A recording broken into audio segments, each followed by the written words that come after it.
a second as Bears and Abuse comes in. Absolutely unbelievable. Still they are. You have good taste, my friend.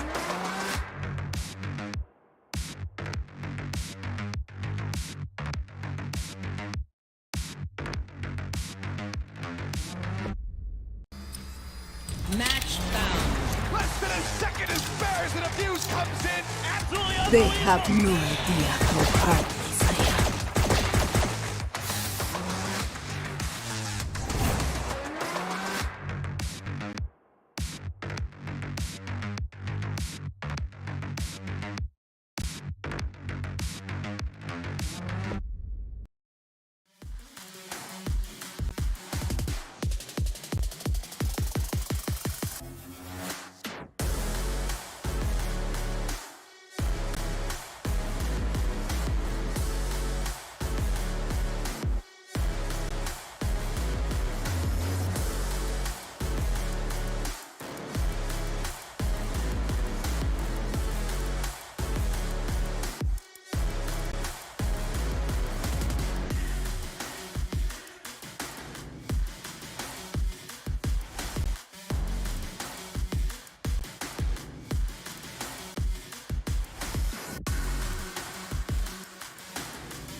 efficient because these guys just play contact.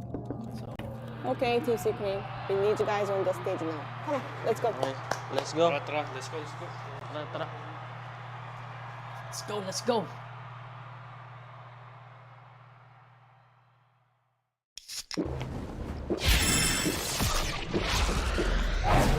Red Bull gives you wings.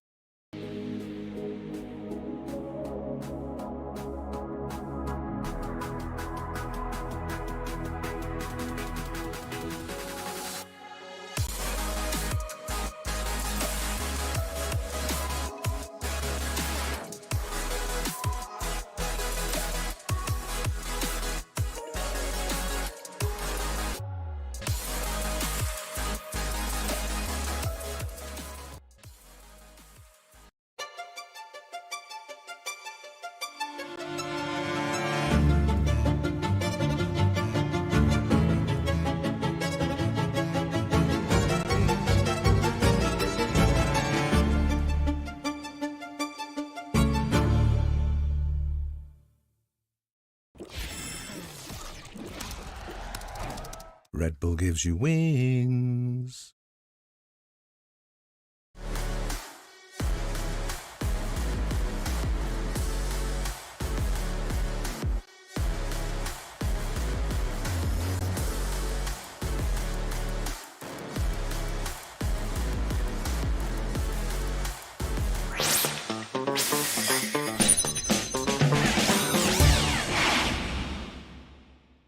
How many do you think you can get today? 20 lah. 20? And yeah, 17. 20 is good. Because the gear I think is not really my gear, you know. Debuff for second. The buff man. Oh. So this is outpost command. Yep, 17. Yep, 17 is coming. Yep, 17. You cannot miss now. Perbakin. I got 13 guys. Then Oh, you have to choose one. choose Only one. Upside down Googles. What does that mean? What does it mean? What is Googles? I don't know. I have no idea. Yeah, swimming. Is the upside down goggles? The heck? Oh my goodness! Upside down eh. Yeah, I just was curious. Let's see. Let me see that. Oh my god.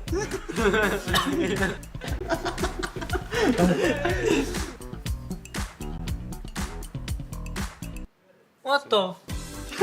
Where? Ton, in front. In front. Huh? What the?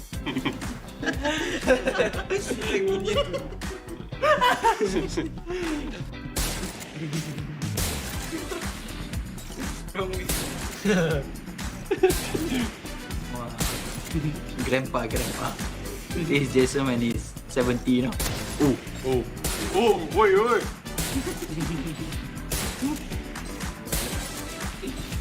Okay. 3, 4. Momentum. Uy. 5 total. Wait. Oh shit, where's my monitor? Where's the money? Where's the monitor man? 10. Tumo. No, last two. Oh, not bad. Good. Oh my god. My brain not working after using the glasses, you know. 10. 10 on the heart. 20.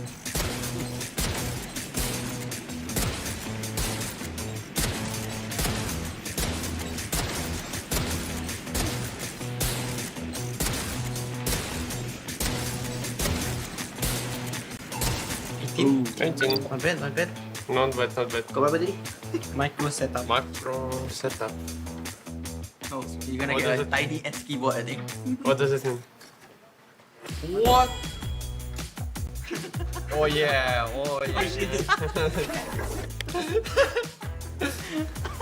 Where's left click? Left click is Ooh, damn. That's right side. this one. No, it's This is right side, this is left. yeah. Oh, my eyes.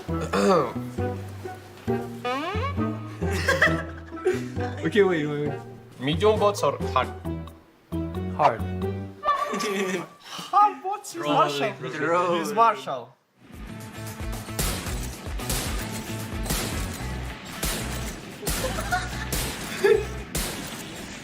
Wait. Not the 1-1. It looks like you hit, but it doesn't. Yeah. Why? 1. I've never seen someone so happy he got one. Oh, 3. oh, big shot. Oh, you are right, yeah. It's 3. 3. So hard, so hard.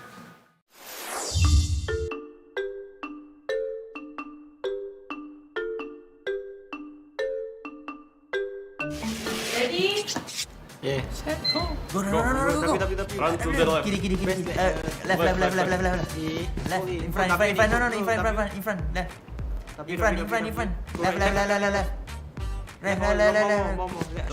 Left. Go. Straight. Left. Stop. Reverse. S. Oh. Left. Okay, stop. Left. More. Side. Okay. Yeah, right. Press E. Press E and don't use your keyboard. In front. Just more. In front. Right. No. Stop. Down. Okay. Press. More. Okay. Press and right click. Oh, we got it. Oh. My team explained it well, so easy. Kaza. It's Kaza. I don't know. Is it Kaza or Kaja? Kaja. 1, 2, 3. Kaza. Okay. That would be funny, no? I think you guys should use that. I'm not kidding. 3, 2, 1. Kaja! Oh, we send the right person. Hey, you bleed. Press. I know you want to press. I want to. The ulti waste our timer, no? The 1 minute because of the ulti. Okay. To go. Whoosh. Sangbang. Dude. Uncle, no. Hey, take your time. Okay, jump. Okay. Let's go. Jump. Let's go. Jump. Oh. Yes, already not bad. Not bad. He's already the best. He's the best. No one. We are just the keyboard warrior, you know. It was challenging and fun. I hope you guys continue supporting us, and don't forget to watch our next matches, and goodbye.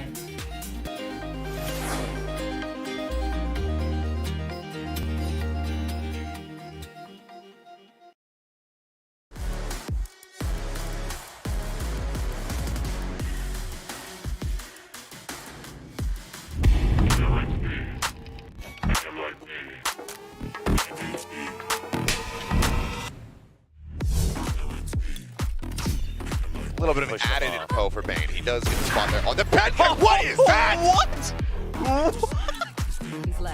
Bane. They might be behind just enough time though. Clear out there on that. Even yeah, the nanoswarm's not going to come into play now. Not really going to catch them off guard too much, but.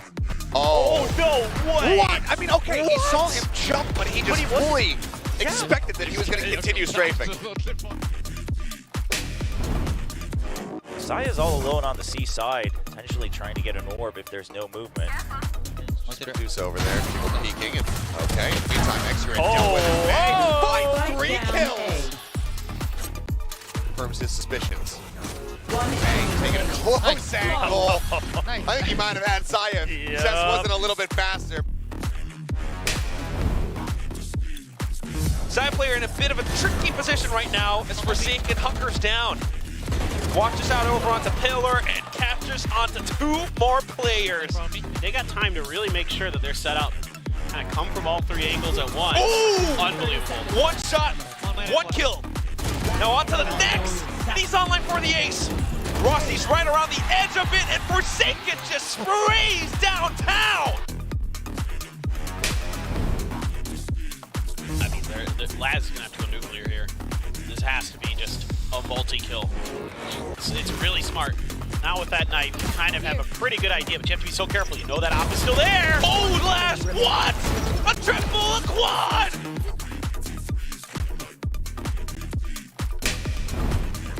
Hurt set up, Dizzy up over the top, not finding much. You get the ping across there, NDG and Jeremy both being revealed, and Chipkin able to find two. Fork answering back, finds Flipchider. Chipkin, so much more work to be done. Drones at the ready. Gets one, pulls out the knives, finds Forkum. He absolutely does! Chipkin!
why they call me undisputed.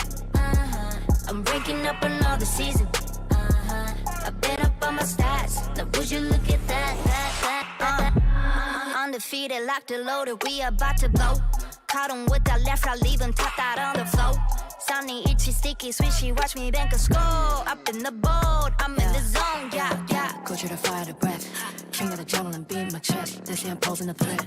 Just like a pebble, I'm cutting the net. Ring on my finger, but yes. Like playing chess and I don't even sweat. That's what I call it finesse. That's what I call it finesse. Ain't no rivals, ain't no rivals. They can try, but they're never ever slowing me down. On arrival, this is my show. Crossing my heart, they know we are undefeated. That's why they call me undisputed. I'm ranking up another season. I've been up on my stats. Now would you look at that. I pop on with the jumper, then the adios. Gotta go. I'm the prima donna, make him do the most. Not enough, I'm just warming up. We up in the cut. Oh, I'm ready to hunt. Time to eat it up. Oh. 2-step, look who's scared. Now you on the run. You gon' hear my soundtrack go dun dun dun dun. I'll be starting riots when I pull the stun. I got him shook, I'm on a bro, check on my stats. Ain't no rivals, ain't no rivals. They can try, but they're never ever slowing me down. On arrival, this is my show. Crossing my heart, they know we are undefeated. That's why they call me undisputed. I'm ranking up another season. I've been up on my stats. Now would you look at that. Hey, even though it's been a long way, even at the top, I'm wide awake. Yeah, you know it's XG, and we do it all again. We the ones that can't be. Oh, just remember the time, remember the climb. Not a glitter and shine. Oh, be on top of the world. Need I remind you? They know we are undefeated. That's why they call me undisputed. I'm ranking up another season. I've been up on my stats. Now would you look at that.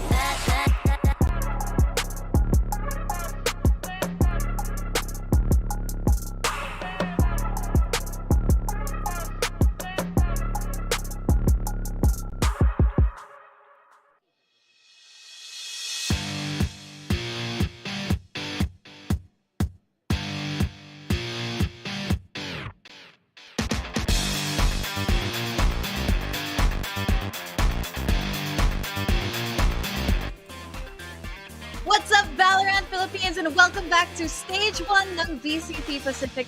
Day 5 na ngayon, and we are just getting into the thick of it. Pero bagong lahat, if napansin nyo, we played a special song just now. And again, Riot Games and XG, the hip-hop and R&B inspired girl group, just released a collaboration single titled Undefeated for Valorant Champions Tour Pacific 2024.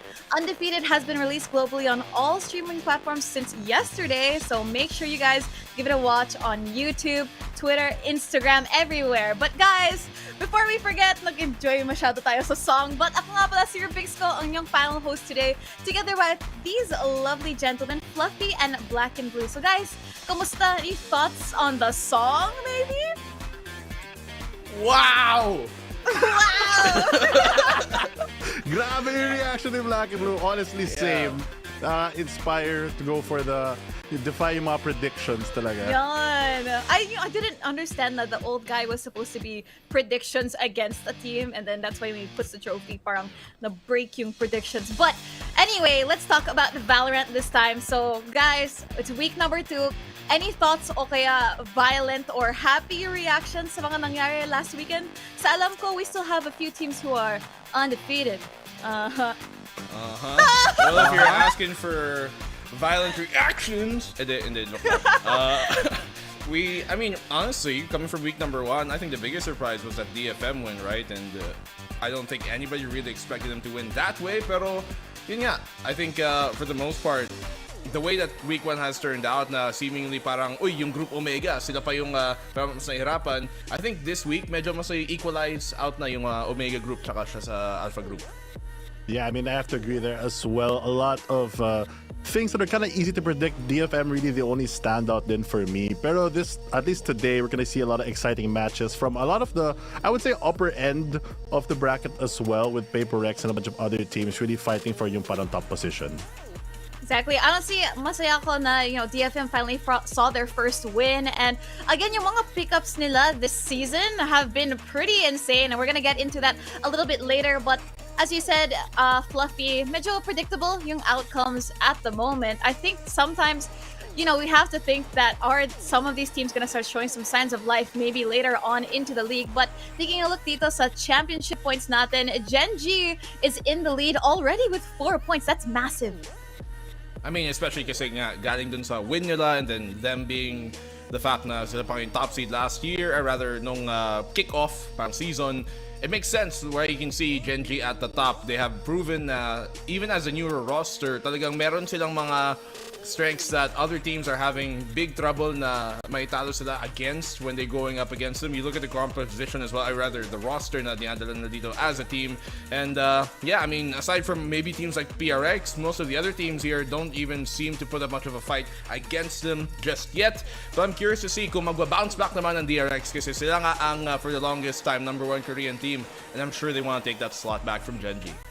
Yeah, I mean, a lot of improvements, especially since nung Gen G, I think on the first time that we saw them in Pacific with their new roster, have really improved in how coordinated they are. Pero ngayon, since there's so much time, I think a lot of teams have really caught up. I mean, we already saw DFM kind of improve somewhat. So the overall standings are already really shaken up. I'm kind of looking at yung parang bottom 4 teams, because if DFM was kind of an easy predict to be the last before, now it's like a toss-up between a lot of teams. Like TS is down there, sadly, but Bleed also a lot of expectations on this team.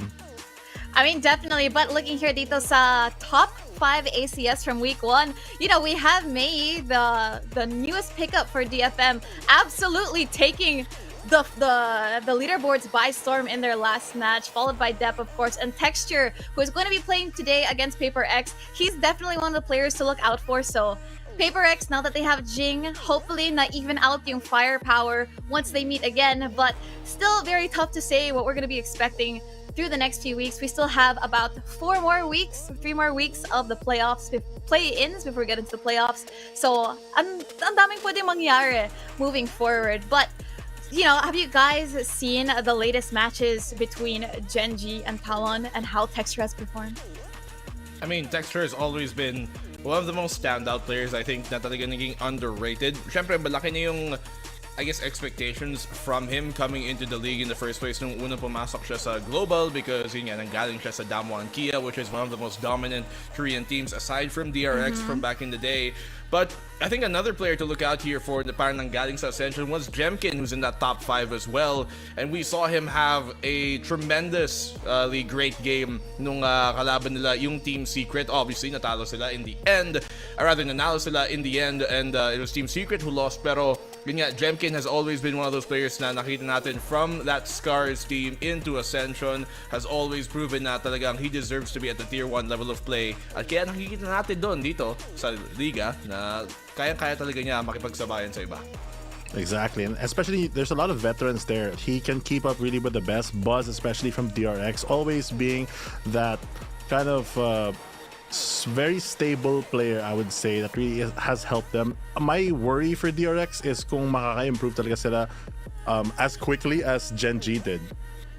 Definitely. I mean, I think that we're starting to see a lot of good signs here, but now taking a look sa mga players natin na have hit aces during week #1, and it's kind of surprising to see na there's so many of them already in just 8 matches. It's almost a 1.8% chance to have an ace in all of these matches. And taking a look here at Forsaken, I think na they were talking about this dito sa global broadcast about how flexible Forsaken has been even last year, but now I think within just the few games he's played this year alone, I think he's went through 8 agents already. Really? Yeah. In this year alone? I mean, he's flexible. He's always been one of the most flexible players that we've seen in the league. Siyempre, nagsimula siya sa pagiging duelist, but he took up the role dito para sa Paper Rex nga, makapag-flex no? And that's kind of what you need to have, especially for a team na parang 5-man lang sila yung roster, hindi naman sila 6-man team. So you need that flexibility here. But speaking of six-man teams, you saw Talon dun sa may dulo, and they were one of the teams that try and employ that. Unfortunately, hindi pala nahanap ang win nila, but who knows, maybe this week could change things. That's very true. And Forsaken, of course, he had to, like BNB mentioned, he started out as a duelist, but over time, I think with a lot of the additions, because ang dami talaga yung lots of firepower, to be fair, ng Paper Rex. So he kind of went from being that star player into more of a support role. And having to flex between those two and still be very good has always been a challenge for, I think, a lot of players. So it's really props to him. Definitely. I mean, not just Forsaken, there were a lot of very impressive plays that we saw from our aces last week. Pero let's talk about week number 2 since nandito na tayo ngayon. Another 4 days of Valorant this weekend. So kung may plans kayo this Saturday, Sunday, Monday, Tuesday, i-cancel nyo na because you don't want to miss these matches. And sasabihin ko na ngayon para sa mga Team Secret fans out there, make sure you're watching tomorrow because they do have a game against Zeta Division. But any other matches you guys are looking forward to this week in particular? I think medyo highlight reel yung today, personally, especially match number 1. I mean, naman, the whole day today, I think, are full of matches na hindi natin masasabing are sleepers because you got Gen G, Paper Rex, the two top teams arguably right now, and then the follow-ups in T1 at saka DRX. And T1, I think, is pretty interesting as well kung saan sila nakapwesto ngayon kasi you're looking at a team na natapos top 3 nung huling season ng Pacific, pero sa ngayon parang hindi yon yung nagmumukhang T1 nakikita natin. We saw them lose pretty handily nung kickoff, tapos ngayon after the first 2 matches versus Paper Rex and DFM, naghahanap pa rin sila ng unang pagpanalo na dito sa season natin. But I think if we're looking at the rest of the week, yung matchup dito ng Bleed versus RRQ, that's one that I want to see kung paano talaga makaka-bounce back sana ng Bleed kasi sila din ay naghahanap pa ng una lang panalo dito sa season. Oh yeah.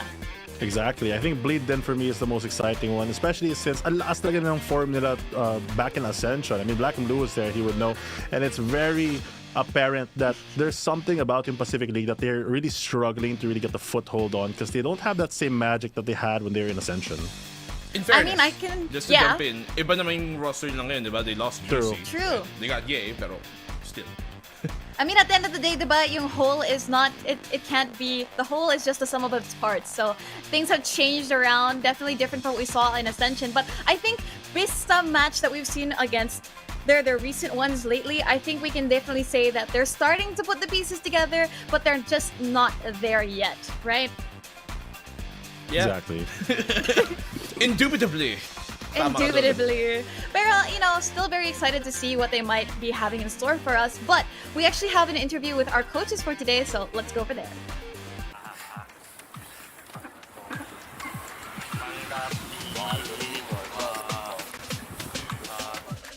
Yo, Karan, now, first time facing Paper Rex with Jing. How are you feeling? Still confident, scared, intimidated? That's Kuchi. Oh, that's Jing. Okay, and how are you guys feeling?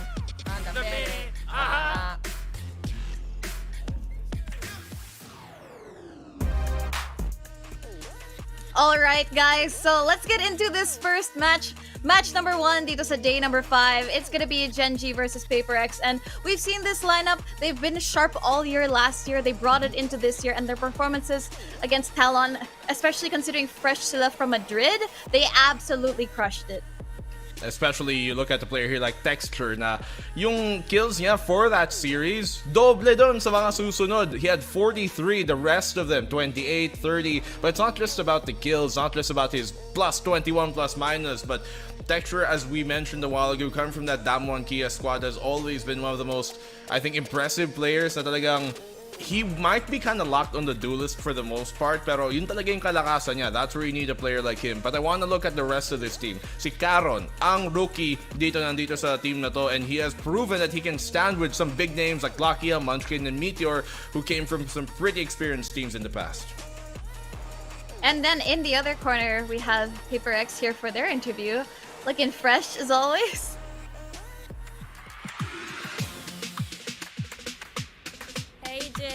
Good day. Well, Gen G got the best out of Paper Rex the last 2 matches. I know you were watching the game, so anything you've noticed? Not anything specifically, but hopefully today we can get our revenge. So, yeah. So Device, starting today, Paper Rex goes undefeated. Gen G, undefeated. What?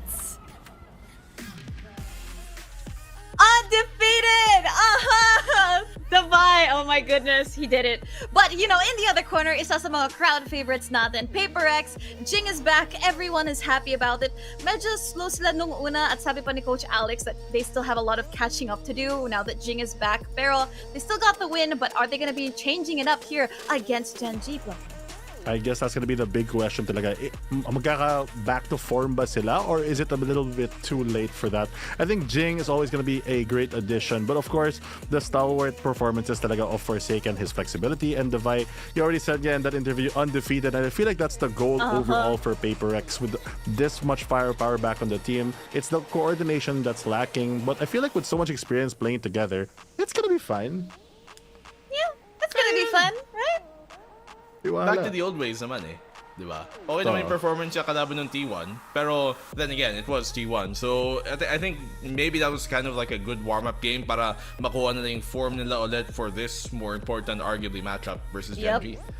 Yep, and here we look dito sa match points natin. They've gone against each other a total of 4 times here. And now the score is even. It's 2-2. So basically, ito tiebreaker yung match nila ngayon, right? Ano yung quote kay Jing? Saan galing yung na-I'd win? In what context? Versus Gen G? I think so. I think so. Right? I mean, siya yung he's finally back into the Pacific. So they're probably asking him, how are you gonna do after 5 months not playing? And I think he mentioned this in his interview last week. I feel like, in fairness, he has still a lot of practice because he does still play and stream and everything. And what we're seeing for this tiebreaker is still, you know, when they have Monyet, etc. So with his addition, it might be that linchpin that really does prove the difference if they're able to capitalize on it. And I feel like, yeah, what BNB mentioned earlier, just fall back to your old ways, and it should be relatively fine, I think, smooth sailing. Well, I mean, I think for a team like Paper X, hindi naman talaga kasalanan ni Mon yet that he was in the position that he was in. So obviously, it's Jing who swaps in now. But with their playstyle na sobrang risky, sometimes you kind of want to have that extra firepower para lang makabawi sa mga sitwasyon na it goes south. And with Paper X, the way that they play, it goes south a lot. Madaming mga panahon, madaming mga situation na parang, uy, Paper X, they're in a bad spot, but they're able to shoot themselves out of it. And with Jing performing the way that he did versus T1, I think it bodes well kalaban ng Gen G, considering natalo sila ng 2 beses na dito kalaban ang Gen G in a row the last 2 times na nagkita nga sila. Oh yeah, and now looking here on our player head-to-head, Texture versus Jing. I mean, I think this is considering that, you know, Paper X have had a couple more games, or a game before, or one more ahead of Gen G here. But I think you can't really say too much in terms of firepower. They're almost equally matched, as you can see dito sa graphic natin. But I do want to correct myself real quickly kasi Jing's quote is actually from Jujutsu Kaisen. Sabi ni Gojo that I'd win. So, for any Jujutsu Kaisen fans out there, maybe you want to root for Paper X today. But again, looking at these two teams, very evenly matched. And I think that if we look at the storylines, it's gonna be, can Paper X take back the throne after being so freshly dethroned from it? I think there's a good chance, pero ang mas importante, syempre, pagdating sa playoffs, kung makikita yung dalawang team na to.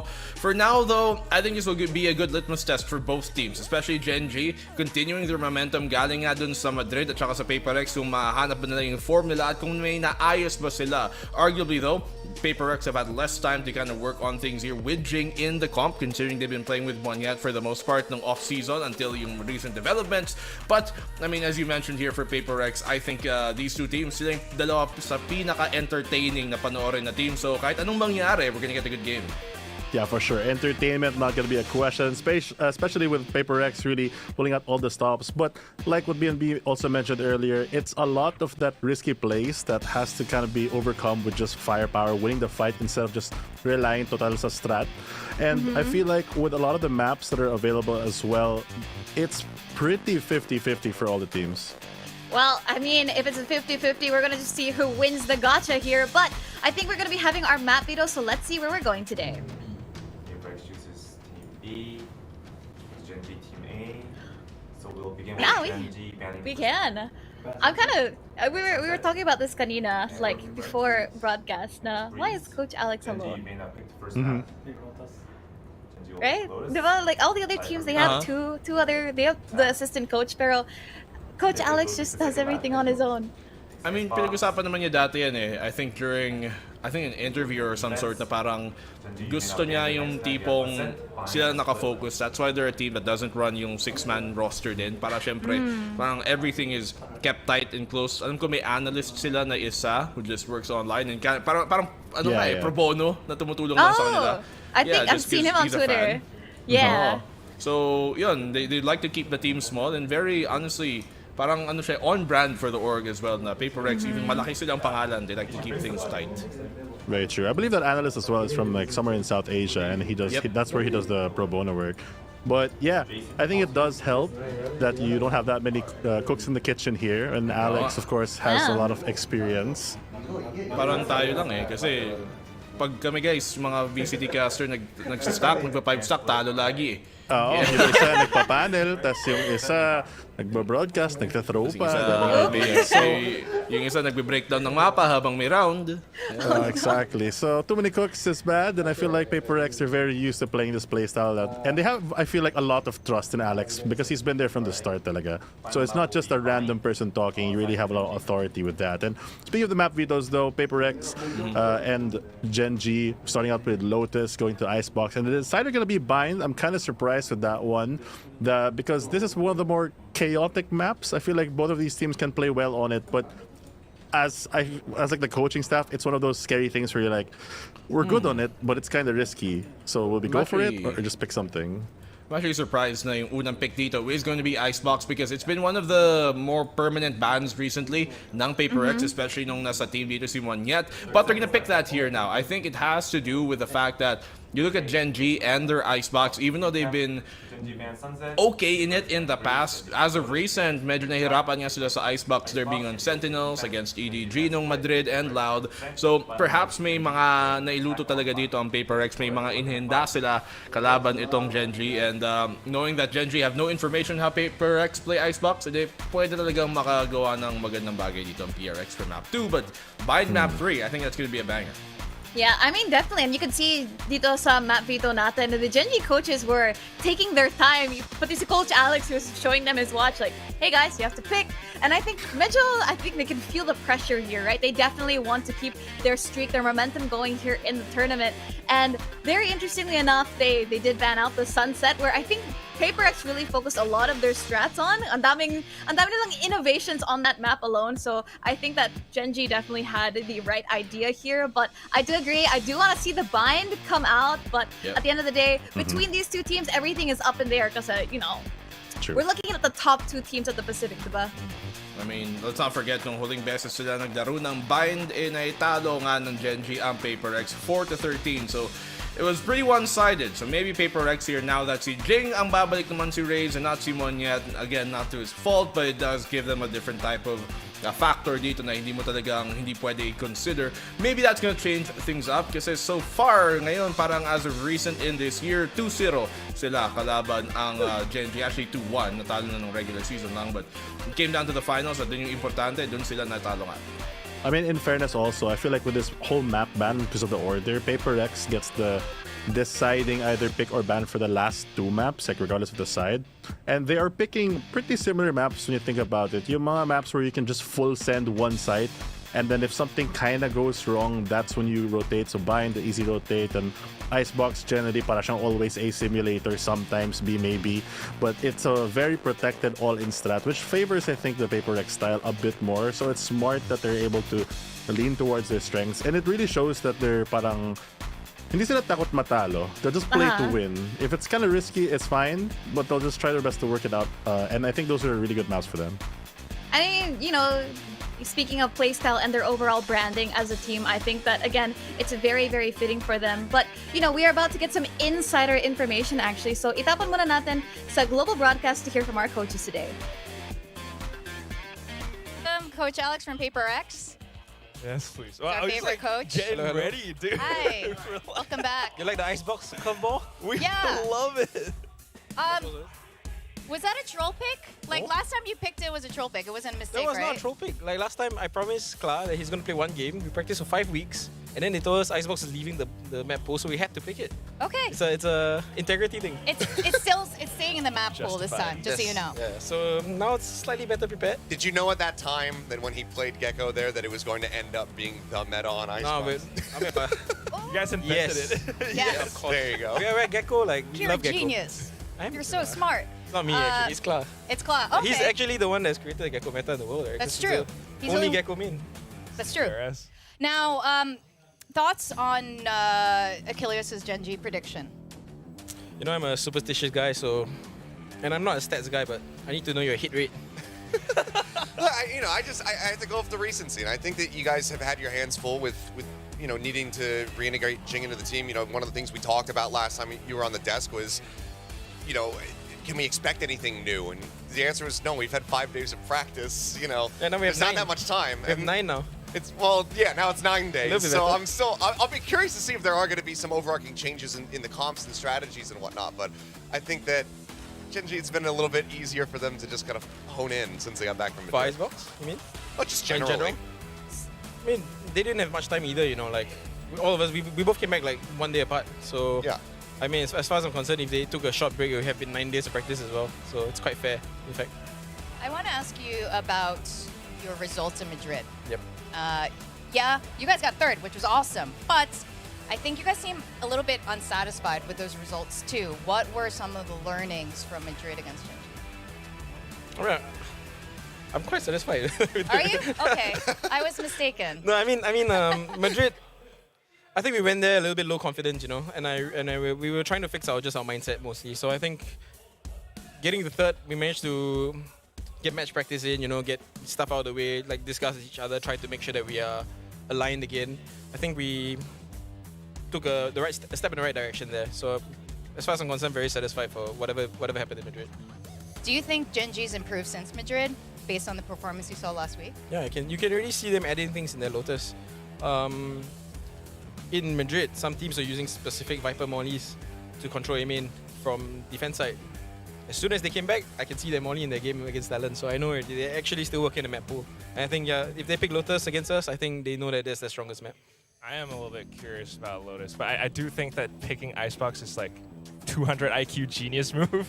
But if there is anything to watch out for Gen G, like what would you say that is? Like what's their Icebox strongest or thing? in general? In general. I mean, they're coming off like full confidence. Sure, you lose the finals, but I thought it was very, very close. It could have gone either way. It's enough to give you the boost you need. To say, okay, I'm coming back to my region. The game should be easier, and we've beaten Paper X twice. So I think we're gonna play against a very confident Gen G, and I'm hoping that we do. We fight them. I hope there's gonna happen like a brawl. I have one last question. This is actually for both of you. Another one. No. How's your day going? Well, it's going great. Oh, good. Yeah, it did go great. For both of us? Just wanted to catch up. Make sure everyone's just vibing. Yeah, so far so good. So far so good. Doing good? Chill. Any stress eating so far today? Stress eating? Yeah. No. Okay, good. I'm on diet now. I'm trying to. How are you? That's great. I love to hear that. Well, thank you so much, Coach. All the best. Bye-bye. Aw. Kamsahamnida. So much respect. I love it. Yeah. So guys, may tanong ako. How are you?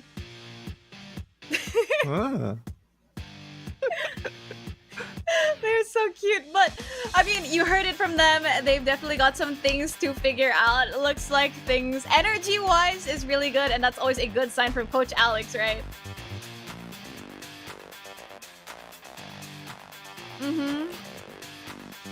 Nakamute ako kasi wala, hindi ko, I'm just me.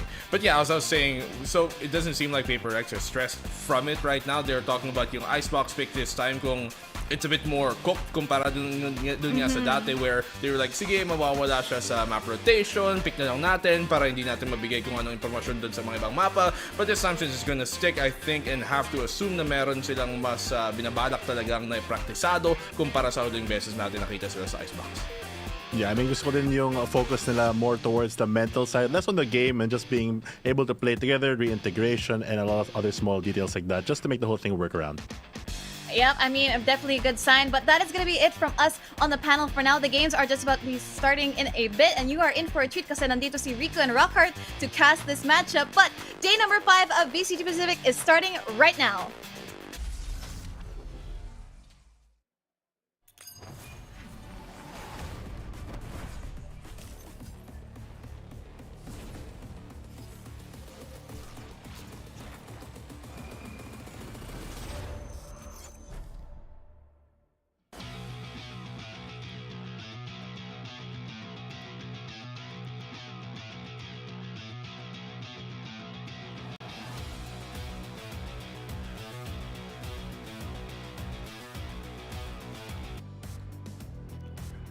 Oh, it was going around. Oh, ano yun? Gagayahin sana kita. Anyway, what's up, guys? It's us. It's Riku and Rockhart here. You missed Rockhart, by the way, Rubisco. You had the chance. You missed it. You're never gonna use it again. So wala na. Lumipas na yung chance. Lumipas na. So how are you today, Riku? We're about to see a very banger match after hearing a very banger song. Banger, oo nga. Undefeated. Yan. Yun na yun. That's the limit. Hanggang doon lang yung pagkanta namin. So how are you today? Okay, hype na hype kasi week 1, ang daming plot twist, di ba? Parang natapos yung week with a DFM win, a very, very big, a long time coming, no? Kasi imagine, 700 plus na DCV sila na nanalo. Bro. Pero 2024 is their year. Pero mag-focus tayo ngayon sa present dahil Gen.G versus Paper Rex, hari ng Pacific noong 2023, laban sa kasalukuyang hari ng Pacific. Back-to-back yung panalo ng Gen.G. So, malaki yung expectation syempre dito sa team na to. That's right. Again, if you guys have been watching itong broadcast na to, both of these teams right now are currently undefeated. 1-0 so far. And I would say na mas impressive yun coming in from Gen.G, who was actually considered the alpha boss, bro. Kasi nasa alpha sila. Panis! Ano tawag doon? Basta, yung rhymes ano, yung sa XG. XG, di ba? So, overall, I would say na they're doing really good right now, and I would say this is the tipping point, both in terms of like momentum and yung 2-2 na match scoreline nila so far, Riku. Kaya nga, imagine coming from Madrid, tapos yung kick-off pa, bali 2-0 na yung record at least for 2024 laban sa, again, Paper Rex for Gen.G. Pero again, Rocker, iba na ngayon. Paper Rex has Jing back, syempre. And I feel like, because Jing is back, kompleto na yung W Gaming. I feel like, yung tambalan ni Jing at saka ni Something, lalong-lalo na pag nakikita natin na napipili yung Jet and Race combination, parang lumalakas sila sa mga maps tulad ng Split, tulad ng Lotus na constantly parang nagiging signature map nila. So I'm really, really excited to see in case na ito yung pinili. Pinili ba? Aking memory. Oo, pinili ng Gen.G ito. First map natin. And of course, Paper Rex are gonna be on attackers, so I am highly expecting W Gaming to be on full throttle today. Woo! And tama ka nga, all hail the return of the Jing. Yeah. And I would say na people are super hyped by that. Pero you know what? I was listening to the global broadcast. Ang interesting ng mga sinasabi nila doon, they were saying na Paper Rex, bumalik si Jing, pero you know what? They're missing shots na dapat yata tumatama. So that's something that siguro itong Gen.G kailangan nila i-capitalize. Because right now, Gen.G, I think sila yung pinaka-tuk-tuk in terms of like consistency, especially compared to the rest of the teams right now on the alpha side. Oo, sangayon ako sa iyo diyan kasi imagine yung grand finals ng kickoff 3-1 itong si Paper Rex. That really is a huge statement. Lalong-lalo na again PRX constantly, even though they always reach game number 5. Sky grand finals, kahit talo man sila, panalo, they always extend ang isang series. So I think maybe because yun nga nawala si Jing at that time, pero now that he's back, kagaya ng tinanong ni Achilles kanina nung nag-interview ng mga coach, baka they needed time to reintegrate itong si Jing. So perhaps again, yung advantage talagang mapupunta kay Gen.G. Hindi lang sa record at pati na rin sa mga changes na kailangan pang i-adjust ni Paper Rex. That's actually correct. I completely agree ako doon. And you know what? They're facing off against a Gen.G that's super aggressive. I I've seen them play, actually yung previous games nila, Taron on that Omen, alam mo sobrang tapang nito, sobrang confident nila ngayon, na lagi siyang mag-blind on A main, TP forward agad onto Rubble. Like he's that confident to do it against like so many top tier teams, and I'm sure that's gonna be the same thing here. And we are seeing na it's gonna be Meteor on KJ, and there you go, there's the Raze and there's the Jet. Oo nga. Actually, gusto ko na bring up mo yan, yung confidence. I think ito yung talagang kulang from last year itong si Genji. Yung confidence sa galawan. But because of the newest additions, Lakya, Karon most especially, I think na iba talaga yung dynamic ng team na to. And I think it's a much needed confidence booster na kulang from last year. For Paper Rex naman, sabi nga ni Coach Alex, confidence lang. Kasi nga, being 0-2 this year against Genji in particular, magiging masakit talaga yun. Parang madadamage talaga yung confidence mo. So, with Jing here, with the Raze and the Jet combo na something and Jing na sobrang iconic na every time I turn on my TV tuloy. Turn on my TV to watch Valorant Esports and Paper X is on, lagi na sa Lotus, tapos lagi pa sila nagrarambulan sa A.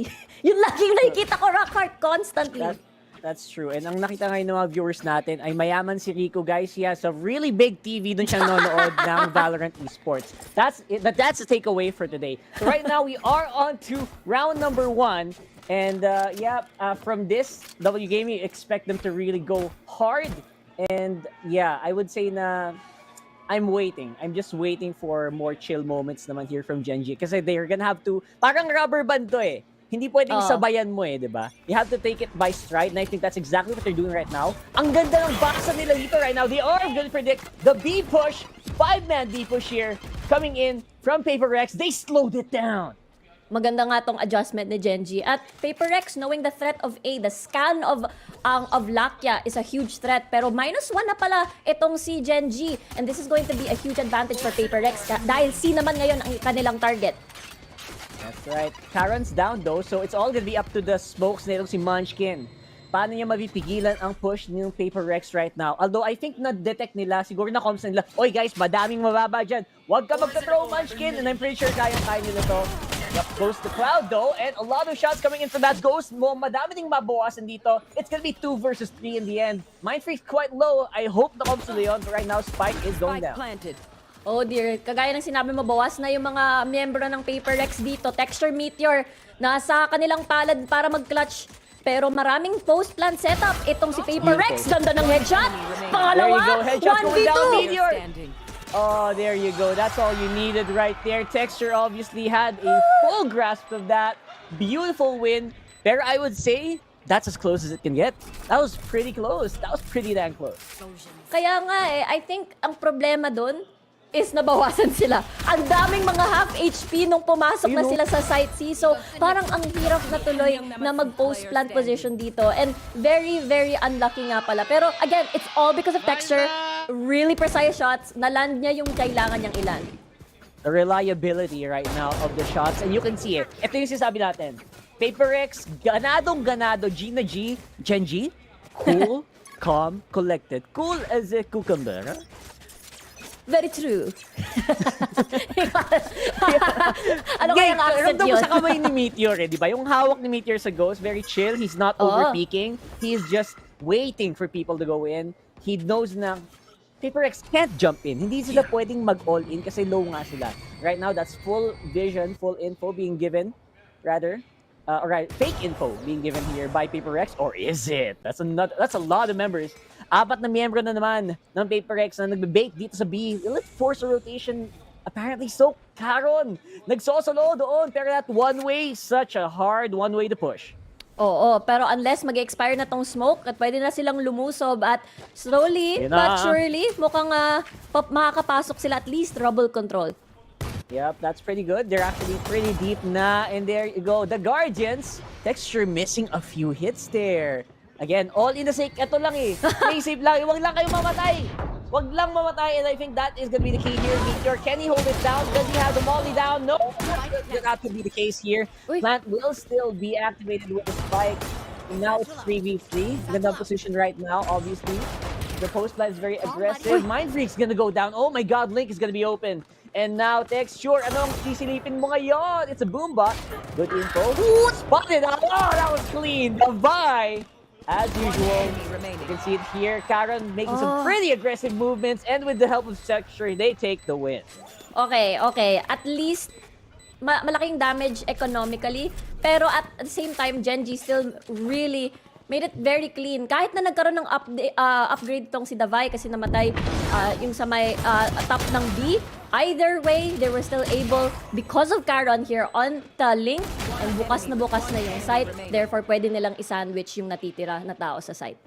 Yeah, they're very lumalaban na. I mean, Paper X are losing these rounds, pero you can feel how close it is. And you can feel the respect na pinapakita dito ng Genji. Sa sobrang gastos tuloy. Mga Sheriff, may Ghost kay Lakia. Dalawa lang. Wala ngang rifle on the ends of Genji. So, let's see if they're still able to take control of this. Kasi, remember, it's the scan of a Fade that makes it very difficult. And that as well.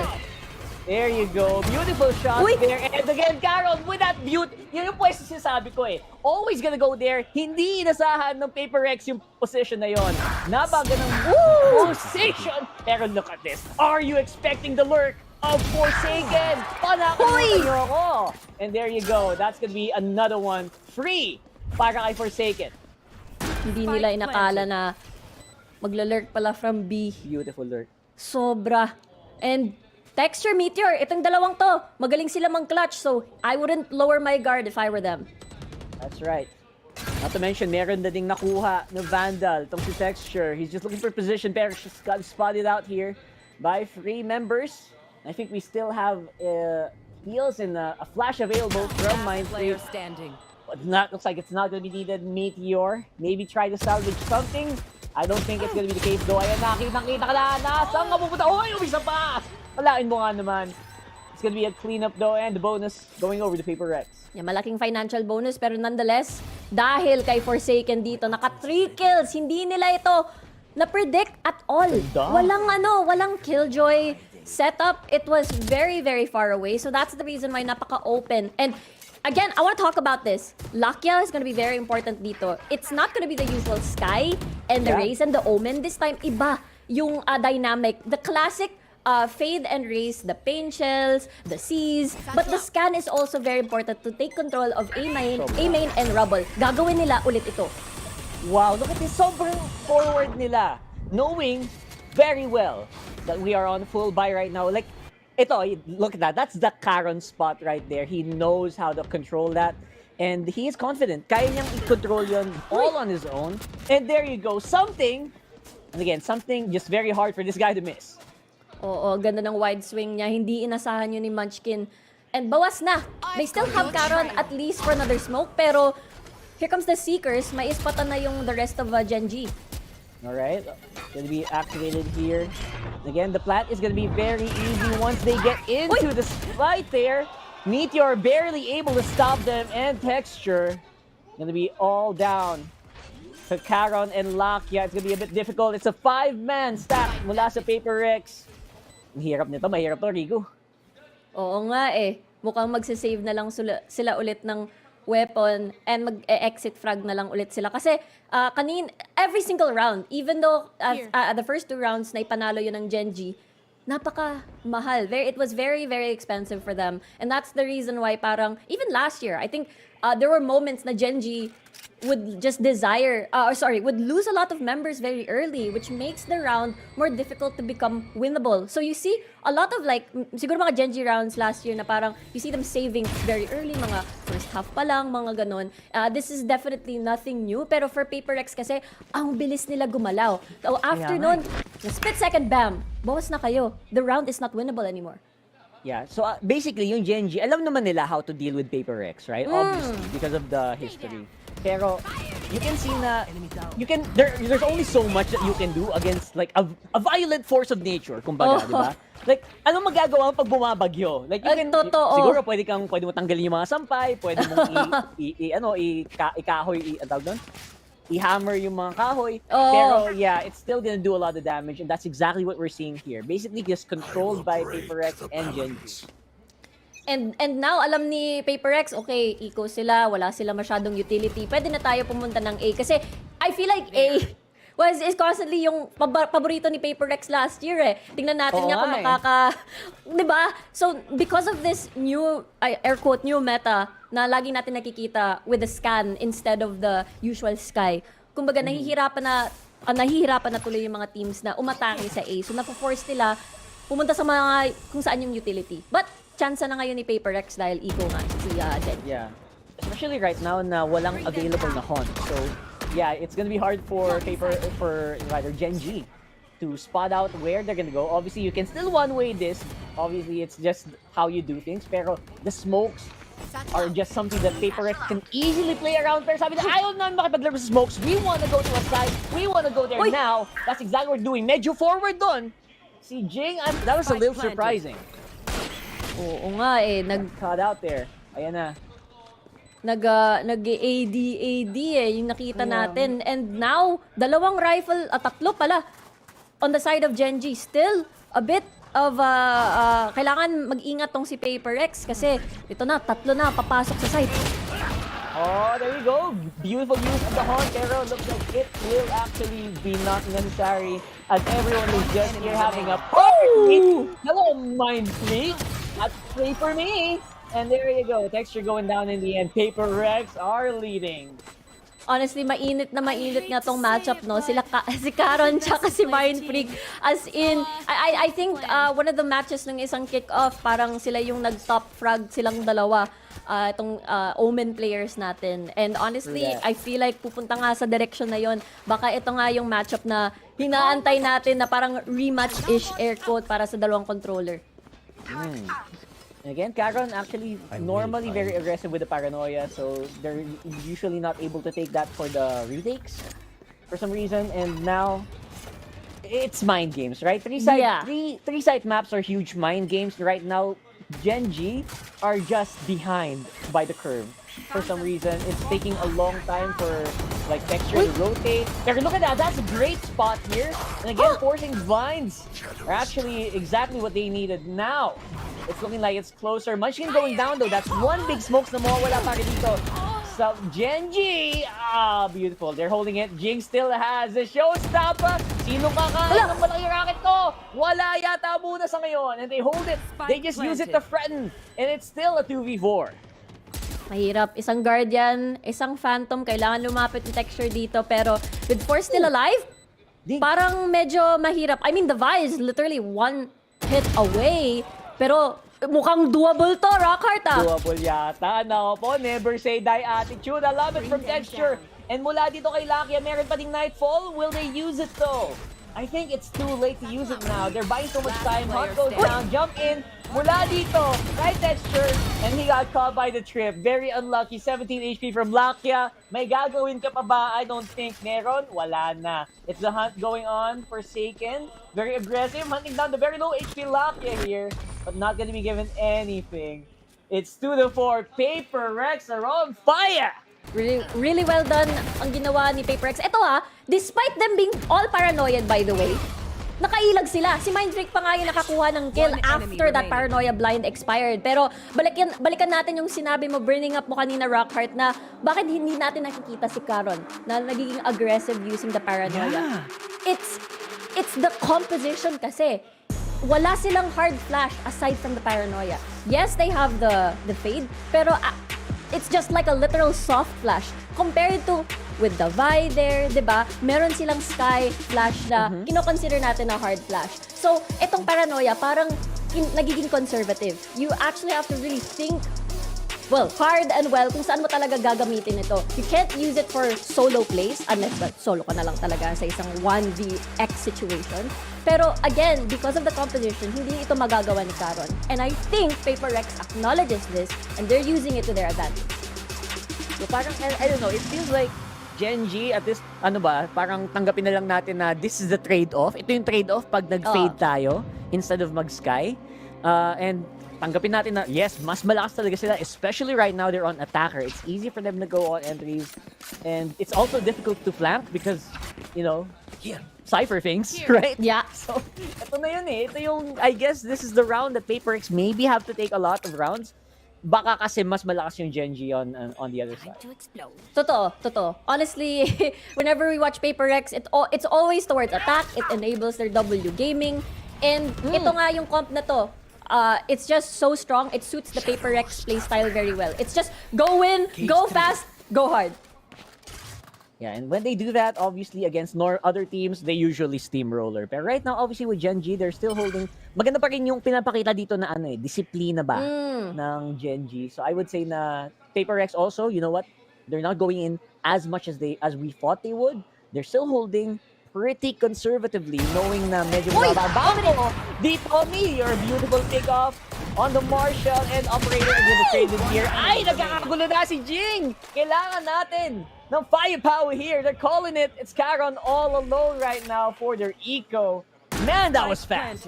Kaya parang okay, may control kaya ng A rubble. Sige, pero pupunta kami sa C. Papasok kami sa C. I mean, that was eco, kaya nag-iingat sila. Dakot sila na baka may mga shotgun sa gilid, may mga Spectre, may mga close range weapons. Pero, again, this is the Paper Rex style.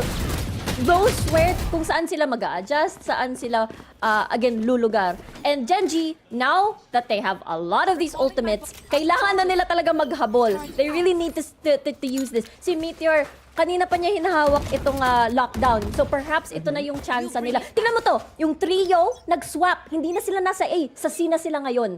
Oh my goodness. Okay, so they accepted it right now. Obviously, nice attempt on Gen G for going for that combo nade. Pero sila ngayon ang madadali. It's gonna be a beautiful swing coming in from Gen G this time. I think na-dominate nila everybody. I think that caught Paper Rex by surprise. Sabi nila, teka, dapat nag-hold tong Gen G Baka tumaabante to. And that they caught him. That was beautiful. Kaya hindi na nila kailangan ng mga ults, 'di ba? Puro lang 'yun. Barilan lang talaga yung ginawa ng Gen G No lockdown needed, nothing at all. So now ngayon si Paper Rex trying to pick up the pieces. Saan naman sila ngayon mag-hold? May operator naman sila after they get this plant. Pero it's gonna be tough with a lot of utilities still available for Gen G. Yan na, buwababa na ang gabi. And as you can see, maganda ang position dito ng Gen G to go for the retake since sobrang layo pa ni Forsaken at ayan na nga yung lockdown. It's a 2v3 with a lockdown in tow. They can maybe get this to half. Pero looks like they're not gonna need it. My goodness, Meteor, nice peek, nice attempt, pero the defuse is gonna go. And Spike will be down. Oo, mas maganda na lang. Mas maganda nga na lang i-save itong operator. Sobrang gastos. Pero, ang ganda ng ginawa ni Gen G, no? Ang ganda ng adjustment.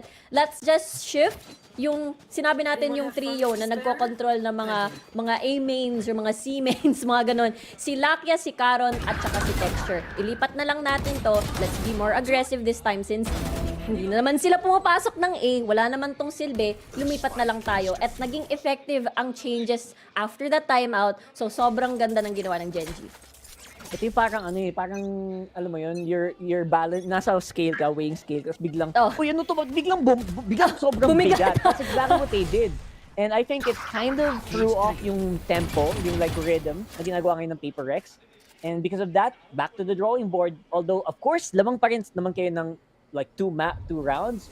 But that can be easily closed here. I think Paper Rex, they're very much aware of this. That's why right now they are playing very, very slow. Although risk it all with something. I like the confidence of this guy right now, though. With the help of this Viper wall, we're gonna see. It's a guessing game. It's a huge guessing game right now. Oo, walang bumibitaw ng utility aside from itong si itong si Karon, no, with the smoke. They know that the Omen is here, but they still have a lot of question marks or scouting to do kung nasaan yung iba. Malapit pwede na mag-swing itong si Lakia. You don't have to interact with this tripwire at all. And there you go, Munchkin deals first blood. One big go and Jing takes care of Karon. Medyo malayo din ang maposisyon ng ibang miyembro dito ng Gen G. And medyo aggressive din ang spot dito ni Something. Naku po, may operator sa kaliwa mo. Hindi mo ba nakita yung gano'ng kahaba yan? Ay! Ay! Ito pa rin! Nakita niya! And there you go.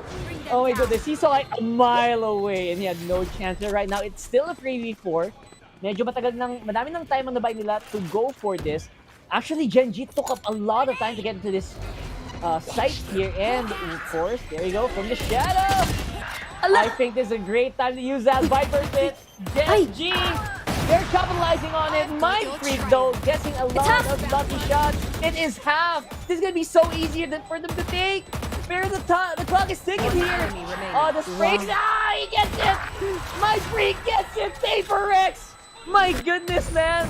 No one can touch this guy. Mind Freak. What a beast. Dude, akala ko mamamatay na si Davai doon kasi diba iniwan siya. Iniwan siya ni Mind Freak. Okay, I'm going to set up this crossfire. Pero hindi. Talagang he made sure na save si Davai para ma-set up yung crossfire dito sa drop. And it worked out perfectly. Ang galing ng ginawa ni PaperX. They really have the mechanics to set up, to really set up for these kinds of plays. And Gen G, again on the back foot, they're on eco na naman. Oh, eco na naman. And the mechanics are definitely something na hindi lang present PaperX. They're very smart on the play. Meteor, go! He's getting so much value from that Sheriff. And now that is gonna buy a lot of time para mag-rotate yung mga Gen G members. Oh man, that was unexpected. Why would you push that, right? Why would you... Solo KJ, why would you push that? And again, it's PaperX. Nauli na naman sila ng mind games ng Gen G. At slowly, napifigure out ni Gen G na, okay, if we try to push this, it seems na nakaka-catch off guard itong si PaperX. Pero meron informasyon itong si PaperX after that ult, so they know where to position and how to bait them out. Being in position like this, very aggressive. Something, oh my god, that might have been unnecessary here. And that is gonna leave just 2 members here. Para si PaperX na mag-defend. That's one down again. Beautiful lurk mula dito ay Forsaken, pero will it be enough? Forsaken goes down as well. Mind Freak all in zone. It's a 1v3. Good position though. Arrows to be spied out here. At yun na nga. Man, Gen G are fighting back. Oh yeah, absolutely. And imagine, naging winnable to, yung eco na to, yung thrifty round na to dahil sa double kill ni Meteor. Kagaya ng sinabi mo, how would you expect that? There's no flash at all. It was just... Eco! Yeah, exactly. It was eco. It was Meteor just casually... Grabe naman to si Lakia. I guess trying to find more guns. Para kay Munchkin or something. Pero imagine, no? Imagine... That 2 kills, bam, bam. Sobrang linis ng Sheriff shots na yun. And the Guardian shots after that followed through from Lakia and the rest of Gen G really helped them win that thrifty. And syempre, ito na naman tayo. Texture though, first time niya humawak nitong operator, it seems that ito naman yung sagot nila para kay PaperX. Ooh, this could be something. Hold on. Sasalubungin na naman nila. Fire versus fire dito sa A main. Nades are ready. What's the entry gonna look like here para sa PaperX? There you go, that sky advantage obviously with the entry. They're gonna be able to get really deep. Ayan na, malalim na ang PaperX dito. Pero Texture still holding. He's holding at mag-isa lang. Ay, hindi. Kasama niya naman niya si Caron. Ayan na yung aso. Ayan na yung aso. Ay, your guard na ka! Nice pick up mula dito kay Texture. Kinakalma, calm collected pero dinali ka rather ng isang fandom at ng isang vandal. It looks like another easy entry mula dito sa PaperX and might actually force Gen G back on the eco here. It's 1v4 Meteor trying to see if he can get some exit frags. It's looking very difficult. Everyone's just holding down the corner. Mukhang adjust na muna, Kuya Meteor. Let's save that vandal for maybe a 3K next round. Oo nga, yun yung pinaka-best outcome, no? Kasi parang hindi ko pa nakikita si Gen G naka-full shield. Parang isang round lang. Every single time. Isang round. Diba? Yeah. Isang round lang nag-full shield. Every time I see them, it's always half shields, no? They're definitely very vulnerable on these rounds. And... Ay, tako! Ay! Trade! Taas yung kamay nyo! Ayan, tinaas na nga nila. And that is gonna be a big problem. I think he should have actually just ran for the hills. Because with the money that they have, with the money that Gen G has, I think dalawa lang ang makaka-full buy sa kanila. Oo nga eh. Tapos ang gastos pa ng round na to. That because of that operator, hindi siya naging epektibo. Because it's so easy to cut through all of this, no? Because of there's a Viper's Wall, maraming mga smoke. Imagine, kaya nahirapan itong si... actually, that was Munchkin's Viper Wall. He couldn't see anything. Oh, was it? It was. There's no Viper PaperX, so, oh nga, no? It actually Texture couldn't see anything. Oh my goodness. parang malala pa sa self-flash yun. Kasi buong mapa yung hinati mo para sa, oh my goodness. Alright, maybe that's something that they might have overlooked. Pero for the meantime, another easy entry here from Paper Rex coming into the site. Nakabagsak na din yung mga tripwire. Grabe, binahayan na nila itong B. And they know, they are fully aware that it's gonna be Paper Rex inside. Gen G just have no chance to do it. Something with 2. And Texture again with that desperation off. It's gonna be Meteor with the last kill here. 1v3. Picks up the off. Can he do it? He is actually surrounded once more. Meteor goes down. 4-8, Paper Rex. Sayang. Akala ko pa naman, parang eto na, Meteor, eto na, yung ating jet experience. The jet experience the jet experience sana yun eh.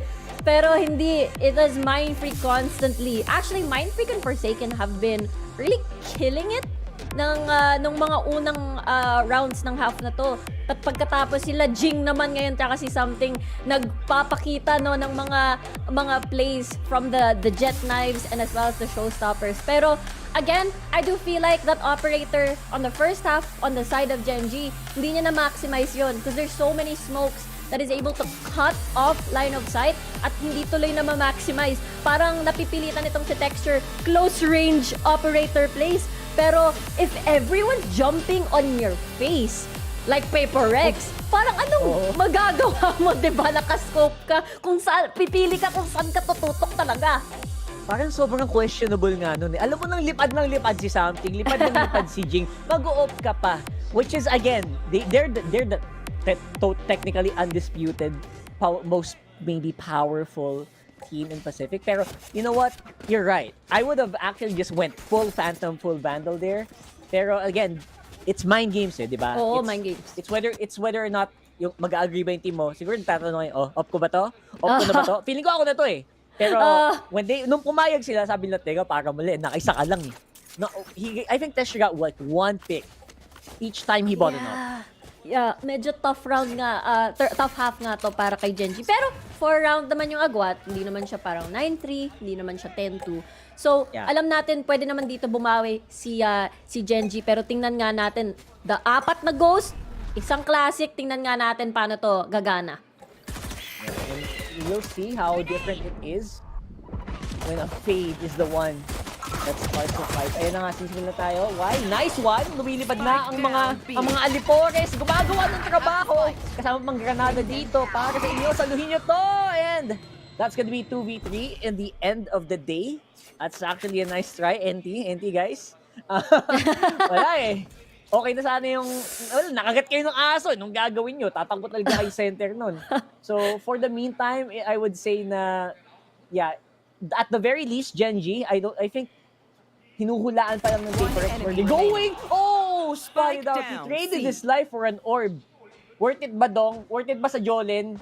I would say na hindi nga niya nakuha yata. Yeah, he didn't get it. There you go. Munchkin is gonna go down as well. And that's a great sign. Paper Rex, their confidence, nagta-translate na siya even on their defending side. They're not afraid of the entry possibilities dito. Yeah. Isang fade for some reason, right? Kaya nga eh. I mean, maganda yung sana yung plan in mind. Pero if we see the bias yung kanina na ginawa ni Paper Rex, it was a lot of classics. There were only 2 people who had ghosts. So they really funneled on the utility part rather than the kami, sa tutukan kami maglalaban. Pero Gen G had that strategy in mind. But it landed, yes, pero after the initial push, wala kang utility. Wala kang magagawa basically to enter the site kung kayo na lang yung natitira. Medyo unlucky din. Ang ganda din nung ginawa ng Paper Rex na sabay yung bumbot tsaka yung aso eh. Oo nga eh. Wala talaga eh. Talagang ang hirap niyan labanan. Plus classic pa nga yung kalaban nila, right? So, I would say na this is gonna be a tough cookie to beat. Right now, will this affect yung mental dito naman ng Gen G? Will it affect their confidence na pumasok dito knowing na, you know what, Paper Rex parang mainit pa from their attacker. Yeah. Para silang attacker eh. The way that they're positioning themselves. Look at this beautiful play mula dito kay Jing. Ay, 2 outlaw shots missed. Parang feeling ko reset mo tayo. Pero look at this Vandal already used by something. They're picking up the slack. Dito mo naman, sidestep pa yung pagkamatay ni Jing doon. And I would say na magandang bawi yon. Well, it's Gen G, but they are still a man down. Oh, 2 for 1. Magandang trade nga yun. Davai, nandito sa may box. Ganda ng headshot. Spectre pala nga yun, by the way. Switch to the classic. Boom! And Boom now talaga. it's the double digits for PRX right now. Rockhart, grabe. Even though Jing missed the initial shots nung sa outlaw niya, nandun pa rin si Something para sumalo. It felt like fake confidence, no? Na parang, oh, wala na siyang bala, magre-reload na siya. Mag-pick nga tayo dito from A-main, pero hindi. Nag-aantay pala si Something doon. At sobrang epektibo nga pala yung ginawa ng Paper X. It really was. Nice. Something that's nice, for Nice. sure. 10-4 against Genji. Nice. Ooh, nice. Oh. Ang naman. Imagine, I think Genji sa at least for kickoff, I think 80% win rate itong si Genji sa mapang to. And that's the reason why they confidently picked this, even though Paper X also is really good at this map. Yeah, for if ever like may mga transition period yung Paper X sa pagbalik ni Jing, that looks far gone. It looks very natural for them right now. They are able to go into site. They're able to even defend very aggressively together. That's not something you can say about a lot of teams, no? Kaya nga parang ang bilis ng transition na ginawa nila. I mean, Paper X, pinapakita nila kung bakit sila yung naging hari ng Pacific noong 2023, no? Ang ganda nga ng matchup na to kasi it's also a revenge match for Paper X kasi imagine, constantly sila natatalo this year against Genji. Pero look at this map right now on Lotus. It's a 6-round gap. Genji has a tall mountain to climb to catch up here. Again, they're gonna have to prove na yung consistency nila. Ikaso si Texture nakagat na naman ni Dogs! Oh my goodness! Ayan na basic na. And that's gonna be one of the star players of Genji going down for nothing. No trade whatsoever, but maybe na-trade naman nila as it's gonna be a pretty easy entry into C. Oo nga, even though nawala si Texture, nandiyan naman si Meteor, yung dating jet, pero Something! Napatay si Meteor dito. Again, the wide swings from Something. After that, ang ganda ng mga headshot lagi. Oh man, he's feeling it right now. 2v2. Still, anything can happen here. Munchkin, magandang pustuhan, and he gets something out of nothing. Mind freak though. Nice try on the spray transfer. It's gonna be Genji this time. Muntik na. Parang parang almost yun na. Parang 11-4 na sana. Pero Genji, buti na lang yung entry ni Meteor onto site C. Nakuha yung tao from Waterfall. And after nun, open na yung site. Ganda ng off-angle din ni Munchkin dito. And it really prevented Paper X for this retake. And once more, at least, parang slowly but surely nagagawa ng paraan. Pero all these rounds are so expensive and very close. That's right. I mean, they're throwing so many guns just to get back on even. And kita mo naman, I would say it's a good start, right? Trade Texture for an entry onto C. I would probably take that any day considering maganda din yung post plant nila. Pero right now, it does feel like tama na naman ang basa dito ng Paper X. Alam nila, naaamoy nila itong Genji na naglalakad. And they're really holding it. Nightfall rolls down. And everyone is going to be panicking here for sure. But it looks like it's a little bit of a slow entry here for Genji still. Itatakimingan mo, Divide! There you go, Texture showing off here with free. Nice assist from the Boombot. Grabe naman si Texture. Naka 3 kills in a blink of an eye. And because of that, Genji, complete control sa site na to. And baka mapipilitan na lang itong si Paper X na mag-exit frags na lang, mag-save na lang. Kasi 3 yung nabawasan sa kanila at medyo mahal nga yung round na yun para sa kanila. That is true. So right now, at least we're seeing a big shift from Genji. Ito na. Sabi na Riku, Rockhart, mahal ba ito? Ito, meron pa kaming may outlaw pa kaming hawa. ito. Siguro naman, makakatibid tayo onti dito. And I think next round is gonna be basically a save round here for Paper X. They ran out of the bank. And yeah, everyone from Genji, nakakatakbo sila with all of their guns sa kanilang mga bulsa. You know what? Every time din, di ba sabi ko, pag ino-on ko yung TV, si Paper X, lagi nasa Lotus. Your 55-inch lagi flat na si screen, A. Grabe naman, hindi naman na ganun kalaki, I think. I don't really know. Pero, hindi lang yun paminsan may mga overtime sila. Madalas sila actually dito mag-overtime. Knowing that Genji is also very proficient on this map, and Paper X has a history din na magaling sila sa mapang to, I wouldn't be surprised if we actually reached that side, yung overtime, di ba? I think posibleng mangyari to. Palapit ng palapit, especially if Genji wins the next round, which is gonna be a save round para dito sa Paper Rex. They will be on 7-10 and then they're gonna be on 8-10. It's actually very plausible. Considering na medyo ewan ko feel ko lang to, parang bumaba yung steam ng Paper Rex mga round na to. Somehow the respect for Genji is really like, I don't know, maybe too high ngayon. Is that the thing? Too much respect for the setups of your opponents right now?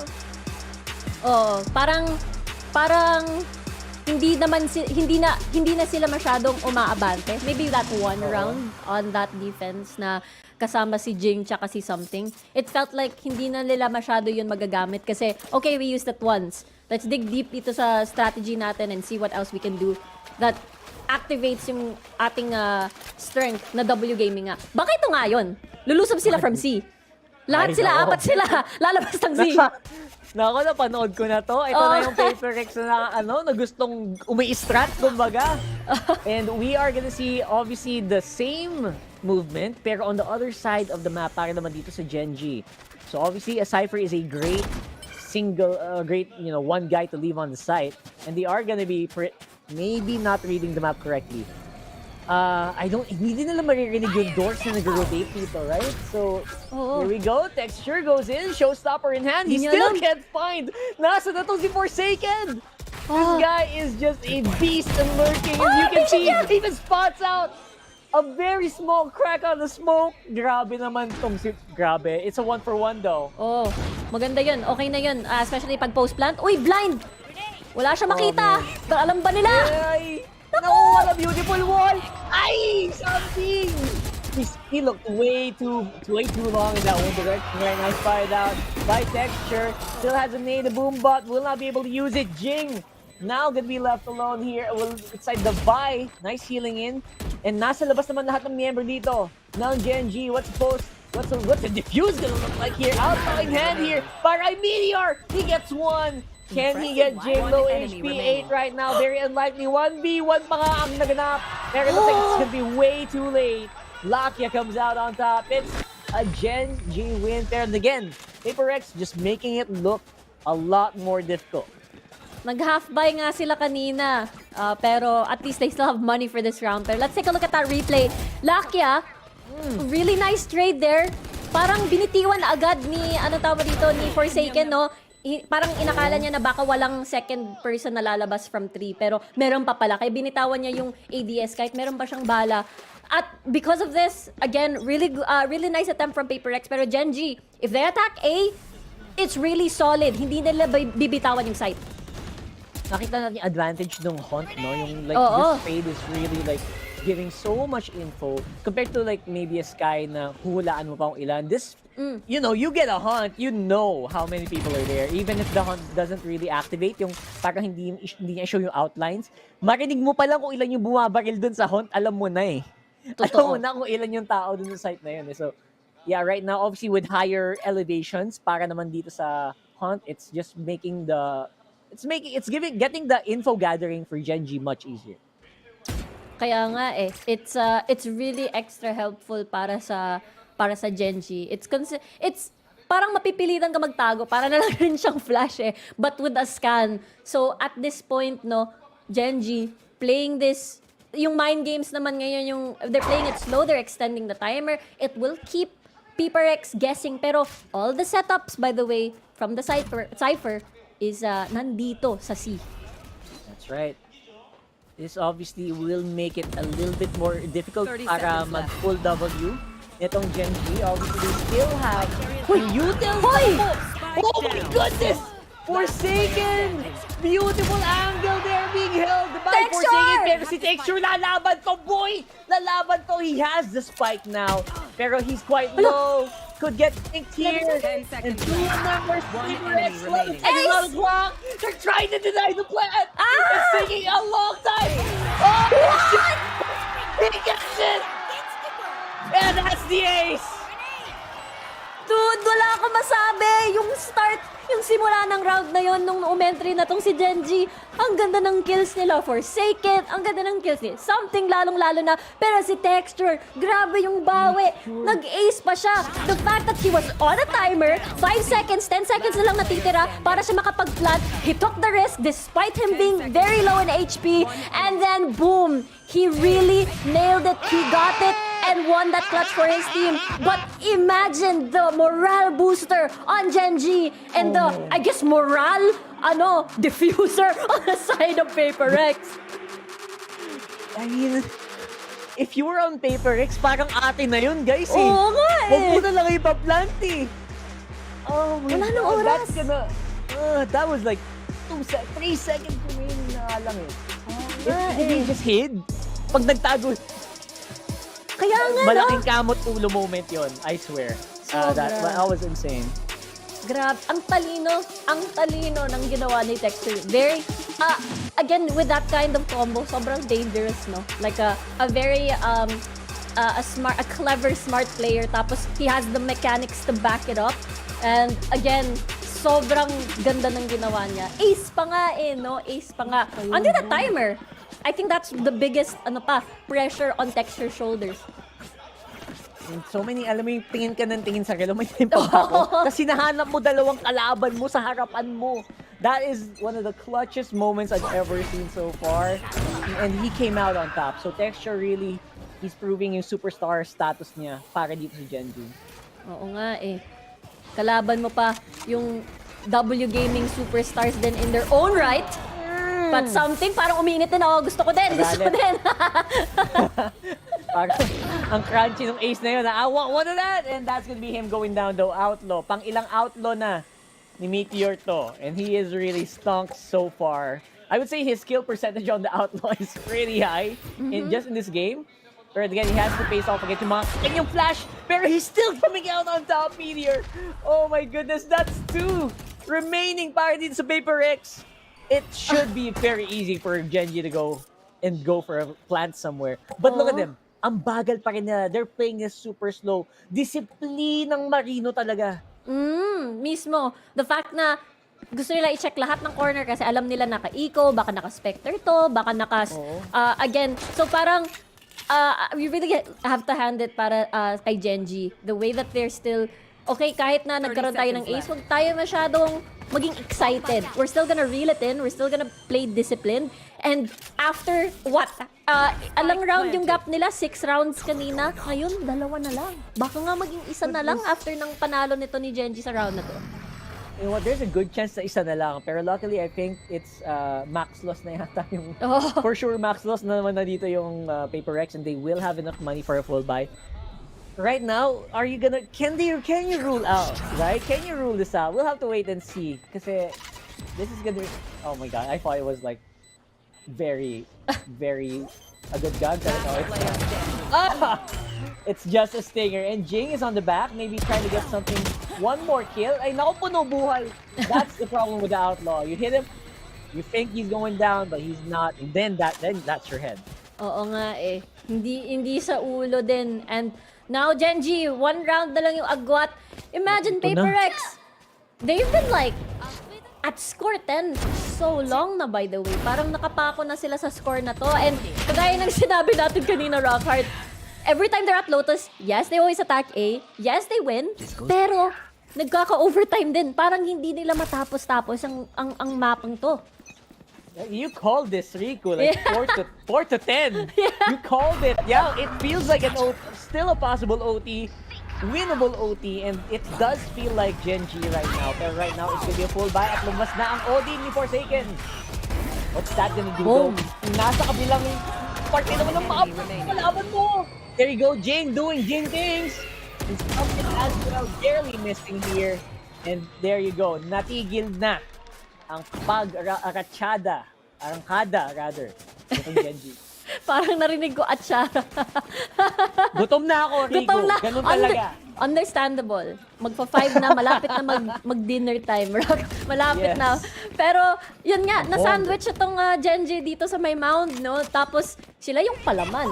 Si Something binuksan yung door, tapos boom. All they had to do all he had to do was land these important shots and cause confusion dito sa may mound. And after that, nawala na yung, nasira na yung positioning ng Genji. And this is good, no? After the timeout, they were able to escape that 10 score mark. Pero okay na sana eh. Parang sabi ko, uy, parang it sounds like it sounds like we're seeing a very classic. Ooh, that Meteor nice kill. We're seeing very classic Lotus sound dito. Yung sound ng door at yung sound ng Odin ni Forsaken na dumadali pa na isa-isa. Getting the Genji members low, pero syempre gagamitin nila ngayon na pang-entry naman. Itong lockdown. Oh my goodness, Texture, will he spawn him out? Yes! Oh no, it's not gonna be a surprise anymore for Forsaken. He calls it. He knows where everyone is at. And they know it's gonna be a B hit. Pero ang tanong, may magagawa ba kayo kung nandito kami ngayon sa B? I mean, wala na kayo masyadong pang-entry. Although there is still gonna be yung flash from the Vive. And it's gonna be a very difficult entry here for 5 people. Not to mention, meron pang Viper Spit sa gitna. Kaya nga. Tapos Odin, you have to play this very defensively if you want to slowly creep into the site. But I feel like Paper Rex, they want to play conservatively na lang. Considering na they keep coming off from ecos and then buy round, tapos natatalo sila. Eco na yun, Kaya nga eh. So, mas maganda na lang na i-keep na lang nila yung mga weapons at i-save nila para mag-match point kasi sobrang hirap ng sitwasyon nila ngayon. From, again, a huge lead and now, Genji coming back on top here. 1 round na naman yung agwat nila and malaking problema ito na na-encounter ng Paper Rex. Hindi nila matapos-tapos talaga ang mapang to. Sabi nila, pahawak naman ng Vandal, pahawak naman ng full armor. Ayan na nga. So at least they're gonna have that, right? Forsaken, I think, yeah, he could have actually gone full armor. Or will he go full armor? I don't think so. Anyway, 10-11. We're getting there. We're getting to the overtime point, guys. Obviously, I think malaki pa rin naman ang bangko dito ng Genji. So, I don't know. Paper Rex, what's the call gonna be? Let's see now. Mukhang agresibo yung call nila. Nagpupush sila sa mound, nagpupush din sila sa mid. Oh my god, they're trying to sandwich.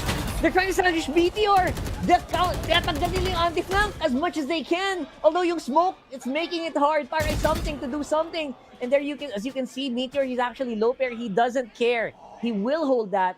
And he will be able to hold in time for the rest of Genji to arrive. Ayan na nga, yung mga tropa ko nandito na, Prowlers going down, looking for info, and they know, ayan na, guys, nasa site na yung Paper Rex. They're using up a lot of utils. They're 1 man down. Meron pa naman meron pang isang Prowler, pero kailangan nilang alalahanin itong Odin na nandito sa my 3. I think it's going to be a bit risky if they wanna go through that route. Baka ma-wallbang nga sila dito kasi now that they identified where Forsaken is, baka iba na lang yung approach nila. Ibang daan kung pupuntahan nila. Hindi! A pa rin talaga! Kaya na, denying info. With the nightfall, Forsaken nagsisimula na dito mag-spray through the smokes and maybe he will have to just play for the retake. And sabi ni Texture, walang retake. Pumunta ka dito, halika dito. Show me your Odin. And they are able to take care of that. And for the meantime, it is gonna be a really weird attacking post plant here. Spotted out by something. Nakadalawa pa nga. And makakaisa pa ba? Magandang lineup mula dito. Kay Meteor, will it be enough to deny the defuse? And I think it will. Oh, may pangalawa pang Nano Swarm. Ang daming time na binibili nitong mga util. That's a lot of time. I think they have to push it. Meteor's low, Munchkin is 2, pero it looks like there's just no way the defuse is going down. The denial is real. It's a 1v1 now. Munchkin! What's it gonna be? Oh, there it is. And just like that, we are tied in the game. Rock hard, mahabang araw yung araw natin ngayon. You're calling it, Rico. I'm calling it talaga, promise. Ikaw, Itong teams na to, itong dalawang to talaga. Alam natin, may posibilidad na magiging overtime to at magkaka-map 3 to. Siyempre, gusto ni Paper Rex magka-revenge. Pero si Genji, gigil na gigil sila na i-maintain yung kanilang undefeated Ayan. So far, I would say 18-16 naman yung pinakamahabang overtime. So I don't know if that's gonna go much. Oh, Texture!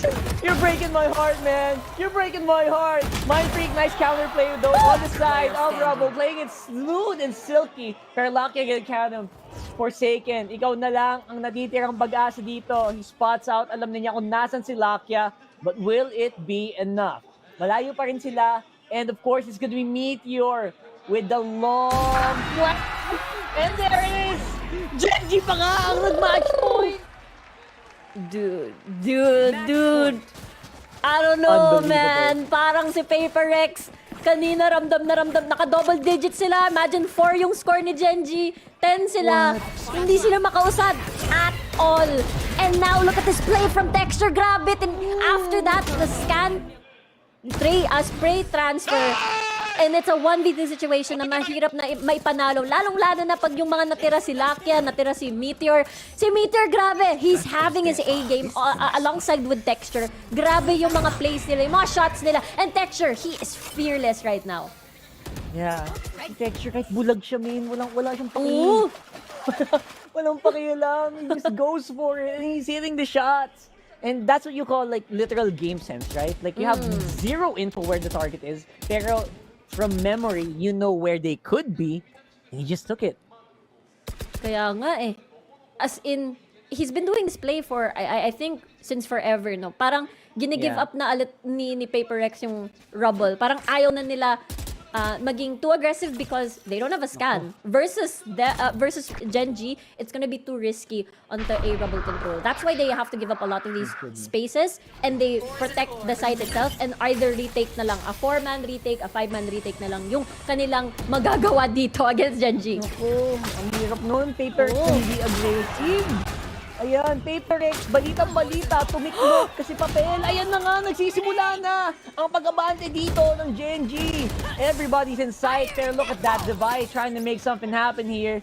Showstopper, pang warning shot lang oh, warning shot. Walang gagalaw ng masama. Napapaligiran namin kayo mga kaibigan. And it's gonna be the 2-man combo here for Paper Rex. Medyo malalim naman na sila, so actually they're in a position to go in. But that all depends on whether or not Mind Freak can maybe make a pick. Makaka-pick ba ng isa man lang? Kita yung baril! Ang laki ng baril mo! And yun nga, that's Mind Freak, aking gas. Pag one more! Yeah! All just knows it. Wow. Dude, akala ko overtime na. Akala ko na-nostra ko yung overtime pero hindi pala. It is Genji still showing kung bakit nila pinili yung map na to, bakit sila yung current na mga hari sa Lotus at pinakita nila kung bakit sila ay yung, again, consistent na team ng Pacific.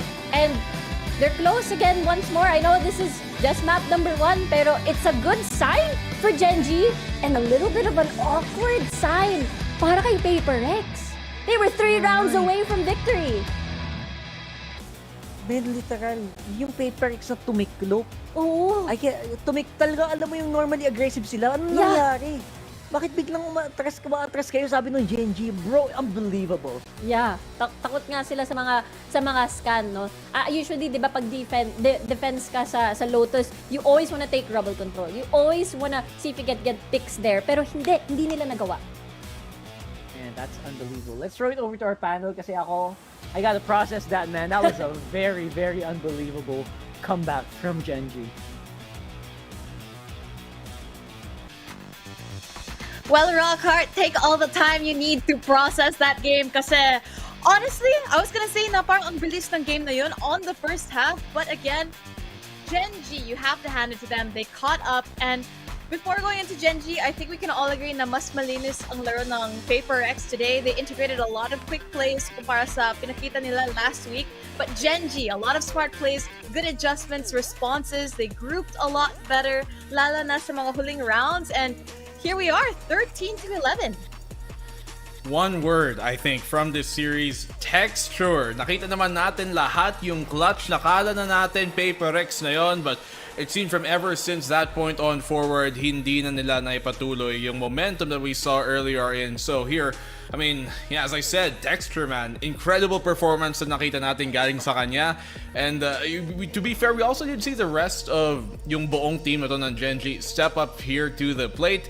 Namely, si Meteor na he actually top frag that game. Madami siyang naigawa dito to really keep them in check, to make sure na yung mga butas dito ng Gen.G on both sides, sa defending and attack, nakabantay. And he was really foiling a lot of yung mga parang saw plan sa balak dito ng PRX. Exactly, and even when you look at it as a whole with a slow start on Gen.G, I mean, I think they mentioned in the Alex at the start during that interview that this is one of their, if not best map, and it is really showing because on that attacking half, grabe talaga yung dating nila for Gen.G to really mount that comeback. Because PaperX so close to snatching this map one away, but I feel like on the mental side of things, it's kind of expected, but mahirap talaga tanggalin yung feeling na parang sayang talaga because you're so close at least to getting an upset for the map, for the opponent's map. Oh yeah, definitely, especially knowing PaperX, diba? They were, again, they seen, the momentum was there. We could definitely see it. But at the end of the day, looking at the way that Gen.G picked apart yung plays ng PaperX, you have to hand it to them. They did it effortlessly. There were even these moments na alam mo, yung PaperX, they felt helpless. You could tell that they felt helpless in those moments, and I think that's the even more frustrating part. So now moving on, so next map now there's gonna be Icebox. I can just imagine how 50-50 it kind of is here for PaperX. I don't know, mental-wise, if they're gonna be able to bounce back from it. Pressure din yun, syempre, kasi yun nga, we haven't really seen PaperX, tapos ngayon down sila in a map dito sa series na to, and yeah, Icebox has been kind of an unknown factor para sa kanila ngayon. Pero pinag-usapan nila kanina doon sa panel, doon nga si Alec na parang dati diba nilalaro nila yung Gecko, tapos parang yun pa naging meta, so maybe them with having that experience on that Gecko dito sa Icebox, maybe that's gonna bring something differently. Pero I'm just still very impressed kung gaanong kalakas ang Gen.G from the optic. Hindi siya parang honeymoon period na galing sa kickoff, because even dito sa Pacific League second week, patuloy pa rin ang kanilang momentum even from Madrid, and Gen.G are the real deal. Exactly. Really showing talaga yung veteran status nila, even for a team that is technically kind of newly formed. Meteor, Lakia doing so well this game. And I feel like, of course, Texture is a standout. Kita-kita. I mean, he had an ace and everything. But on the side of PaperX, then, a lot of high impact from Mind Freak. But Jing, on the return, you see those sparks of his former form, but the parang overall coordination talaga of PaperX is kind of struggling. And you can see it when they're trying to take sides in the middle of fights. Definitely. I think we could definitely see, especially sa cam, ni something, he would always have Jing in front of him. And you could see a little bit of clunky movement, a lot of deaths that shouldn't have happened. And I think I was actually gonna I was waiting for the statistic at the end, sa graphic. Now, we were going to be expecting a lot more first kills from PaperX, but it was immediately converted nung nagpalit sila ng sides. But now here, looking at Icebox, Gen.G definitely has a lot of experience on this map. We haven't seen a lot from PaperX here, so hopefully that surprise factor is going to change things up here. But again, yung point mo kanina, Black and Blue, the Gecko, Gen.G does have a little bit of experience here. How do you think they're going to be going head-to-head now? It's honestly very curious yung composition na nilalaro nila, and you can see the problems ng comp nila dito sa Icebox, being that Gecko and that KO nung nakita na nga natin sa Madrid. They lost versus Sentinels at EDG very handedly, 6-8 to 13. At makita mo talaga na without that Sova or any form of information gathering aside from the hard hit na meron nga sila, pag hindi sila nanalo sa contact, dun talaga sila nahihirapan because their comp is based around that contact being won in the first place, not to play the default game na mas matagal. So I think against PaperX, na kailangan na lang i-contact talaga dito if they're playing the same composition na may Gecko at KO sila. Dito sa Icebox, mahihirapan ang Gen.G. So if I'm Gen.G, I would have something planned dito. Masala na galing sa Madrid, I would assume na baka nga may bagong composition tayo na makita from Gen.G, at least if they have enough time galing sa Madrid para i-practice dito sa Pacific League. Exactly. You have to fight yung unexpected with the unexpected. And with PaperX not showing any information dito sa Icebox, I feel like it's gonna be more relying on that team synergy that they've built up and really going for the hard contact hit like BNB mentioned. At least to them though, compared to Lotus, mas mahirap talaga gumalaw sa Lotus dahil ang lapad talaga ng mapa, 3 sites, there's a lot of rules that you have to account for, and I feel like especially when they were on the previous defensive side, nahirapan sila on that mid-round to play the macro, unlike Gen.G who was very familiar with that ground. Here in Icebox naman, a lot easier to just rush A, as a lot of us surely know from all our games and in VCT in general. and it's less it's like more encouraging to go for a hard hit, and you're kind of deterred to go for any splits, which fits the playstyle, not just for Icebox honestly, but even like later on if it goes to bind, also bind. Yeah, Bind definitely it has a similar style. Pero, you know, I want to talk about this matchup just now and how Gen.G came back. So, considering yung mga adjustments na ginawa ng Gen.G here, how do you think Paper X is going to be responding here on map number 2? It's hard to call right now, especially since pinag-usapan nga nila Alex kanina dun sa panel nga, di ba, na parang they're trying to cook up something a bit more different here. Meron naman silang naipagplanuhan. I would assume they would stick to the usual na parang nakikita nating double duelist galing sa Paper X pagdating dito sa Icebox, but I wouldn't be surprised if they change something up very differently dito. I'm still gonna expect na see something para mag-jet siya, and maybe we might see that raise again from Jing, but I don't know what really they can change. Maybe yung magdi-double controller sila, no Sentinel. That's something they could try here. I think we can maybe see like a double wall, Harbor plus Vipers. You might take naka-Vipers, si Forsaken naka-Harbor. That type of thing na nakita naman natin dati sinusubukan nila. And those are maybe the things that they could use to change up dito yung talagang, and really I guess, amplify yung fact na wala masyadong information gathering ang Gen.G sa comp nila. It's just so difficult because the map itself, your Icebox, a lot of inflexibility in terms of agent choices. You always want to have your scan, you always want to make sure that you have some kind of info flash or something like that. Generally, everyone just plays yung Sova, Viper, plus Jet, plus 1 or maybe 2 different Sentinels, something like that. So it really, it's hard to like swap out an agent without losing so much. So they really have to be, I think, more confident. And yun talaga yung concern ko, because coming off a loss, of course, the mental also is affected. And now that they know that they can't just rush a site and take the fights and win, because the opponents here for Gen.G can really fire back and win also. So it's more of making sure that they're able to just commit and not be afraid.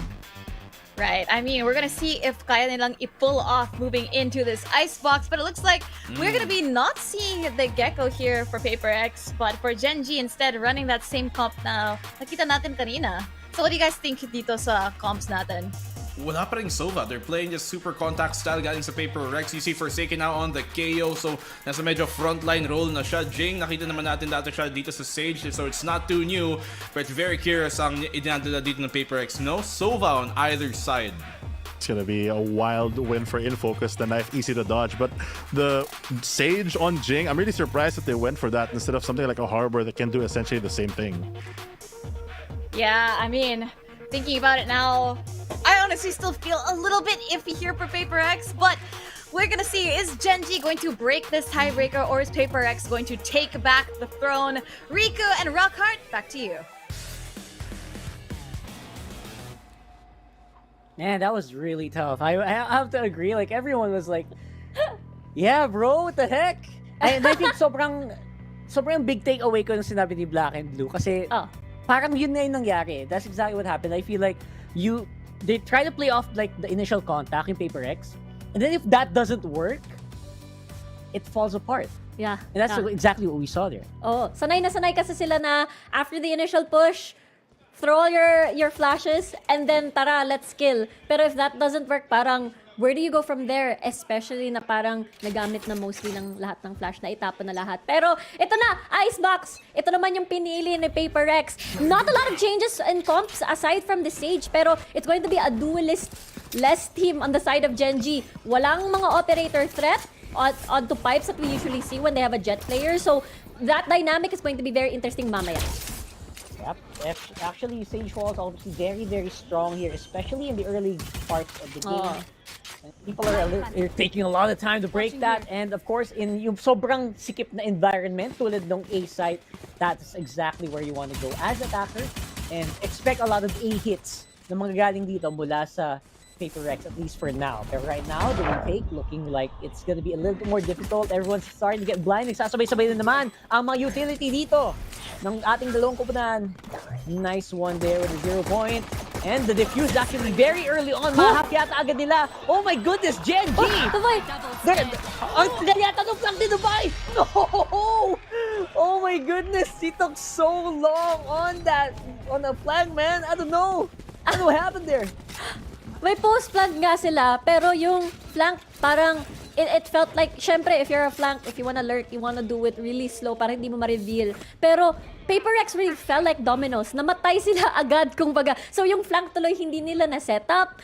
And as well as yung post-plant na snake bite setup ni Mindfreak, hindi rin tumagal kasi namatay na yung front line niya. So, Genji, again, this is a very full utility na team composition, no? So, ang ganda lagi ng mga retake nila. They're just going to overwhelm them with utility with this composition.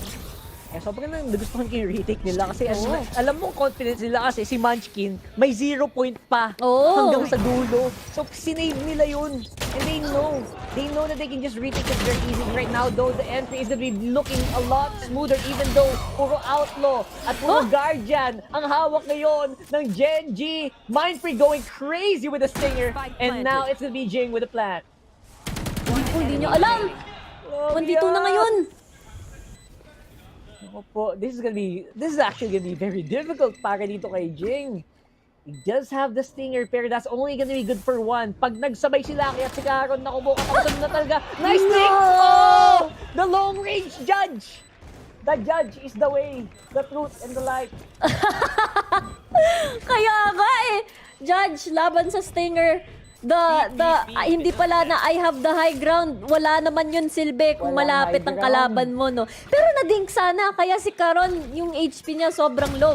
Simulan nga natin dito sa replay na to. Si Karon, from B, nakapatay with the Judge, and then they switched over here. Gusto ko nga ma-mention si Jing, akala mo naka-raise pa rin kasi yung Sage nandun sa may taas, very reminiscent, pero that's just a Sage. Pero either way, still expensive for the side of Genji, pero this comp is proving to be such an annoyance on the side of Paper Rex dito. Yeah, huge annoyance right now, to say the least, right? Because they forced bite a lot. So, itong round 3 nila, not the typical round 3 that you can see. They are still half. And only Divide. Si Divide lang yung may bandal. Kaya nga eh. Ang hirap nito. Pinilit nila kanina. Ano kaya magagawa nila? Nakapasok na si Something. They need that kill. There we go. Full armor's obviously not gonna be doing a lot against a headshot from a Vandal of Divide. Finally getting some momentum here, and now it's gonna be Something with the plant. Meteor, good position from top of rafters. Is actually very aggressive. Parang wala siyang pakialam. Sige, sumilip kayo. Kaya ko kayong 1v1 here. And he is coming out on top. Magandang alert mula kay Aaron at kay Lakia. And that's gonna be Something left all alone. Hinahabol pa siya. Hinahabol ka, Trash ka na hit. Trash ka na hit, bro. That's it. That's 3-0. Pero makakin pa yata, hindi na. Oh my. Kagaya ng sinabi mo, because of the buy kanina sa round 2, Paper Rex did not have any rifles, the usual that we see on a bonus. And understandable, ito yung gameplay nila. Kagaya ng sinabi ni Fluffy, on this type of competition ni Paper Rex, they're going to be a simulator. That's what they're going to do. They're going to constantly bridge the gap using the zip lines. They're going to have a lot of close range weapons. And that's how they're going to initiate a lot of these first kills or first bloods na kakailanganin nila para ma-secure nila yung site. Pero the post-plant is always the problem. While they can plant, post-plant against a utility-heavy composition like this is going to prove na sobrang problematic para sa kanila. Super problematic. Kasi you have to make them hit, right? Yeah. Some of these utils, they need to really make a huge hit. A lot of their flashes need to be timed perfectly. And right now, it looks like a very aggressive naman na depensa mula na manggagaling dito sa Genji. Medyo forward sila right now. Paper Rex facing him head-on! Ayan, nabandal sa mukha. Right? As in point blank, man. Now it's gonna be Munchkin. Nice kill. Spots out some members of Paper Rex pero masyadong madami.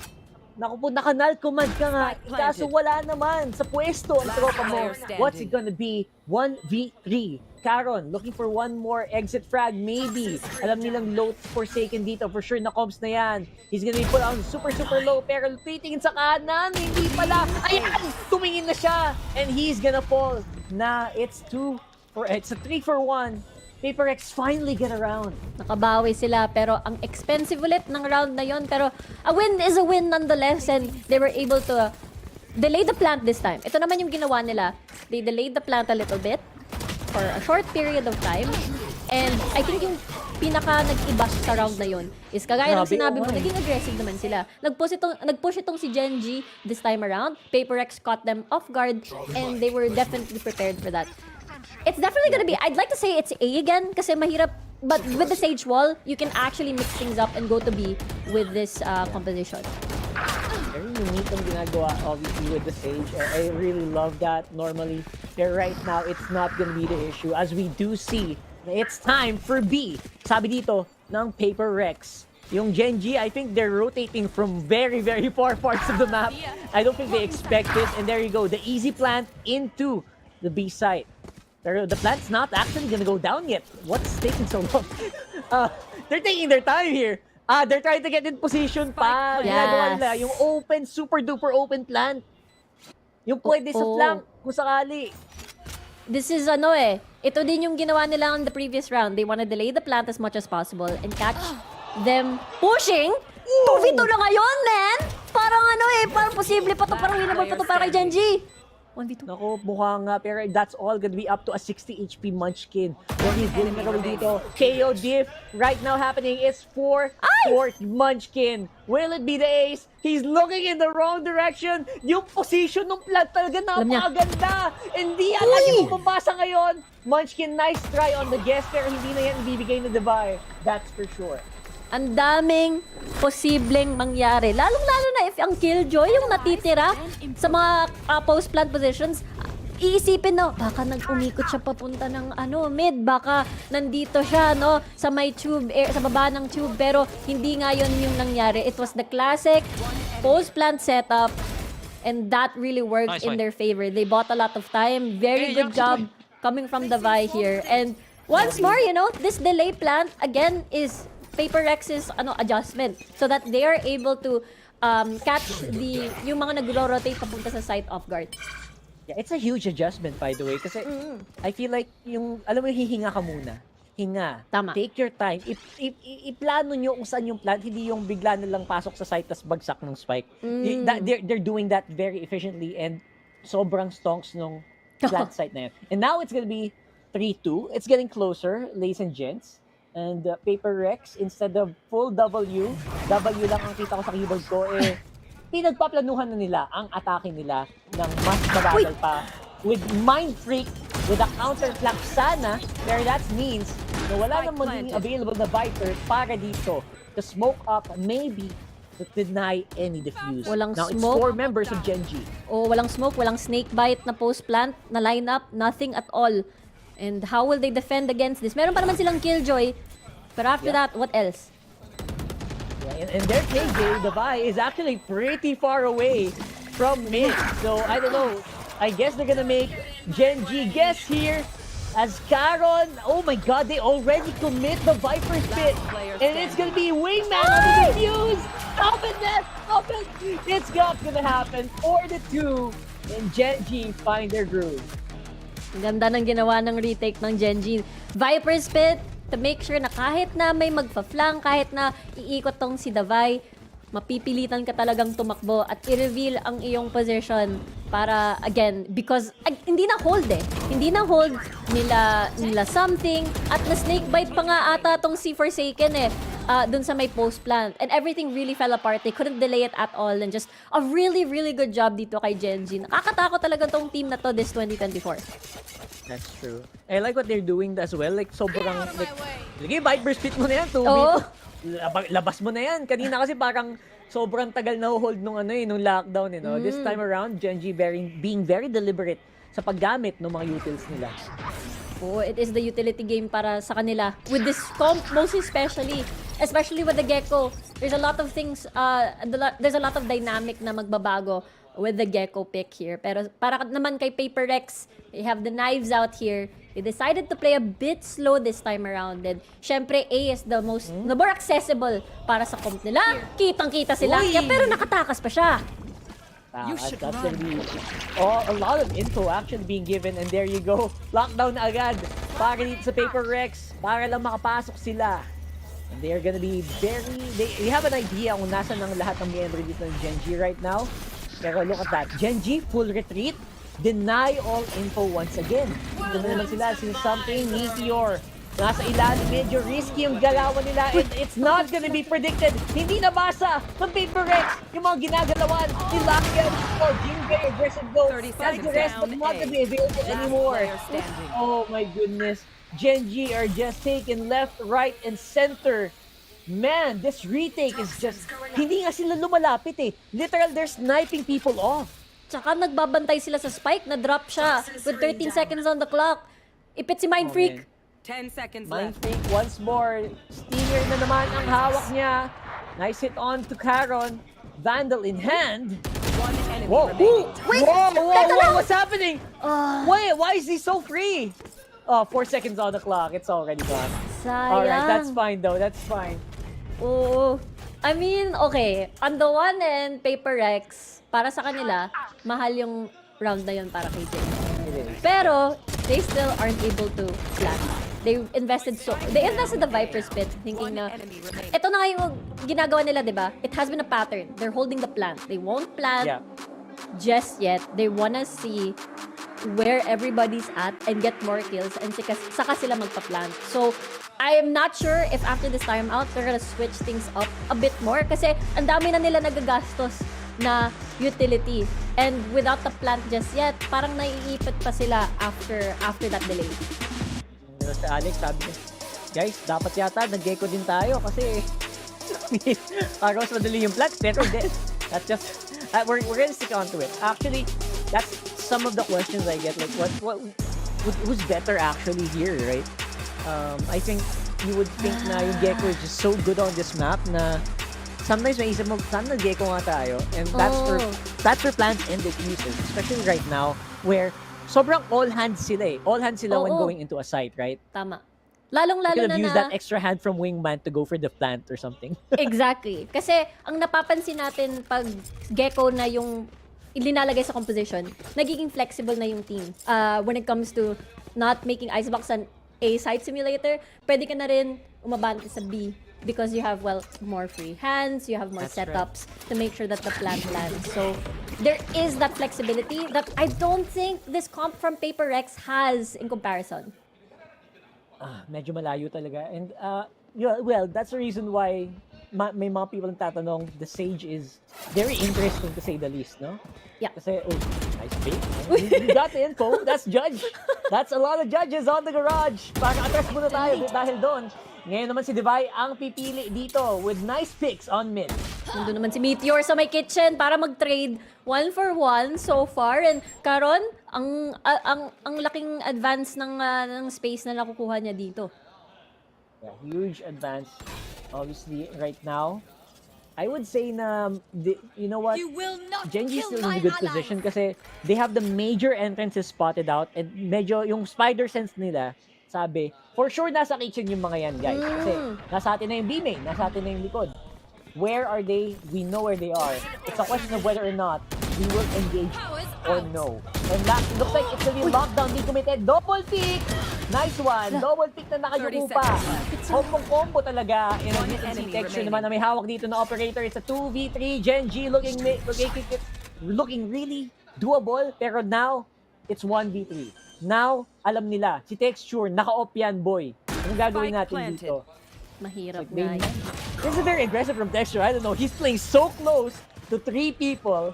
And that will mean he will go down and give an operator over to Paper Rex. Oo. Kung isa sila sa mga teams na syempre tuwang-tuwa or rather really can take advantage of the attacking operator on the side of something. And this is a threat na syempre kailangan nilang irespeto. But it all started because of that mid take instead. It does feel like maybe if they stack mid, maybe if they get tube control, kitchen control, it might or it will really collapse the positioning ng Genji. It has been pretty straightforward. It has been constantly A. Pag naka-eco naman si Genji, tara punta tayo ng B.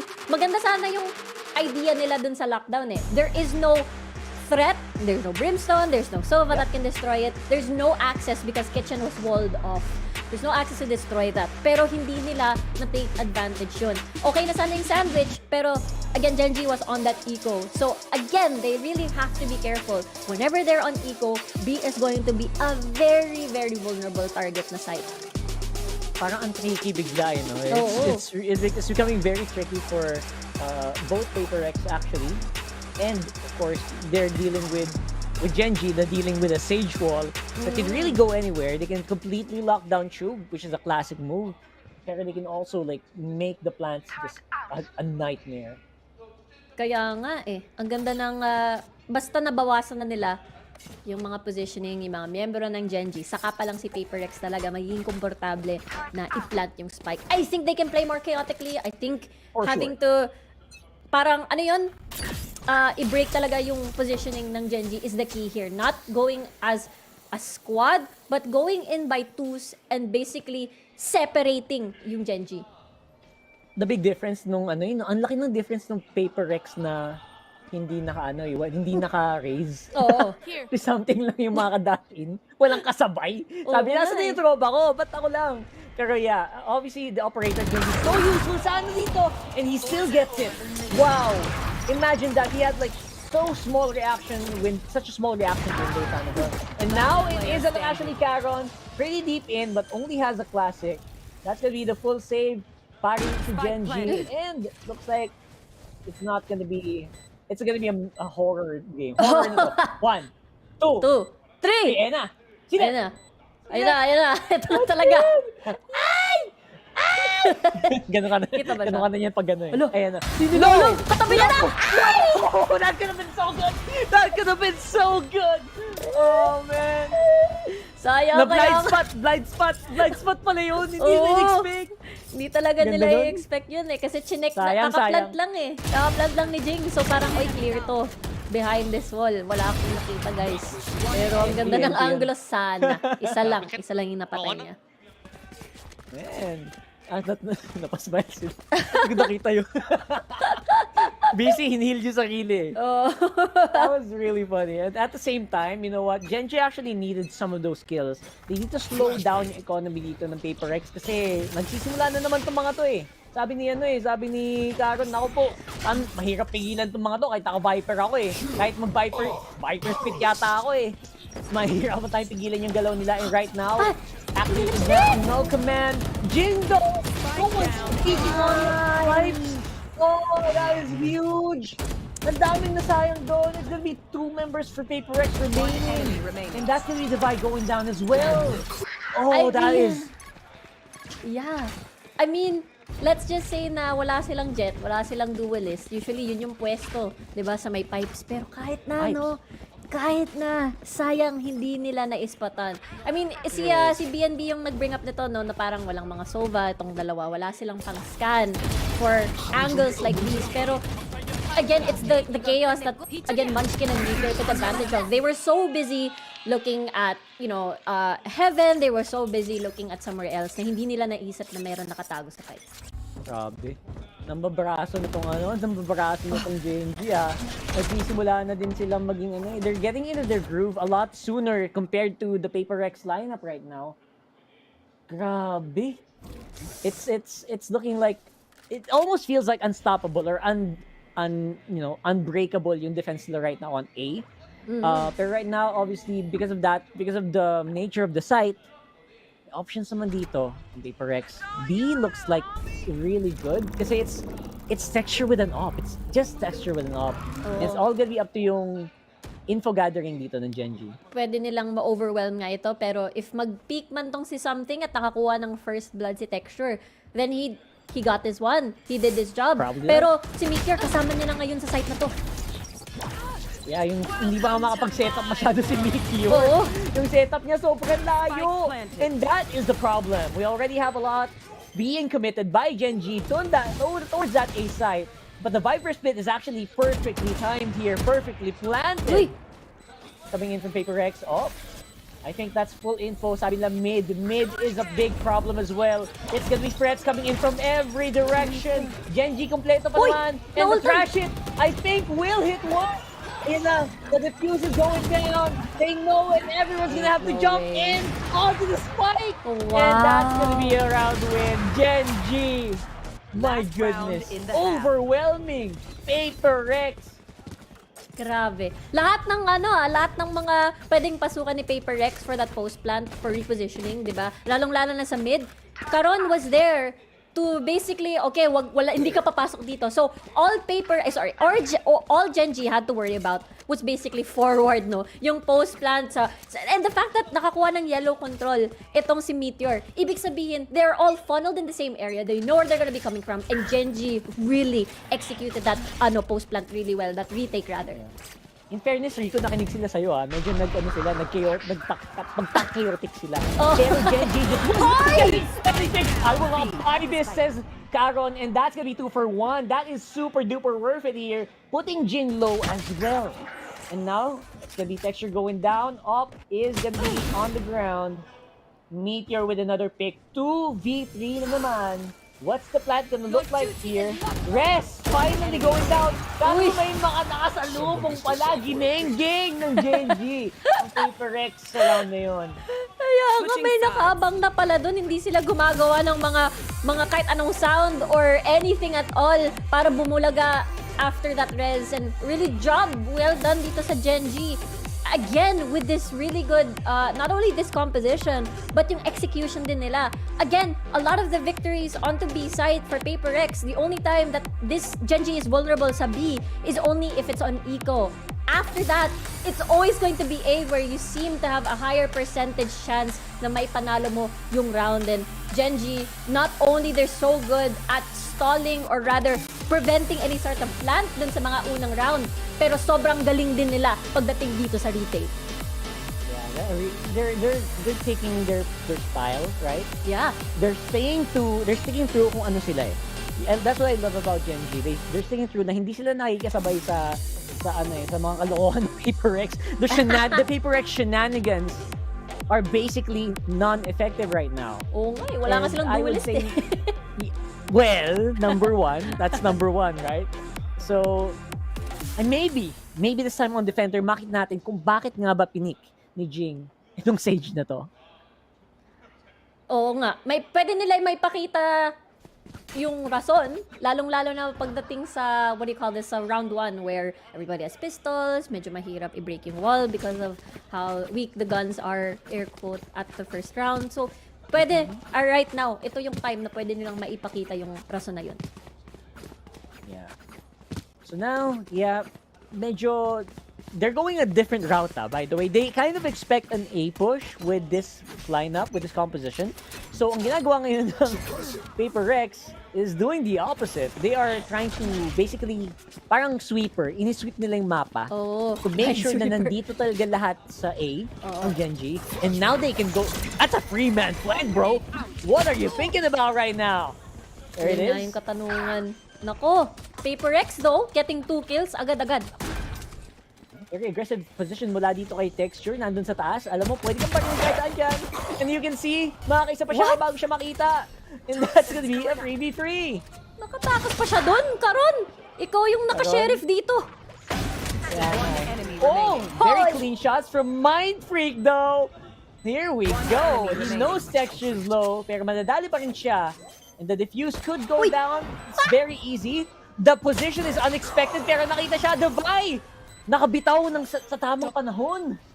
Ang galing kita nga. I think pareha sila nagkagulatan, no? Si Davai at tsaka si Texture doon. Parang parang, uy, bulaga, nandun ka pala sa taas. Yung meme na, no? Yung nagkasalubong ng kotse. Parang ganun eh. Alin ka? Ganun dito.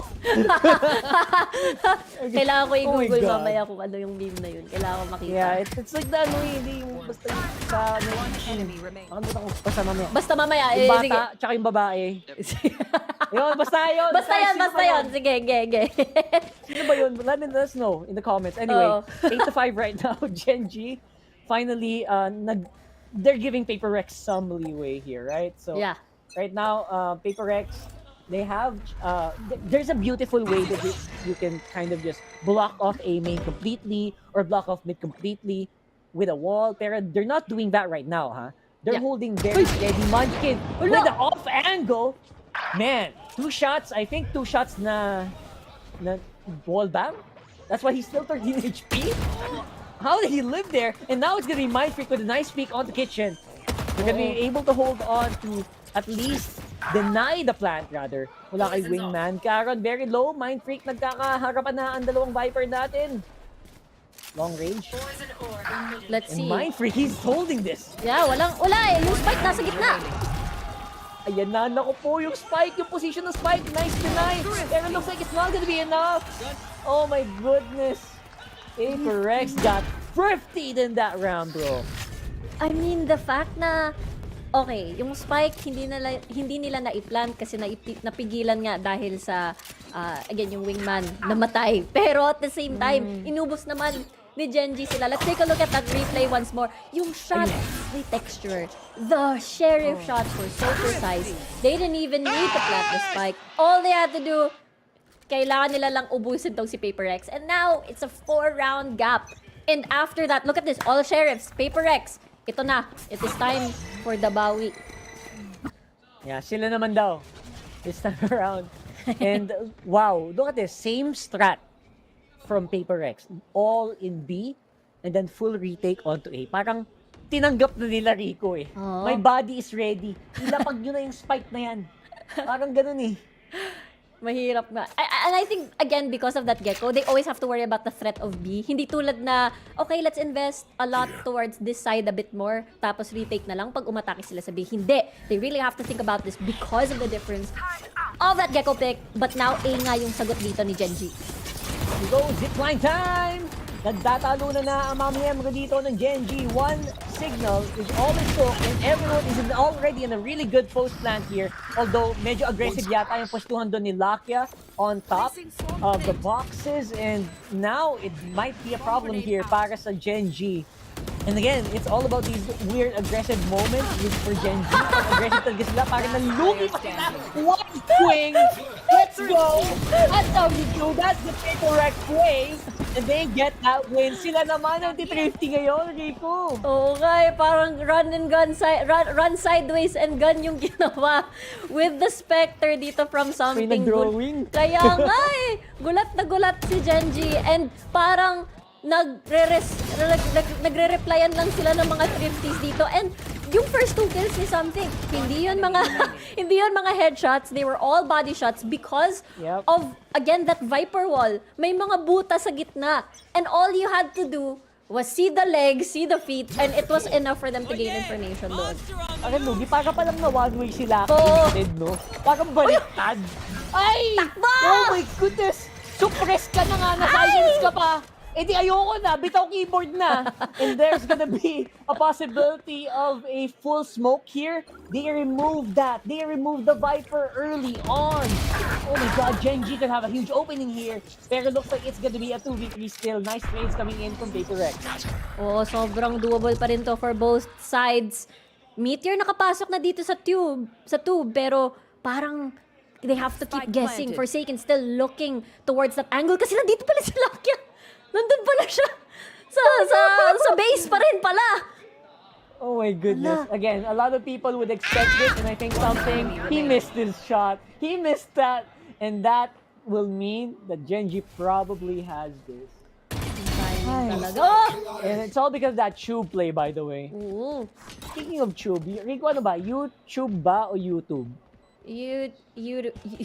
What's the correct way? YouTube. I say YouTube. YouTube. Ako din YouTube din. Pero may nagsabi YouTube daw eh. YouTube. Anyway, kayo guys, ano ba yun? Tuub ba? T-O-O-B? O Tube? C-H-U-B. I-comment nyo naman kung ano tingin yung tama. Anyway, ang tagal ko nang iniisip yun, naalala ko lang ngayon. So right now, obviously, man, that could have been really good for Paper X. Ang lalim na nila. Pero, ewan ko, may mind games na ginagawa si Lakia eh. Nahuli niya ng trash si Mindfreak. Kaya nga eh, nag-hamburger tuloy si Mindfreak yun. Hindi, wala siyang choice. Na-flashan pa nga siya eh. So, wala talaga siyang mapupuntahan doon. Talagang next round na talaga yung aantayin niya. Pero 4 rounds na yung agwat nitong dalawa, no? Genji, really full control here. And nag-exchange nga pa nga sila ng mga thrifties dito. Pero posible pala, kaya yon ulit na mangyari sa Paper X. Medyo mas magandang situation naman, at least for now, para sa Paper X, they do have at least 3 Vandals. Or 2 Vandals and 1 Phantom. And something he can play off of this Sheriff, no problem. So the big question is, yung timing na lang siguro na execution dito ng Genji because I think something he smells it. Naamoy niya. Something's fishy. Nice flash there just to detect anybody who might be or try to stop somebody who is going to be pushing in. What a forward!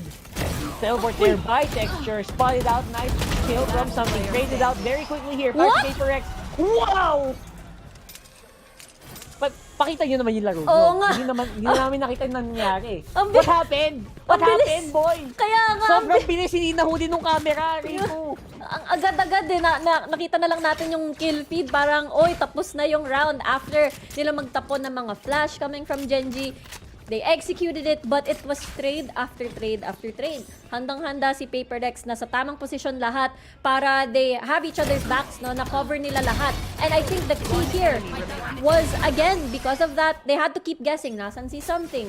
Nakita natin siya sa backside, pero lumipat nga pala siya.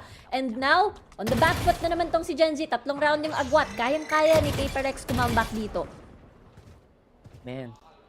Paperdex right now, obviously, in a better position, I would say, compared to the previous round.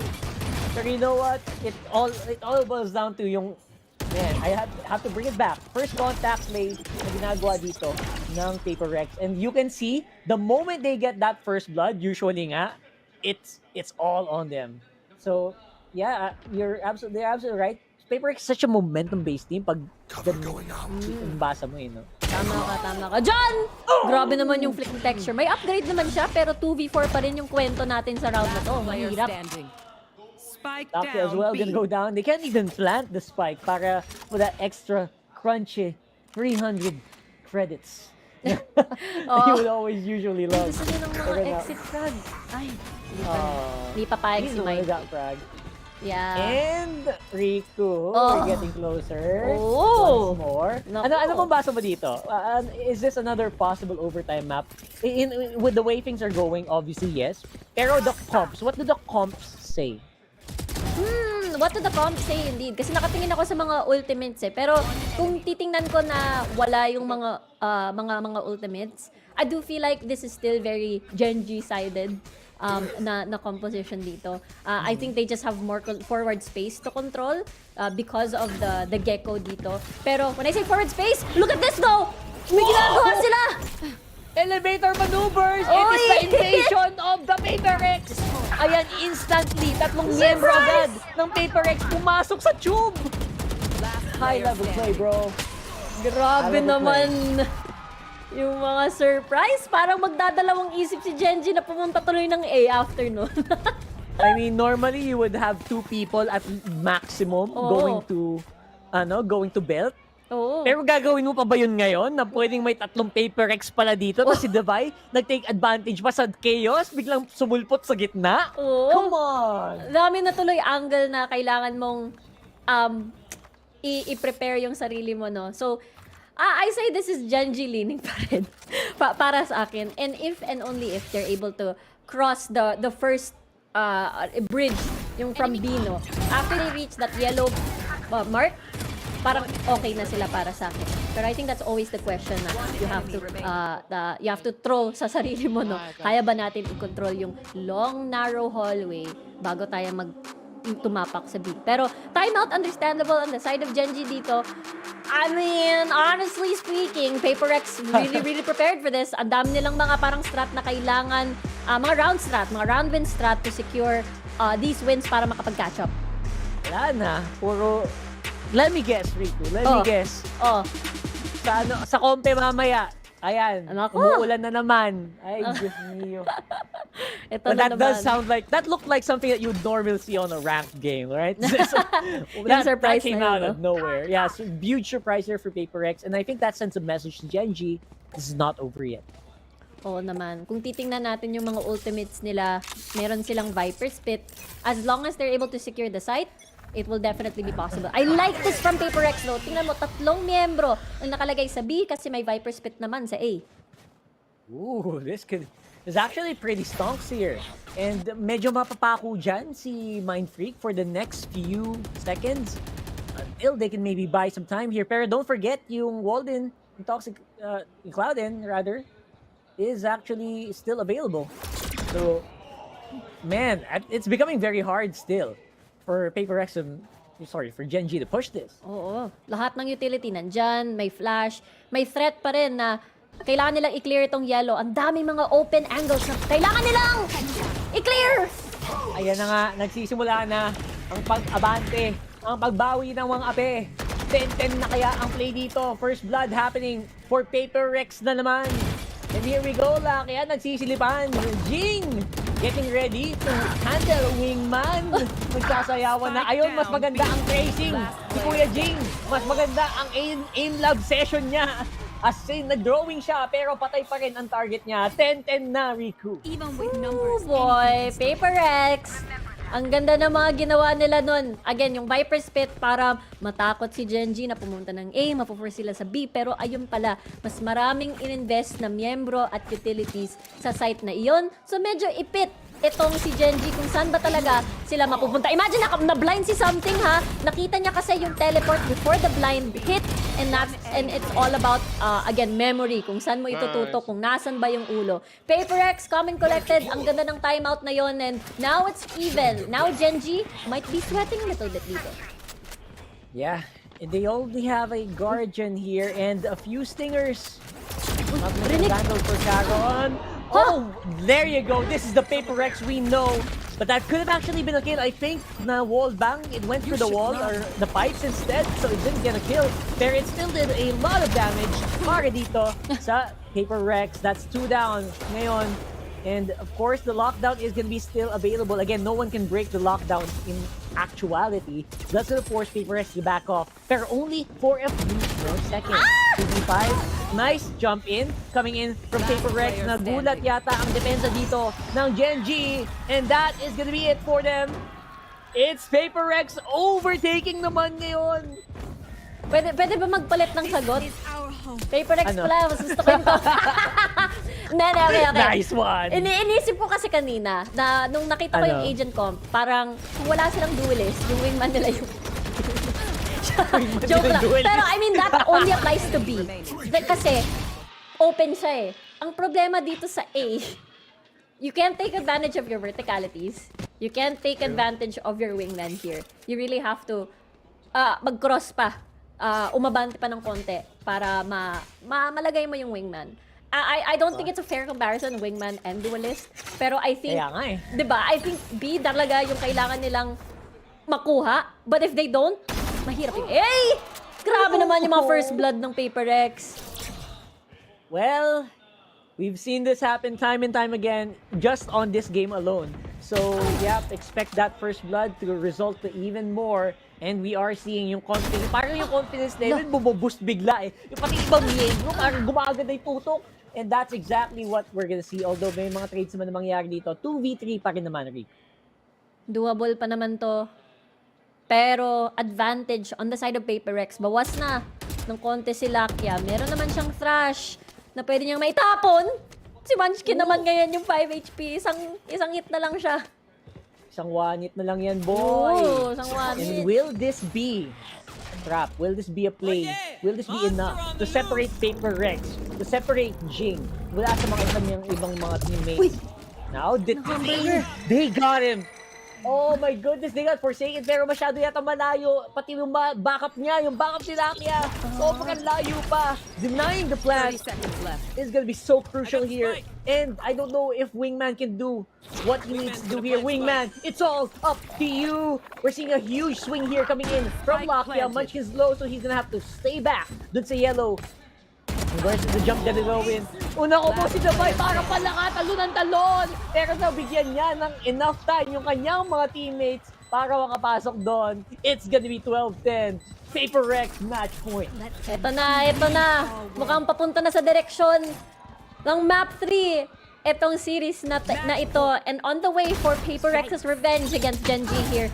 And ganito nga, pagdating sa mga duelo, natatalo itong si Gen G. They were trying to do a default setup here. Try to get first bloods. Pero pagdating sa tutok, no, lalong-lalo na sa mga 1v1 situation, hindi talaga magpapatalo itong si Paper Rex. And ult advantage is on their side. They have an operator. Gustong-gusto na nila Paper Rex na pumunta ng map 3.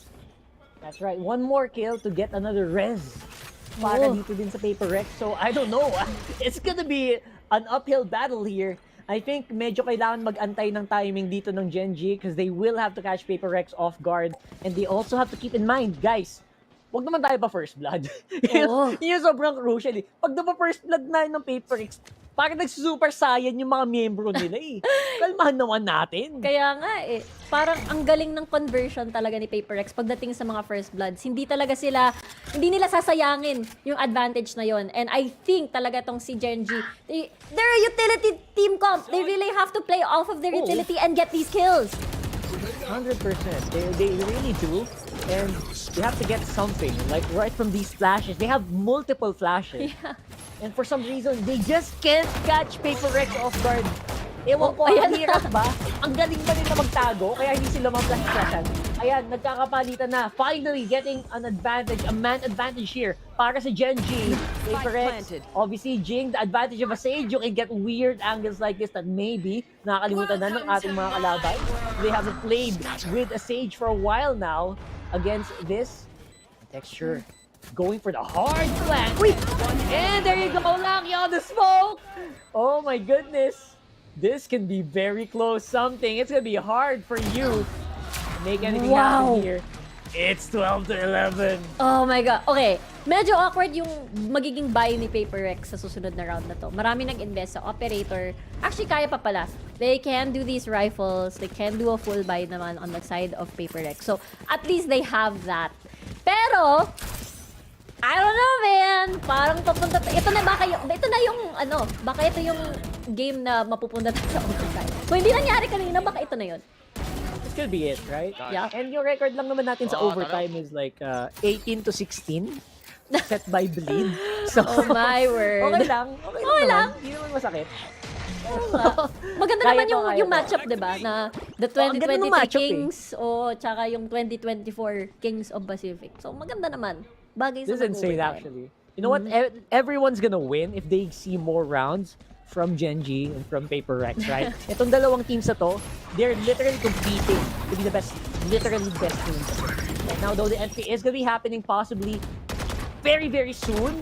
We are seeing a lot of utils being committed already. So, kompleto pa naman parehong teams. Ay! Lumabas Pull sila. back! It's a trap! It's a trap! Sila ni Nine Freak. It's all up to Mind Freak. Mind Freak, makita mo ba? Timingan mo ba? And there you go. Finally, the signal is given. This is possibly a full rotate. And we're seeing Mind Freak. He has a snake bite. Kaso wala na pala. You are powerless down with a null command coming in from Forsaken. Munchkin gonna fall. Pero active pa rin yung null command. They can't activate the snake bite. And Mind Freak will go down. No more smokes to stop Gen G here. One enemy remaining. And Texture gonna be the last to fall. 11-13 na naman, Rico. Paper Rex on top. Map 3 talaga yung ginusto. Gusto talaga bumawi ni Paper Rex. Ang ganda ng round na yun.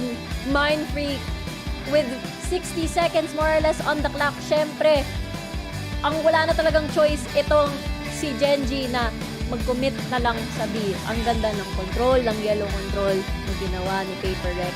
At na-delay ng tuluyan ang pag-take ni Gen G. It felt like they were going there sa overtime. Pero dininay ito ni Paper Rex. Gustong-gusto na talaga nila matapos to.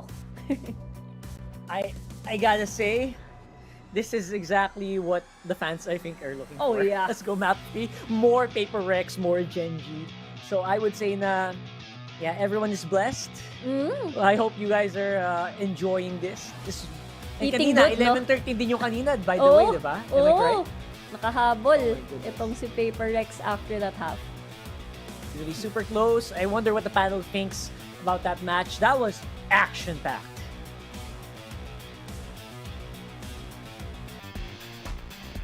It definitely was Riku and Rockhard. Well, ladies and gentlemen, welcome back dito sa panel. It's me, Rubixco, together with Black and Blue and Fluffy. And guys, that map felt like such a back and forth. Parang per round, naghahanap lang sila ng mga paraan para i-one-up yung kalaban nila. And it's been so cool to see these two teams show us why they're the best and why they're at the top. But it also looks like we're going to a map number 3. Alam mo, there's something weird about the way Paper Rex are playing right now, and nung pinapanood namin ni Fluffy nga yung laban yun, ang daming mga beses na parang like, what are they doing? Naka-knife out, tumatalon-talon, siguradong si Alex, binibiyak na yung table niya in that moment. And I guess it just speaks to the way na Paper Rex, even in a close game like this, talagang they're very composed in what they're doing, and you can really see that even if they're losing some of these rounds, hindi sila yung parang over-stress about the situation, at nakakatulong talaga yun, I think, for Paper Rex, especially here in this map to close this out. But it came very close, I think, too close for comfort para sa Paper Rex. Yeah, mental, a big one there. Sabi nga ni Alex dun sa interview that it's one of the key things that they're really focusing on. Maybe a bit too much dito, masyadong relax minsan. A couple rounds going awry here and there.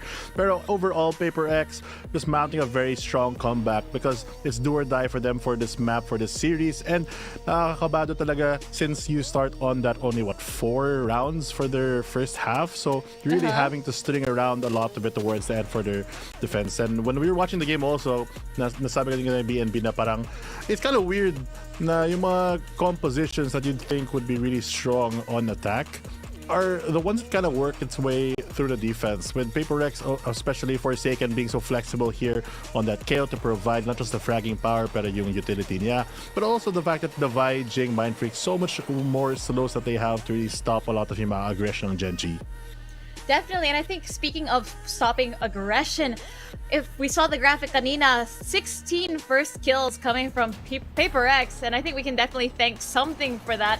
I feel like even sa previous map natin, something has been the one who's always been getting that initial pick, slowing down Genji, kind of catching them off guard, and if it's not something, it's always been Mind Freak. And considering that, it's no-brainer here that they were able to take back the series, but we're seeing a little bit of a pattern here, and I don't know if I can call it a pattern because it's a bit inconsistent. But again, like what you guys said, Paper X is not playing the Paper X way. It feels parang messy, I want to say, and I think even Alex acknowledges that. And I feel like although they're trying to work on it, they're not able to pick up the pieces as fast as they need to.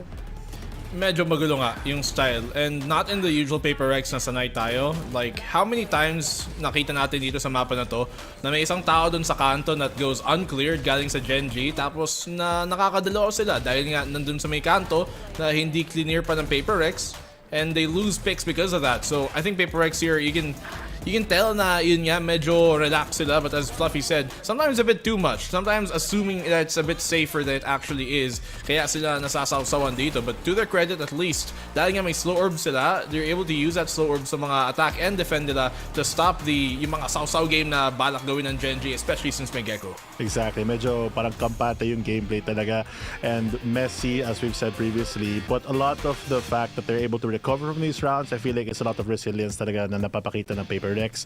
Yung punto though at the end of the day is you don't want to have to fall back to those things, and I hope that they work so hard nga dito sa map number 2 that once we get to map number 3, they can really show not just we can kind of win pag medyo messy and chaotic, but they need to come back to that more composed and controlled chaos na nakita natin from Paper Rex previously. Na parang mas solido yung win, right? Because I do think na it was a little bit lucky here and there, but I think for both of these teams, we could definitely say that it was a good display of pacing, especially how both teams were able to just control the way that the map moved, and especially utilization. I want to say and point out Lakia and Karon, I think, are super underrated, especially Karon. He's got so many impactful kills here, and I feel like we kind of forget that when we look at Genji, especially when we're looking at such a highlight player like Texture. I mean, Texture is a player na ilang beses na natin nakita yung performance na ito galing sa kanya. I do think though that as a team, as a whole dito Genji, you look at yung specific map na yun, looking at Icebox, and you kind of wonder kung ba't parang sila pa yung nahihirapan to really initiate some of these fights, considering they have 2 initiators on their side, and considering Munchkin did pretty well, Lakia did pretty well, I think. Nobody did bad on that team, I think, for Genji as a whole. It was just about closing out some of these rounds where Paper Rex, sila yung isa sa pinaka talaga magaling na mag-close out na rounds na parang hindi mo inakala na pupunta sa kanila. So, in the end, I think Genji did pretty well, especially for a map like Icebox, and nahirapan sila versus teams like Sentinel, nahirapan sila versus teams like EDG.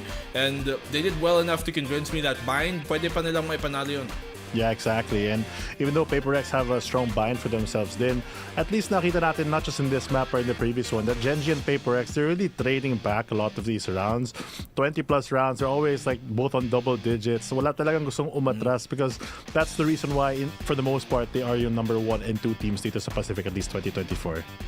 Yeah, I mean, I have to agree with you there, and I just think that we're kind of getting this such a treat watching these teams go at it, and it feels so early now. Week number 2 pa lang, we have this grand finals worthy matchup, and I think it really sets the tone as well for what we can expect from them moving forward, because again, week number 2 and Gen G's already having this very solid showing, and it just gives me such a good feeling for what they have moving forward. Paper X, on the other hand, medyo shaky sila at the start, but they're also showing signs that we're getting things together, it's starting to work, and I have good feeling for both of them moving forward. But now moving on dito sa Bind, we can expect a lot of similar things on Ice, like what we've seen on Icebox.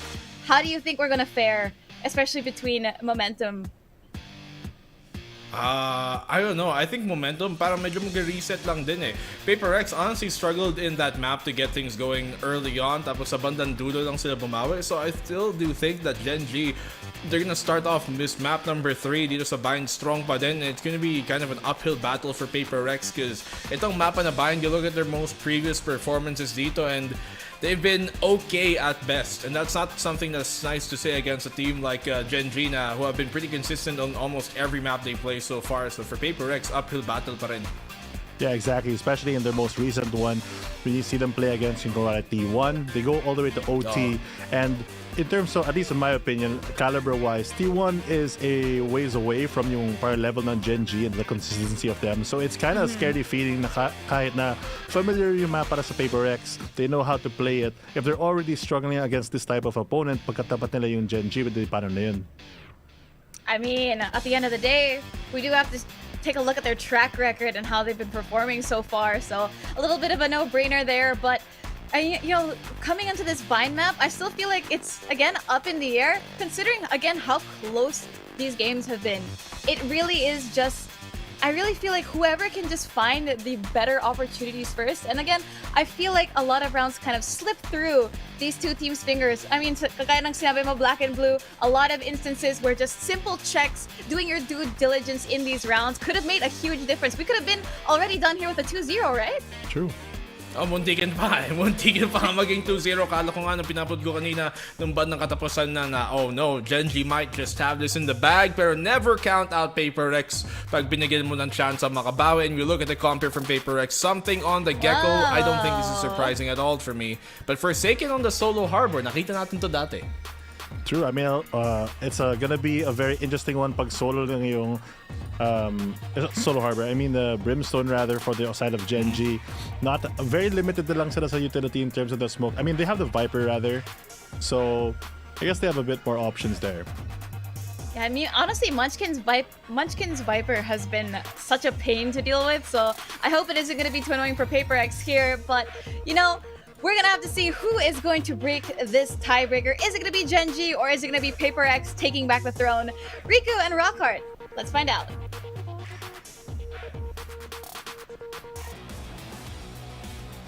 Man, I cannot get enough of that deep dive analysis, man. Their voices, grabe, and it's like, I could... Anyway, May ginagawa welcome ko, back, Rockhart. ladies and gents. Ano? Can you guess what this is? What? Can you get what this is? Page, Chris? Page Burger. Pag nag-gecko Burger? ka na, na-trash ka. Okay. Okay, akala ko May gecko I sila always see that eh. on the Sage. That's a Sage wall and that's a gecko. Pwede rin. Pwede gecko din kasi. Oo nga. Ayun. So, welcome back, ladies and gents. Ito na, map number 3 na tayo. And how's your Saw game? That's a big question ng ating panel dito. This is interesting. Gecko on one side, obviously. And of course, it's gonna be Cypher on the other. Ito yung interesting ha, kasi kung titingnan natin yung stats, mapupunta syempre sa Gen G yung upper hand dito. Paper Rex on the other hand, natalo sila when they went up against Gen G on the grand finals of kickoff, and it was not pretty. It was a very tough game for them, pero malay mo, iba na ngayon kasi in comp nila, hindi na siya Yoru and Raze. Iba na ngayon, a single duelist this Ay. time around, and Jing now, nakasalalay sa kanya yung pag-entry. Good times, no? Good times having a Yoru on the comp. Man, oh man, that's as W as you can get. Para sa comp na yan, para sa lineup na yan, para sa team na yan. And now it is gonna be the TP. We're gonna see the people walking up on the A here. That's basically open for the taking. It's a battery take, ladies and gents, and the plant is gonna be behind truck. Uy, pero hindi nila inasahan na Flanking mayroon coming pala from din sa Mindfreak. Heaven eh. Naku! Hindi na check, Rico. What's it gonna look like though as nagpipistolan, nag-right-clickan ng classic doon sa Heaven. Pero hindi nyo pinapansin si Extra Teams again, Lee!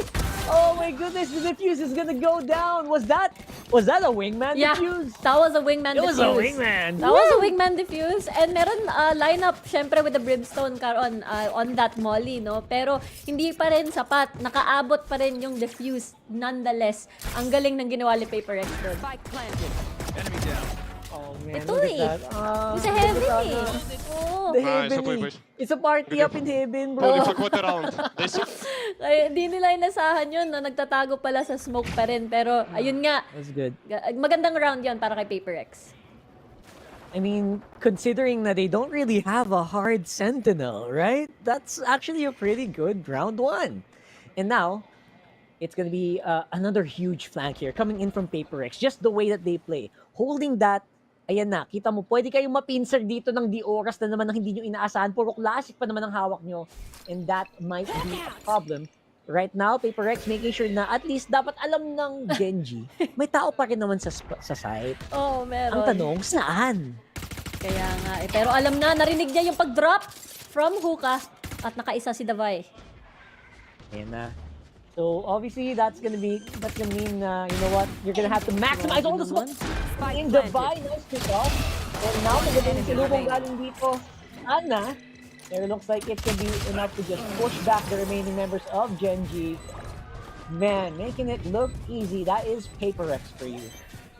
Alam ko maaga pa para sabihin to, pero parang on the way na itong si Paper X on their revenge run here on this series against Genji. Ang linis eh. It's not one of those thrifty round, but possible thrifty rounds na, dalawa yung natira, it was close. No, it was a flawless round. They were able to just be patient. They were able to land important shots at hindi handa si Genji at all. Na-convert lahat yung mga weapons on the next round and well, nakatipid sila dito. Man, what happened to Genji here? Apparently I don't know, may fire bang nawala or talagang uminit lang, nagsimula na mag-init ang mga kamay ng mga Paper X members dito. It just looks really clean right now from Paper X. Kaya nga eh. And dito na yung magkakaalaman. Yung buy round ni Genji, pwede ba kasi they still have to worry about the threat na si Jing dito on this round. May rifle siya, the single rifle. And again, B seems to be a very hard site to hit. Lalong-lalo na that's a double utility. May maraming flash na meron dyan for the scouting. There's a lot of things that can slow this push down. So, kailangan talaga mag-ingat itong si Genji. Lalong-lalo na, it seems to be the target for now. You know what I'm also realizing? Ang ganda pa rin namang pang-depensa nung duo na to sa B. Because their flashes can detect presence. So, both of these, it's so easy just to know when Genji is, where they are, tsaka kung kailan sila papasok. Kasi it's all about whether or not you can know if someone's there. Once you know someone where they are, there's very few places where they can go. Oh my goodness, that was a huge fresh play. And Jing, syempre nandiyan on too. Make sure he can capitalize on it.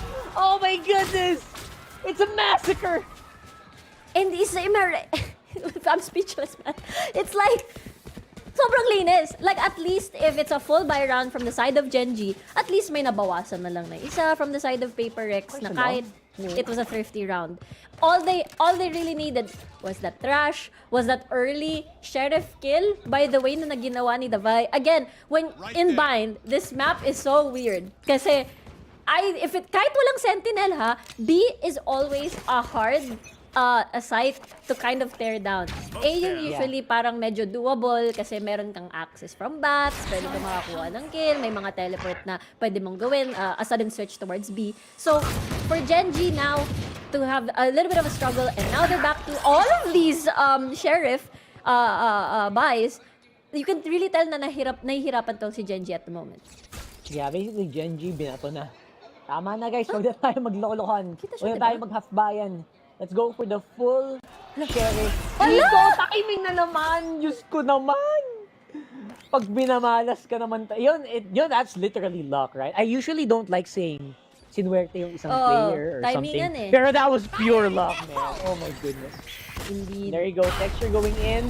Para naman makapasok man lang yung team ko. Goes in with a showstopper. That is a huge ultimate being used to commit. And there you go. Something with the flank. Guys, watch your back, bro. Walang Yoro dito, pero lilikodan pa rin namin kayo. Forsaken, of course. Nice cove. Just make sure na makakatawid siya. And even, Enemy remaining. you try to flank the flanker, ipa-flank ka pa rin niya, 30 boy. seconds left. Ganun ka na na itong Paper X ngayon. Ang daming layers nga nangyayari dito. Ano kayo magagawa ni Karon dito? Wala siyang panahon para mag-plant at all. Napapalibutan na siya ng Paper Rex. And what do you have? You have the single molly and you cannot even set up your lineups here. Iba to mo lang sa langit. Oo. Yung mega langit vertical. play ko na lang, bahala kayo dyan. And there you go. Paper Rex cleaning it up. 4-0. Riku. Ano nangyayari sa Genji? Why is everything falling apart? Again, I feel like yung nangyari doon is the baths thing again. Wala tuloy silang control sa baths. May access na tuloy either umikot. And I really thought the camp, I thought tinamaan yung brimstone nun for the scout. Pero I guess hindi. So that short timing na hindi na nakakam yung Cypher, nakakross tuloy itong si Minefield. Pero 4-0 and as well the Vi on this operator. Naku, B site will constantly be a very hard site to hit. Pero it seems that the operator will now be switched over. The Sky player will now be over towards A. Yan, nagkaroon ng swapan and syempre ang gagawin naman nila ngayon is a free man push outside of hookah. Goes the nades in case may nagtatago dun sa kanan. It's gonna be cleared here by Paper Rex. Full info obviously given. And the harbor just there to make it even harder para sa atake yung ginagawa dito ng Genji. Ipit sila ngayon. Kailangan nilang i-take advantage itong buy round nila. Kanina, akala ko nagpapasahan sila ng mga thrifty rounds pero Paper Rex still coming up on top despite the 2 thrifty rounds na sunod-sunod. This is really something, right? And the confidence of Paper Rex here for something just cannot miss. And even has the trash, pwede pang pumalo up. Here we go, completely locking down itong spike ng Genji. Ang hirap mong pumasok, even Texture. Kinakalkula na yung mga angulo, checking every single angle. Lockin, nice pick off onto the Vi. And they're even using Wingman now just to get vision, just to get info here. It's 3v4. I would say still doable here depending on how this entry pans out. Oo, pero si Mindfreak nice nasa angle. flank na. Tingnan mo, makakakill kaya siya. Yes! Yan na nga. Nakaisa. Pero looks like dalawa is gonna be enough for James to clean it up. Galing ng ginawa ni Mindfreak doon. Talagang kinonstrict yung space na gusto sana ni Genji na umikot, no? Punta na lang tayo sa A, pero hindi. Napatigil sila. At 5-0 na ngayon at napatigil din ang oras dahil time out to for sure from Genji. Things are going out of control. Rush is ready. Hinulay ang mundo. Yan na nga. Si Mindfreak. Yung mga flank na ginagawa ng Paper X dito, parang at ang bilis, no? Oo. You imagine how fast they're able to clear and how easily na napipredict na yung galaw ng Genji. Kaya nga eh, parang, and here's the thing they're not, yung round na yun at least, they're not playing off from each other. It's more like this player from Paper X is getting multi-frags. It's not even through a flash. It's just like a dry peek, a dry entry because they wanted to be sneaky, but surprise, nandito si something, and there are no trades whatsoever. I think that's the problem from Genji. Hindi nila napipigilan yung multi-frag. Usually, di ba, kahit may body system kayo, you wanna trade immediately, but it's not happening. Yeah. And that's why they needed this timeout so badly.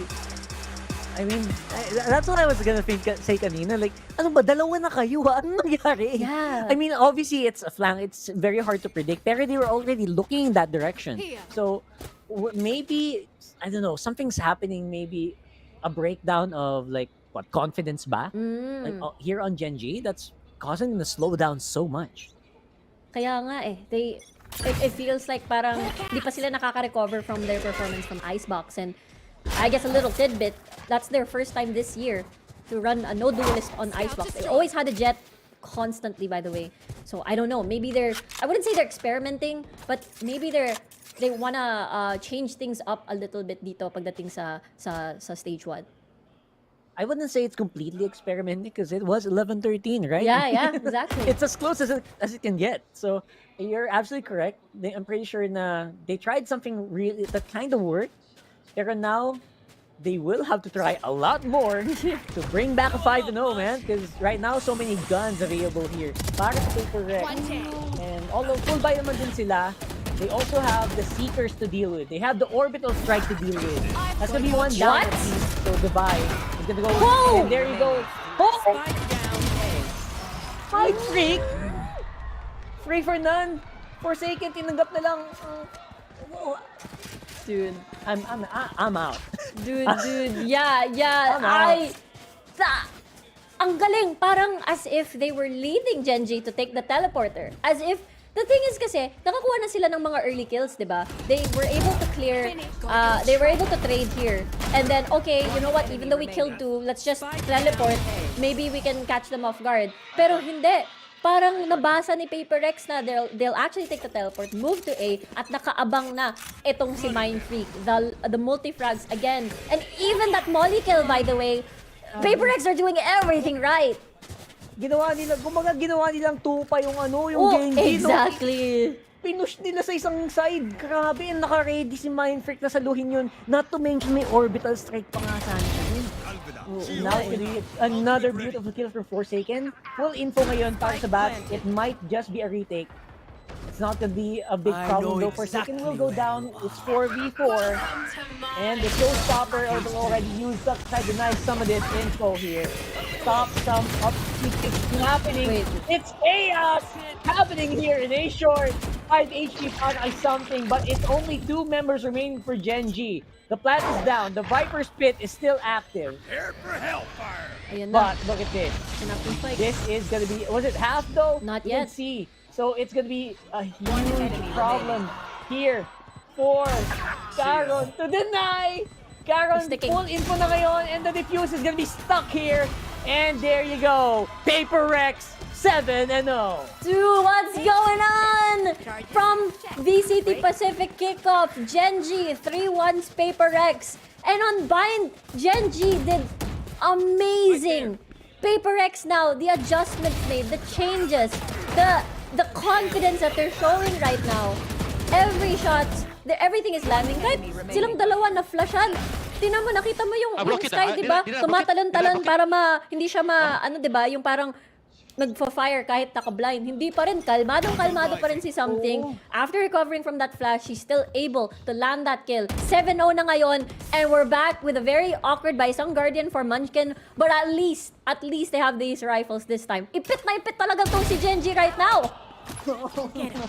Another first kill coming in from Paper Rex. Jing just can do no wrong on this map. And Texture, again, he has to do something, man. Ikaw yung sinasabihang star player ng team na to. 1 entry frag, something, anything right now. Pero don't forget, si Jing din, yung katapat niya, literal na katapat niya ngayon. And of course, Caron is gonna be the one to go for the peak. Reckoning goes down, and another Dizzy blind here just to slow them down. Pero he looks like dire-diretso pa rin ang Gen.G. Something magiging somebody who goes down, somebody that you used to know. Ayan na si Meteor, and of course, it's a very nice post plant, pero looks like this is gonna be a big problem for Meteor to go for his own. Mind Freak, ano ba? Dude, stop. The fact that the Vi was still flanking for so long. And I'm like, ano kayang gagawin ni Mind Freak? Tatago mo na ba siya para maantay si Davai? Hindi niya kailangan si Davai nung 1v2 situation. Kayang-kaya niya. I thought it was gonna be a 1-for-1 at least kasi na-identify na kung nasaan itong si Mind Freak after that kill over there kay Caron. Pero nonetheless, nanalo pa rin at the very end. And now, it's a big question. Ano ba nangyayari kay Genji? Is it losing battles on these 1v1s, on these gunfights? It could be, because a lot of the initial kills were all boiling down to the 1v1s that Genji were losing. That flick, bro. Literally, yung buong width nung gano'ng kahaba yung box, yung pinlick niya. And he still hit it. What the heck? Nako. Amazing. Amazing talaga. Yun na lang, boy. Kasi wala na tayo eh. Oh, 3 buy rounds na nga nakalipas, hindi pa rin nakakausad tong Genji. You know what? I'm actually surprised na may baril pa yung Genji dito. Oh. But it looks like they will be able to get into the site now, and at least 4v5, that's still doable. Medyo malayo din yung flank na ginagawa dito ni Something. He's trying to see if there are gonna be cypher traps that you can kind of remove or work around here. And he will be spotted out. Ayan si Meteor, nasa gilid din. Munchkin, tumatalon-talon, looking out for B. Sisilip-silipin naman ngayon ni Meteor. What's Something gonna look like here? Nice dizzy flash. You can't turn your eyes away from that, bro. And there you go. Complete dominance galing sa Paper Rex. Dude, what is happening? What is... Genji, this feels like we're taken back to like 2023 Paper Rex dito I mean, it's understandable kasi ito na yung first time na makakalaban ni Genji in a while na nagbalik na yung iteration na to na si Jing, 'di ba? All the Paper Rex that they were fighting was the no Jing, and now here's Jing, and look at this. But they're all it's not Jing yung parang bida dito. It's actually all of them. Nahihirapan sila ng tuluyan dito to secure the site. And like, Genji feels like they need timeouts every single round right now because it looks like they look very lost. Even though Genji has a lot of these key ultimates, they're not really taking advantage of them at all. Parang hindi siya nako-convert ng kahit ano. Even that showstopper was used close range. Usually you want to clear elbow, pero hindi. It was like right next to him. So now you have this question in your head, like maybe it's not really the strategy. Maybe it's the execution of all of these things. You know what? It just feels like naka-super saiyan lang yung mga member. Oh, yun din, honestly. Walang isang member na nagwawala eh. Lahat. Tas sabay-sabay pa. So if you're Genji, paano execute gagawin natin dito? Sabay-sabay namamatay. Kita mo yung kill feed, ubos yung kakampi mo. Like, alam mo yung, how is that gonna attack your mental now? Tapos titingin ka pa sa scoreboard, 9-0 pa. Oo, titingin ka sa scoreboard, mga ilang rounds na, buy rounds na ang nakalipas. Hindi tayo naka-full buy, parang lagi na lang may naka-guardian every round. Kahit na dapat triple round natin. Ang hirap, sobrang hirap, dude. It's just something that you have to really... Ito, just reel yourself back na lang. Ito, yan, binabagalan nila, sticking together as close as possible, praying na walang, paint shells na babagsak dito sa inyo. And looks like that's really something, finally going down. What happened there? Na-dink itong si Texture, pero hindi nakapatay si Something bago siya lumipas. Oy, that's a big denial. They removed the trash. So that is something that can maybe something they can take advantage of. Kaso, nadali na naman, and there you go. Reckoning is gonna be active on the side, and chaos obviously will be ensuing. As we do see, it is gonna be a 2v3. So mas maganda naman yung post na nila dito compared to earlier. Kasi the orbital strike, ayan na nga, bumabagsak na, and that will stop that spike from getting diffused. Walang hack, walang anything. Meteor with a peek, and there you go. Genji, after 10 rounds, finally they're on the board. Ayun ang bawi ni Genji here. That timeout, no, the big switch up. And I think the difference now was like, tara, let's just go. Let's just take a lot of this space. Let's not allow them to push us. We're the attackers this time. Wala tayong takot. As long as we come in together as threes, we take control of Fuka. Si Something tuloy na overwhelm siya. Hindi siya handa. Hindi niya nakuha yung 1 niya or even 2. And that was key for Genji. Now they really just have to hammer it down. Just go lang. Go lang sa side. Just go lang. Go lang. Go. Nag-realize na ng Genji na sila pala yung attacker. Hindi pala kami yung defender dito. Ayun na nga. When they're doing that, it looks good. Right? There you go. It's at least a trade. They remove the smoke. At least one smoke. Forsaken still up there. And there you go. That's another kill for Forsaken. Ito na naman. Bumabalik na naman. Bumabalik na naman ang momentum dito. Pero syempre naman, showstopper pa ang kalaban mo. Spotted out pa. Nice try sana with the counter flank from Texture. There looks like si Munchkin. Babagsak na din. Tatlo ang kalaban niya. Alam kami lang, judge pa ang gamit ni Texture doon. 10-1. Last round before the switch. I mean, okay, they went through A short. They really stormed through na lang the site. Parang, okay, it worked on sa B. Let's just do it the same way dun sa A. But the problem was, they weren't clearing a lot of these important spaces that would have helped them secure the site. Parang, after that, one person died, no, diba? Hindi sila tuloy nakapag-plant, hindi sila tuloy nakapag-set up ng mga post-plant. Kasi they have two mollies eh. They have Munchkin, they have Caron. If they aren't able to take post-plant positions, then walang silbi yung mga lineups nila na pinili. Ang scary din kasi, dalawa yung molly nila, pero alam din kasi ng Paper Rex yun. And you know, Paper Rex, they dive deep. And they're not afraid. So, hindi ka din pwedeng kampantihin masyado na, paganda post lang natin. So, right now, ito naman, ang Paper Rex, who are getting pushed back here, which is very impressive, to say the least, para sa Gen G. That is gonna be a 4v5 still para sa ngayon. Now, Defy, looking for one, looking for more, maybe one more flash para sa kanila, and the plant finally goes down para si Gen G. Defy going down, and Forsaken as well, 2v5. It finally looks like you know, an even game at this point. Kung hindi ka lang nakatingin sa scoreboard, it finally looks like, you know what? Finally, Gen G looking like attackers here, with Mindfreak at least taking one more down. Pero once ang tropa niya, something goes, and so will he. 10-2 ang matatapos sa half nito. It seems na yung adjustment nga from Gen G to just go into the site. Let's just overwhelm them with numbers. Kahit isang flash lang para lang malaman natin yung information. Meron ba sa hookah, meron ba sa long, sa garden. Sobrang sapat na yon. At waiting for the timer for like a slow push is not going to be in their favor. Pero I don't know parang they realized a bit too late. And Paper Rex is now 3 rounds away. If they win pistol, which is a very high chance kasi ang ganda ng pistol round nila kanina, they, again, they're gonna be match point almost immediately unless magka-350 itong si Gen G. They have a plan in mind, they have figured it out.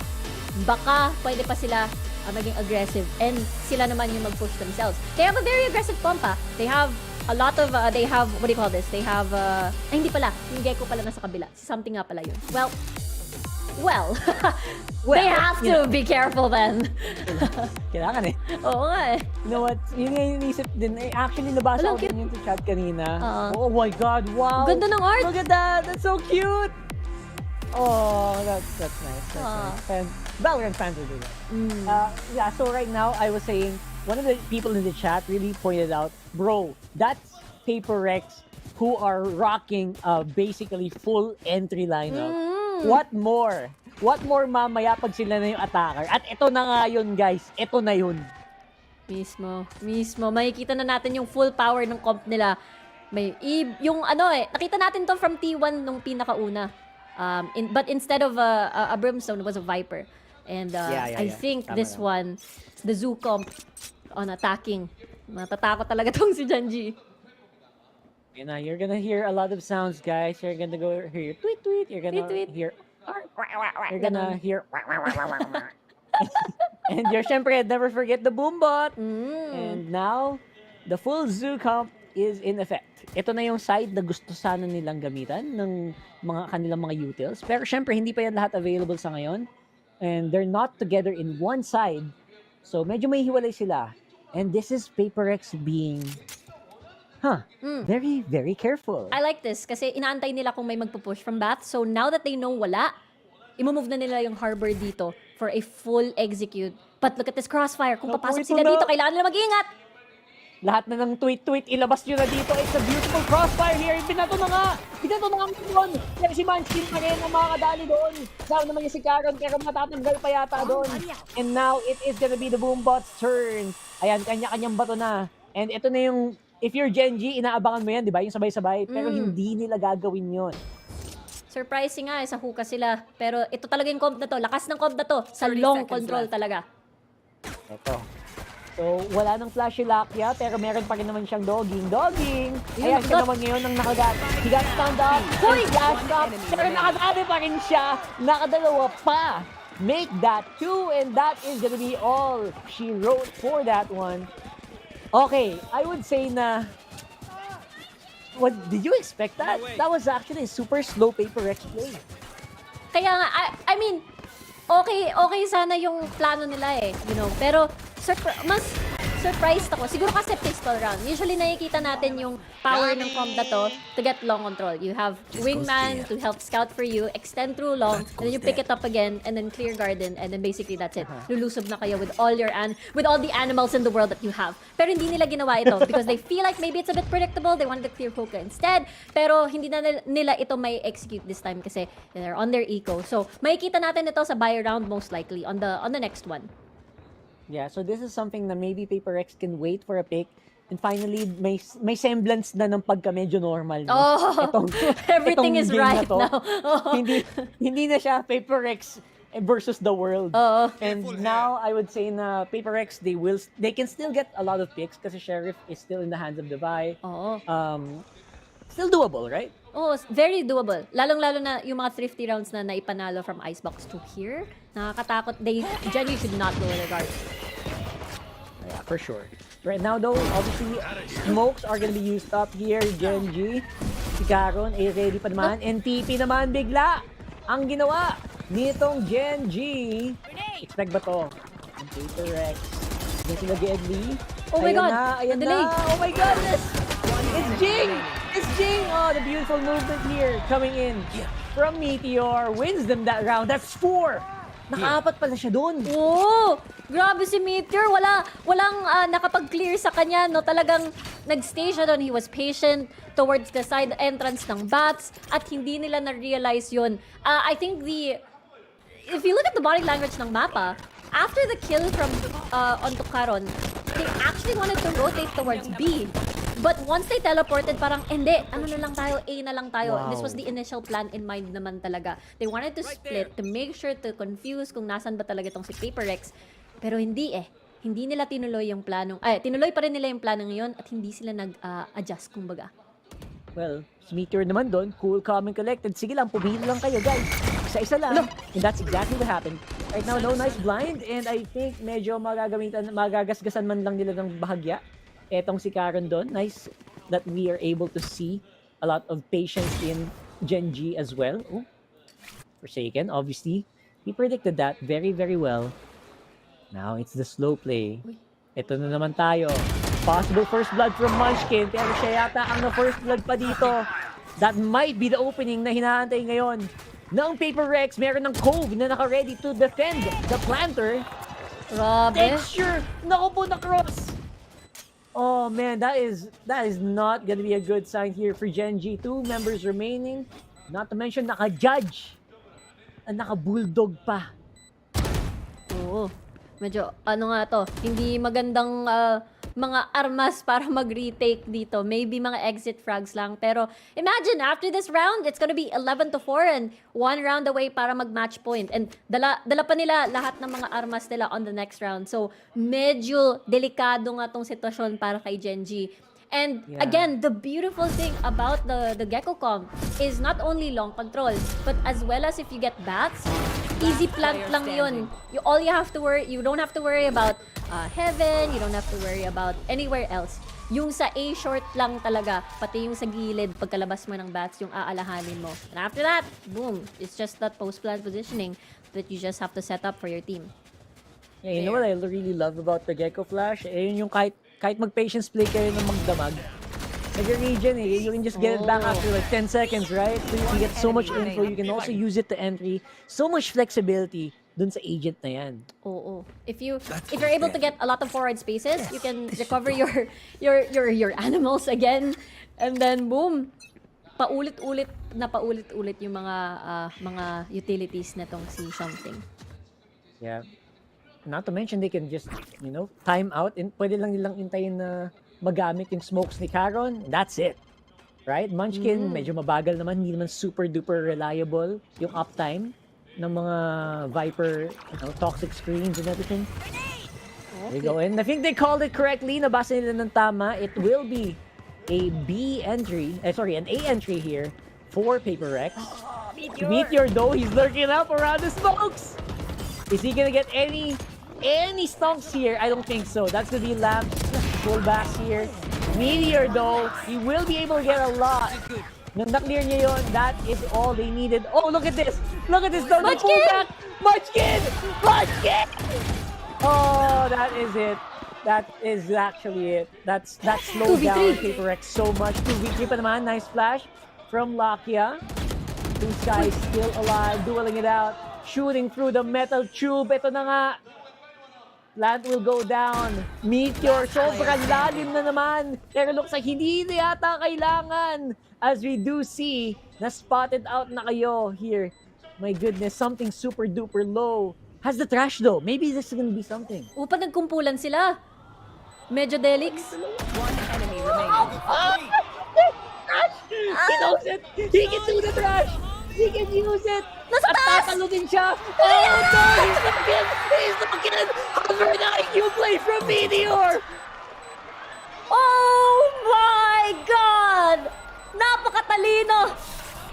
Napakatalinong play na ginawa ni Meteor. Hindi yun inasahan talaga ni Something. Hindi siya handa at all. Oh my God! Dude, this guy, this player, man. God, this guy! I know! Grabe When yun! he went for the long flat, he knew. He knew what the common play was, pero I don't know, man. That was too good. That was too good. I have to replay that and see yung decision-making process niya doon. And you would say na he doesn't look at all, alam mo yun, hindi siya flabbergasted. Oh, hindi. siya... They're cool, man. They're cool. They're playing cool. Yeah, nga, yung near sight talagang tinake advantage niya. Pero, syempre, Paper Rex still in the lead. That will be very helpful sa moral ni Genji here. Pero, natamaan ba yung moral ni Paper Rex dito? Yan ang katanungan. That's a good question. High Tide though will stop all of the vision from going down. It is a very chaotic A site here. Walls left, right, and center. Flash is going off. And looks like it's gonna be a lot of kills going over to Genji. 3v2. Still Riku.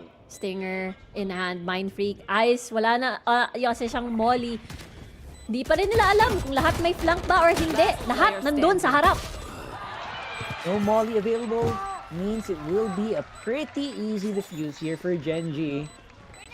And again, I'm just surprised that we're at this point where Genji, kailangan nilang literally climb a ladder. Alam mo yun? Like, umaakit sila ng bundok para lang ma-equal to. That's something na pretty new here, right?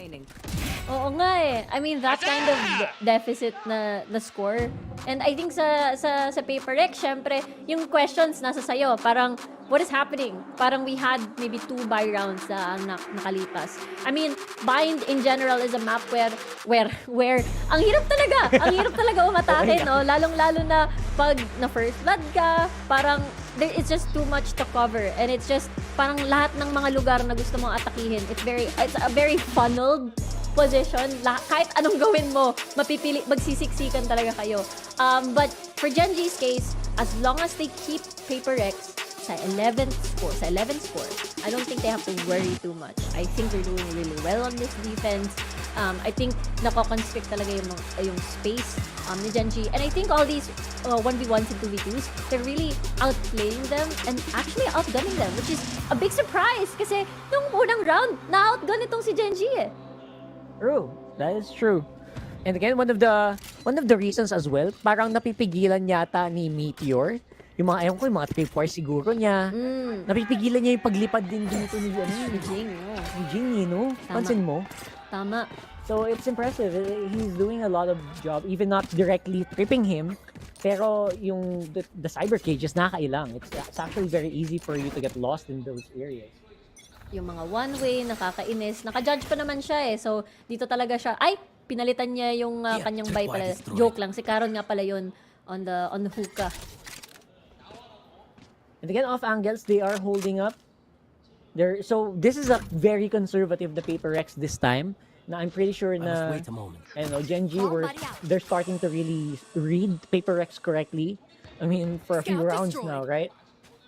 And yung mga gunfights, yung pinagtataka ko eh, parang yung mga gunfights are being very erratic.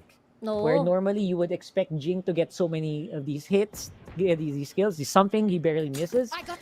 Pero this time, they seem to be, Genji starting to be on par in terms of gunfighting. Oo. Nakakapag-trade naman yung dalawang teams, pero when it comes to the 2v1s, the clutch factor, mga 2v2s din, napaka-importante. Genji delivers! Look at that. Genji, grabe. Yung first bloods nila. It was nice, a spray there from Texture.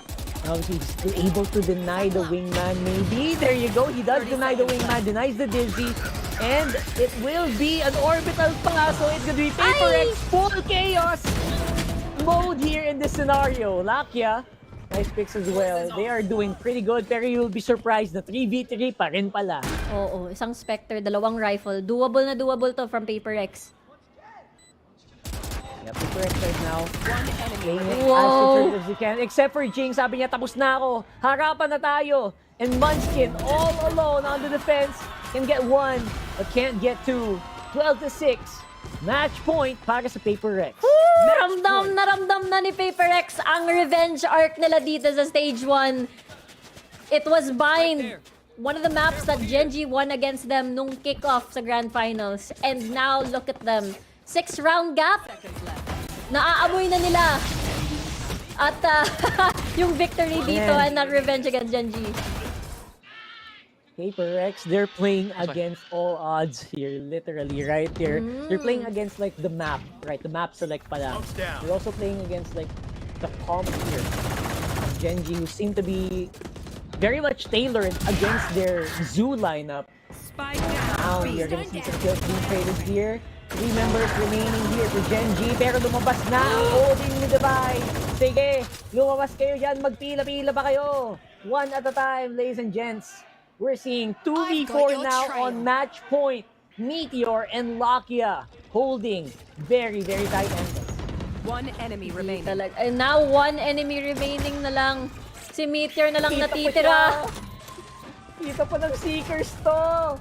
Meteor, anong gagawin natin, boy? Ilabas na lang ang ating baton and maybe try to go for a flank teleport, which is again expected na din. Nitong si Forsaken, binato na ang lahat. O yan, moonwalk pa. Aba, moonwalk pa ni Dubai ang kanyang aso. Talaga naman. Wala na, style points na lang. Oo nga eh. Sabi mo nga si Forsaken, nakaabang na lang dito. Dami niyang kailangan i-clear laban sa 4. Yeah, it's so little time remaining as well. Meteor spots out Forsaken. What's it gonna be? It's gonna be a Paper X beating Genji. Woo! And the revenge is complete. While hindi naman siya parang, BO5, pero they still, duked it out nung nasa Madrid, and they were able to break off the streak that Genji was building over them. This is going to be very important for them dahil yung group nila is super stacked with points. So they definitely want to get the 2-0 alongside DRX. Pero, para naman kay Genji, they still need to win at least one para, ma-count yung kanilang lead sa group nila sa Alpha. And it seems to be 1 point in total pa lang yung group na yun, Rockhard. 1 point pa lang! 1 point! So literally, this is Paper Rex defeating the Alpha boss. Kasi literally, sila lang yung may point doon and sila lang yung beat against the odds to actually, take a win. And now, Paper Rex, sila na lang ngayon ang natitirang undefeated sa kanilang laban nila. Oo. Genji though, parang yung biggest question mark was the first half. They, I think 4 buy rounds, sunod-sunod na hindi nila magawa, pero I don't know what happened there, Yeah, it's actually something that would be very spicy to break down here for our panel kasi who would expect that Paper Rex can run, 10-2? 10-1? 10-0 against a team like Genji, a very high-class team, right? So let's throw it over to our panel, try to break that down because that was insane Valorant we've seen from a Pacific's best. Maraming salamat, Riku and Rockhart. And I mean, just like they said, what happened there, guys? 9-0 start for Paper Rex. But again, at the end of the day, Paper Rex takes the revenge. They break the tie. And I just have to ask, anong nangyari sa Genji? Kasi it looks like they couldn't do anything. Ayun nga, yung tanong, diba? Anyari. Kumpara dun sa nakita natin kanina. But I think this is more of the Paper Rex na talagang alam at kilala natin. And we were really seeing that with the way that we were seeing, especially yung frontline na dito, with Jing, how he was playing out that frontline. But also, you have to keep in mind kung anong nagagawa ni Something being on this Gecko. Hindi siya yung initiator na tipong naka-atras lang lagi. No, he's always within that fight. And I think, honestly, the Dizzy, it's one of the yung pinaka-best utility sa laro natin ngayon. And the fact they're able to utilize that super well, it benefits a team like Paper Rex. Yun na, gulo talaga sa akin. Highlights? The fact that it's on the defense, if anything. Yun na yun. Yun na ba yung highlights? Yun na yun. Parang 3 clicks lang eh. But yeah, as you were saying, Fluffy, yes.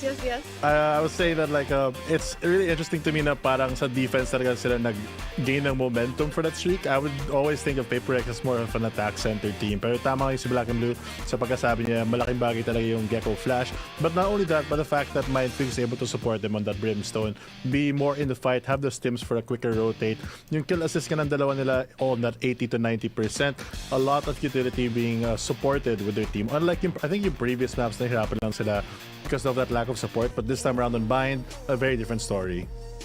I think I agree with you, and especially yung point na bring up ni BNB. But looking here dito sa recap natin, 13-6 ang naging scoreline natin here on Bind. Again, the first kills from Paper Rex, I really feel like you have to attribute it to Something in Mindfreak once again. Pero Paper Rex really like to keep us on our toes. Gusto mo nila na nasa stress tayo in the first 2 games, and then they ramp up and absolutely go ham. And I feel like now, like as you said, Fluffy, na Jing has had a even better performance here as compared to the way he played on Lotus. Oo na lang daw. Yeah. Sabi Fluffy. Well, I'll pick up that. To be honest, your point a while ago about yung First Bloods 6-13, I honestly don't think it. I mean, 8-11. It isn't that big of a disparity, but it was more about closing out some of those rounds dito for PRX. And part of that nga is that I think yun sa comp na dinadala nila, they have that Gecko on Something that really gives you so much maneuverability, not in terms of specifically like movement wise, but just in terms of how you adjust to the rotations of the opposing side. At yun yung kalakasan din talaga ng comp nila. We were also seeing here Paper Rex with Forsaken, yung meron nga siyang Harbor, yung Cove, madaming mga beses na naproprotekta niya at bigla niyang na-isolate ang mga kalaban niya sa kakampi, with that Cove being a very big part of how they're able to divide the map. Really a lot of safety that got provided by that, and especially the fact that they're able to cover themselves, not with the util as well, but apparently they swing through a lot of the util. Like even if they cove and they use their walls, they'll just push through it with a support flash, and it's enough that they got to surprise Genji with the pace. I think a lot of times, I remember when they were pushing the A side as well, they pushed through the harbor wall, I believe, tapos na timing sila sa mga flash, nag-reload yung iba, just very caught off guard with the playstyle of Paper Rex here on Bind. I mean, that's why we love Paper X and what Paper X does. They always give us the unexpected, and that's what makes them so special. Actually, I really like that point then when you're talking about the Gecko and the Harbor. I just felt like you kind of just tailored this game for them to play according to you. And in that instance, I think Genji was stuck on Bind with Paper X. They were not stuck together. They were locked in with Paper X, and they couldn't get out. But that is going to be it for Genji and Paper X. And Paper X finally breaks the tie. The question now is going to be, how is Genji going to come back to this, especially considering that they do have to rank up a few points, and considering that I think one side of the group has 1 point. I think yun yung sinabi ni Riku. So a little bit alarming considering that, but I don't think it's going to affect the other teams there anyway. But still, great showing from Omega. I don't think that's a bad spot naman necessarily on Genji. They went up against Paper X, arguably, pag pinag-usapan nating all-time ng Pacific, probably the best team of all time in the Pacific, aside from maybe DRX, but heights on Paper X have been a lot higher, plus more consistent throughout the past 3-4 years. And you look at the other teams na kakalabahan dito ng Genji, DFM, who found their first win of their entire Pacific League run. Yes, congrats to them, pero hindi pa rin sila kasing katulad ng team dito ng Genji, so there's a lot for them to prove. Tapos may DRX, Zeta RRQT1. Lots of matchups I think the DRX, rather Gen.G can still end this entire season. Still on top, it's only the group stages. Malay natin sa playoffs dun makabawi ang Gen.G katulad sa nangyari nga nung kickoff where Paper Rex, they beat Gen.G nung regular season, tas pagdating ng playoffs, dun naman nanalo ang Gen.G sa finals. Yeah, exactly. I mean, looking at those matches na sinabi mo, I feel like aside from maybe DRX, maybe RRQ a little or T1, but Zeta Division, DFM, these are teams that statistically they have no trouble dealing with. So I feel like it's gonna be parang mabawi naman sila. They'll still make it out of it. I don't think it'll slow the pace. And if you're gonna lose nga to any team, at least you're losing to the champs. Ano din pala, last game pala nila ng regular season dito, Team Secret. So, sure ball, bakbakan yun, Gen.G versus Team Secret. 100%, of course. And speaking of Team Secret, we do have a game with them tomorrow. But speaking of today, of course, before we move on and get too excited, I just think that, you know, these two teams, at the end of the day, they've set the standard for Pacific. And we were talking about this last week na we kind of have to forget yung mga faces of these teams from 2023. Pero sabi nga ni Rico while she was casting that this is the Paper X of 2023 that we're used to seeing. And it's good to see them back better than ever. And I think it's only gonna take a little bit of time until they finally get Jing parang synced back up again. But speaking of syncing back up, how do you think he's doing now? I mean, the way I think if you're really talking about the backup of how things are going, I'm not too sure just yet. I think we've had a very small sample size, pero I think as the season progresses, today so far, yung Bayan has been yung pinaka wake-up moment that, oh, you guys are back, Jing is back, the whole team looks back. If they can continue this, Paper X, a second title, I think it's not far from reach. Well, I think that makes it, this tiebreaker battle is now over, but we are not yet done because we are going to be going to the stage for an interview with Paper X. It's been like we lost 2 matches against them, so finally happy that we won against them. Now, we saw a lot of curveballs from each team, and we saw a lot of changes from your side throughout today's series. So I'm going to start with the Icebox pick, because you guys haven't played this map for so long. You've banned it 8 times so far. So why today, and why against Gen.G? The reason why is because like last time we don't play Icebox is because we don't have much time to practice in Icebox. So coming to this event, I mean like coming against them, we know that Gen.G Icebox is not that their strongest map. So we took a gamble and yeah, it showed up today. Well, when it comes to gambling a little bit, Gen.G also had the texture on the Omen on Icebox, so did that kind of catch you off guard, or what were your initial reactions? Honestly, for myself, I'm pretty surprised why he played Omen, because like I thought he played good last time when he played against Jet, yeah. And yeah, I was surprised a little bit, but I don't really like bothered by it, so yeah. And also, we see you guys on Bind kind of moving away from the Reyna comp and more into solo duelist comp. So is there a specific reason why, or is something trying to play more of Gecko? Honestly, I don't know the reason why. Just like Alex wanted something to play Gecko, so I don't really know why actually. Yeah, I love that Gecko. Something on the Gecko, especially with the operator, deadly. Now, last but not least, you guys are facing Team Secret on Sunday. What's your mindset? They're struggling a little bit, so. We're not gonna underestimate them, even though like they look a bit off, but we want our revenge because last year we lost against them in Pacific League. So yeah, we just want another revenge, I would say. Yeah. Another revenge. Well, thank you, Mindfreak, so much, and good luck on Sunday. Now that was Mindfreak, and we're gonna head off to a short break, but stay tuned because we have T1 taking on DRX. We'll see you soon.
you to be more efficient because these guys just play contact.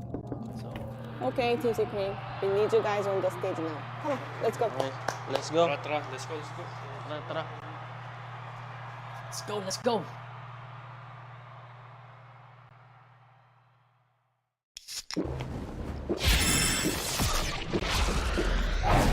Red Bull gives you wings.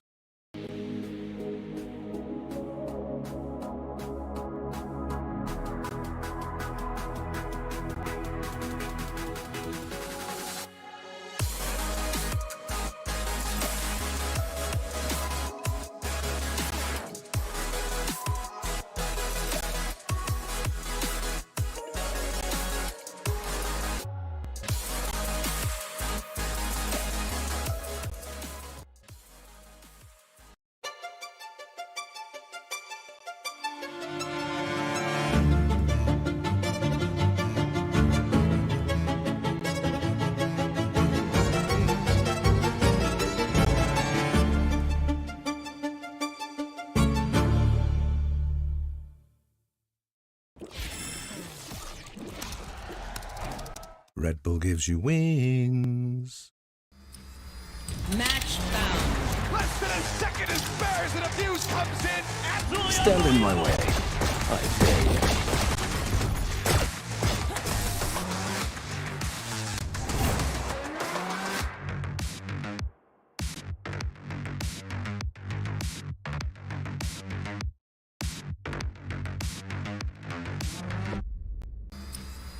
Match found.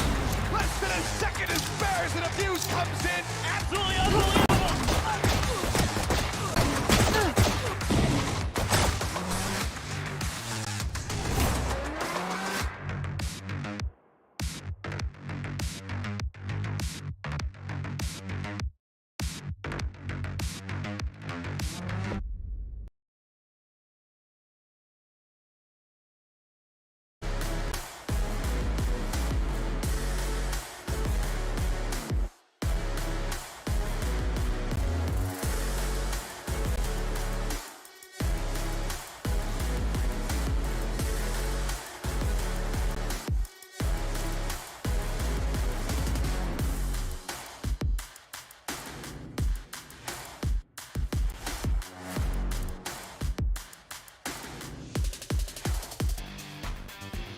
Welcome back, ladies and gentlemen, dito sa Filipino broadcast ng VCT Pacific Stage 1. My name is Risco, together with Riku and Rockhart, back from casting game number 1. Welcome, guys, and gusto ko lang malaman yung thoughts nyo about that match kasi parang it went by so fast and ang dami nangyari that we couldn't process it. There's a lot to talk about, honestly, yung matchup na yun. There's, again, I knew we were gonna have a long day, but it felt quite condensed. Right? Yeah. Yeah. We were expecting 18 to 16 OT. Ano ka ba? Yeah! Nasaan yung OT? Okay na yun. Mabilis na yun. I mean, true. I mean, considering, na-realize ko din, we have 3 of Pacific's kings playing today. PRX, DRX, Genji, T1 soon, maybe. They want to get there. But it's just interesting to think that they all landed on one day. But we are reading T1 actually right now. Honestly,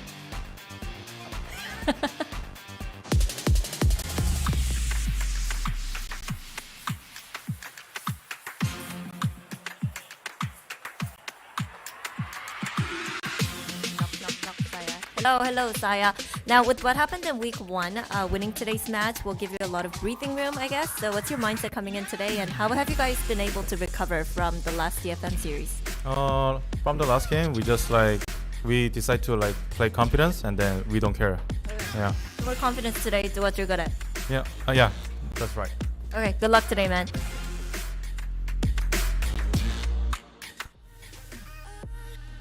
So more confidence today, guys. That's what T1 is going to be doing coming into this match. They've had a strong showing, like maybe not in terms of matches won, but we do have to factor in how close their games have been lately, especially now Saya player has been very, very consistent in his games. Oo nga parang nagiging trend yung they start off really strong sa first half, tapos pagdating sa second half, parang kinukulang sila, either hindi nila matapos yung laro, o kaya naman parang nawawalan yung confidence to try risky, high risk, high reward plays. which is surprising because you know what, Xcrit and Saya player usually get things done, and Izu. And again, hindi ko makalimutan yung sinabi ni Izu na he wants to be like the Korean, the faker of Valorant. And you know what, with the game from DFM, we've seen that happen to the greatest as well. So I think they have to be careful, and tama yung sinabi ng coach, to be honest. Like, play like you don't care. Be the ultimate nonchalant. Nonchalant. But Nonchalant. up next, we do have DRX.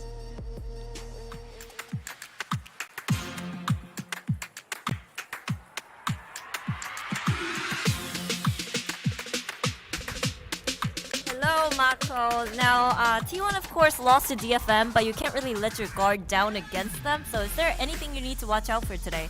Whatever, they lost the FM. Yeah, so Easy game? never mind.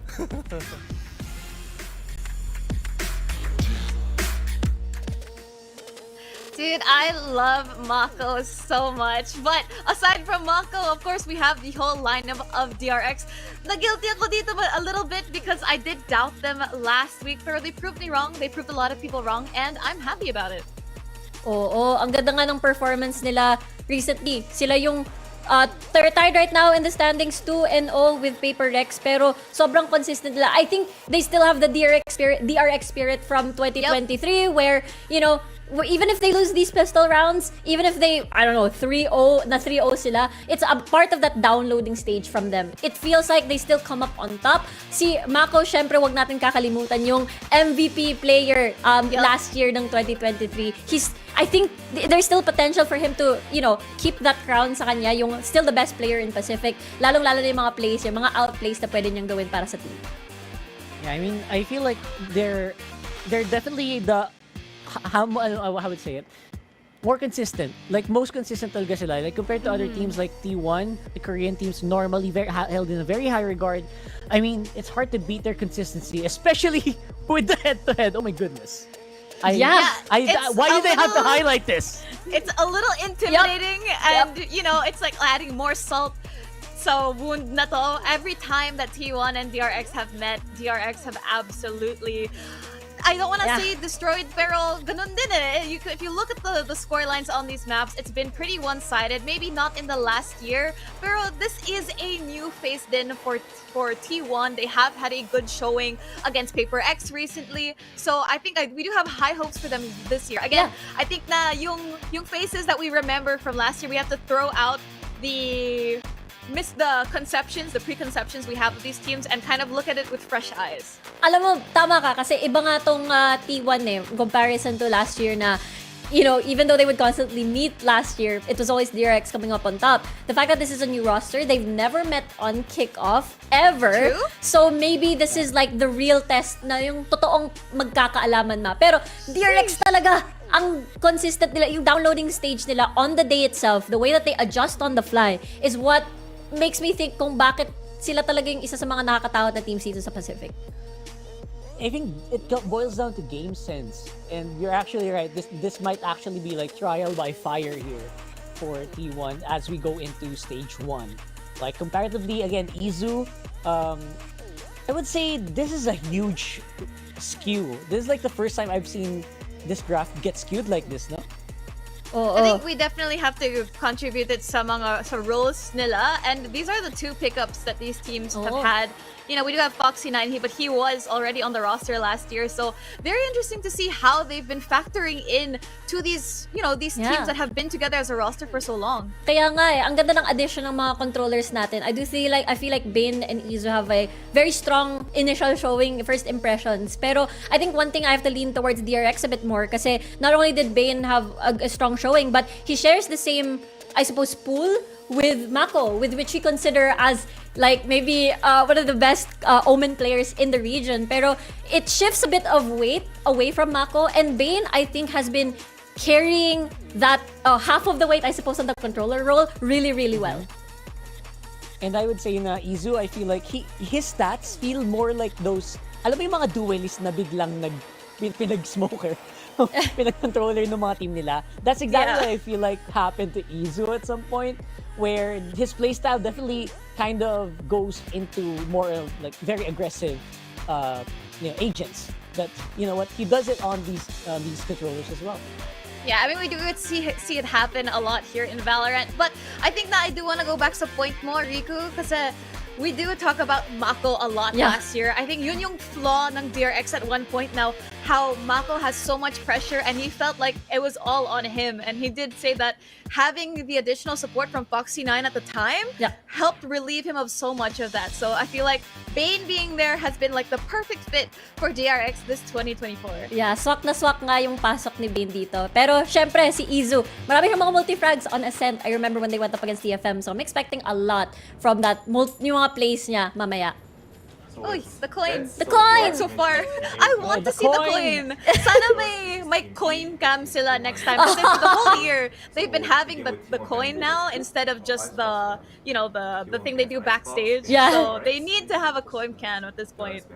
Oo nga. I think last year meron, no? As in, minamano nilang binababa yung camera. Oo nga, no! Nalala ko yun! I think sa lock-in or basta alam ko Brazil yun. Meron diba? They were zooming in the camera on the coin. Pero hindi mo rin makikita kasi it's so small. Baka daw kasi akala nyo niloloko natin sila. May tiwala na daw. Na-regain na daw nila ang tiwala ng mga masa. Yeah, okay na. but okay na.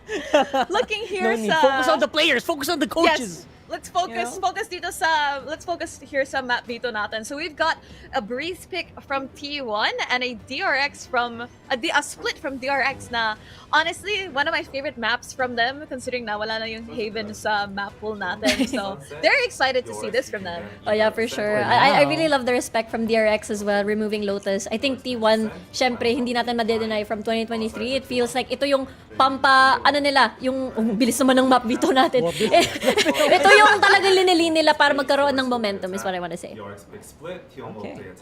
T1 ban sunset. Oh wow, okay. I would say this feels quite normal. And now I'm flash forwarding to Agent Select. That's something I'm really looking forward to now. That's right. And if I remember correctly, so we've got Bind as the decider. Split. Yeah. And ano yung first map again? I know this. Breeze, yes. Breeze.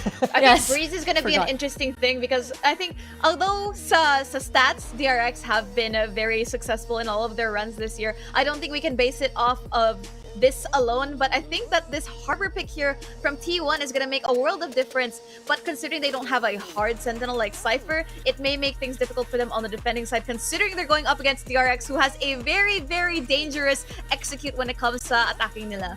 Oo, nakakatakot nga isipin yun, no? I mean, the exchange naman is a double controller, which means Breeze is a very, very, very big and wide map. There's a lot of open spaces. So, that's why a double controller, feels like it is a playground of a Yoru. I feel like it takes advantage of the Yoru pick much, much better. So, maybe, may pagkabias ako dun sa composition na yun, but it's about, as cliche as it is, execution. Kasi T1 has been a bit on a slump, no? It's not, they don't have a really good experience pagdating sa Breeze. And they're going up against DRX, who's really good of on-the-fly adjustments. And I think they really have to catch them by surprise. It feels like if you're up against the DRX, you have to keep changing your strategy every single time or else maging predictable ka para sa kanila. Hindi ko dapat nag-chamber na kayo, sayang. Again, I still maintain that I love chamber on maps like Breeze. And if you're really good at Headhunter, it's huge payoffs, especially in the early rounds and on your eco rounds. So yeah, obviously Cypher is great for holding down B and A main if you're trippy, but normally it's B, right? So yeah, hoping for the best here and pretty, coin toss pa rin ako. I would still definitely vote. Wala ba tayong predicts? I mean, you want to do predictions? Let's do predictions. Let's go. Rockhart, you first. Feeling ko T1 T1! Okay. Ikaw, Riku. DRX para sa akin. I think isang mapa pa lang yung nalalaron from Breeze on this T1, so we'll have to see. I think I'm gonna have to stick with DRX as well. Because when it comes to the plays, you really have to admire how deep their playbook runs. It really doesn't run out. I think na last year, it got a little bit stale, but now they've come up with some new fresh stuff. And I do think T1 can kind of find something to deal with it. Pero at the end of the day, DRX is known for doing DRX things. And again, katulad ng sinabi mo, T1 not looking as sharp right now. So I'm gonna go with DRX for this one. But eto na yung battle of the hometown heroes. It's gonna be T1 versus DRX. Ipasa na natin sa ating mga casters. It's Fluffy and Black and Blue. Ito na nga mga kaibigan, nagbabalik tayo dito sa VCT kung saan nakita natin sa Pacific League. Ang Korean Derby ang magaganap ngayon. We saw another Korean team kanina, yung Gen.G, pero yung dalawang natitirang Korean team ay maglalaban naman ngayon. Ako si BNB, kasama ko si Fluffy O2. Fluffy, kamusta ka naman and what do you think about this game coming up?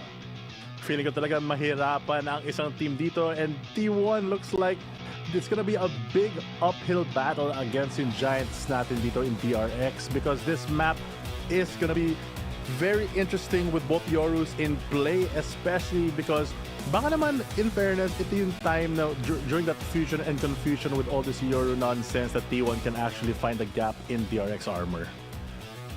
Medyo nga, yun yung iniisip natin, diba? Last year, nung sa T1, nung kinakalaban nila itong DRX, you'd see some moments na T1 have this weird facet na parang may mga chances sana silang maitalo ang DRX. Hindi lang nila nako-close out. We saw dun sa lower bracket final na umabot nga sila ng 5 maps. They won 2. Naging map 5 pa.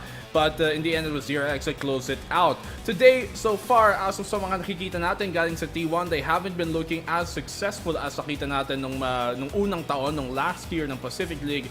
It begs the question to wonder kung tama ba ang mga decision nila in terms of sinong pinasok nila at sinong intinanggal. They still keep Carpe, they still keep Saya player, but now they have Excurate. Now they have players like Izu, and were those the right decisions para sa team na to? Kung ito ba nga talaga ang mga tamang pagpalit nila ng mga tao, yung mga piyesa na dinadala nila dito sa laban, especially against DRX na so far yung core nila ever since yung Vision Strikers for the most part miski kay Lakia, and nag-stick together pa rin at ito pa rin sila, isang buong team pa rin. Yung bago or yung consistency talaga yung laban dito, and I feel like for me at least you can always go on reliability, so DRX probably has the upper hand on that part. But that's not to say na wala pang mga growing pains yung T1. Baka naman kasi scale lang sila, tapos eventually after a couple rounds here and there with this lineup, gagaling din na sila sa level na gusto nilang abutin. But right now it's still gonna be a big challenge considering that you are very much the underdogs in this one, and it's gonna take, I think, a lot of not just the execution but how they play this map to their advantage, using maybe the macro instead to really find a lot of weaknesses dito for DRX, because DRX, they have so much experience na in not just in this map but in general for Valorant, always playing at the top tier, and they already have that fundamentals down of how they want to win a lot of game plans. Teka na LSS ako sa sa kanta sa background, yung bagong labas na Undefeated. Ikaw, anong reaction mo, Fluff? Ano mo nakita? Are your reactions ko? Ang dami kasing reference, na-overwhelmed kasi ako so nagulat na lang ako Oo nga, may mga Nikiapo, na lang ako, tapos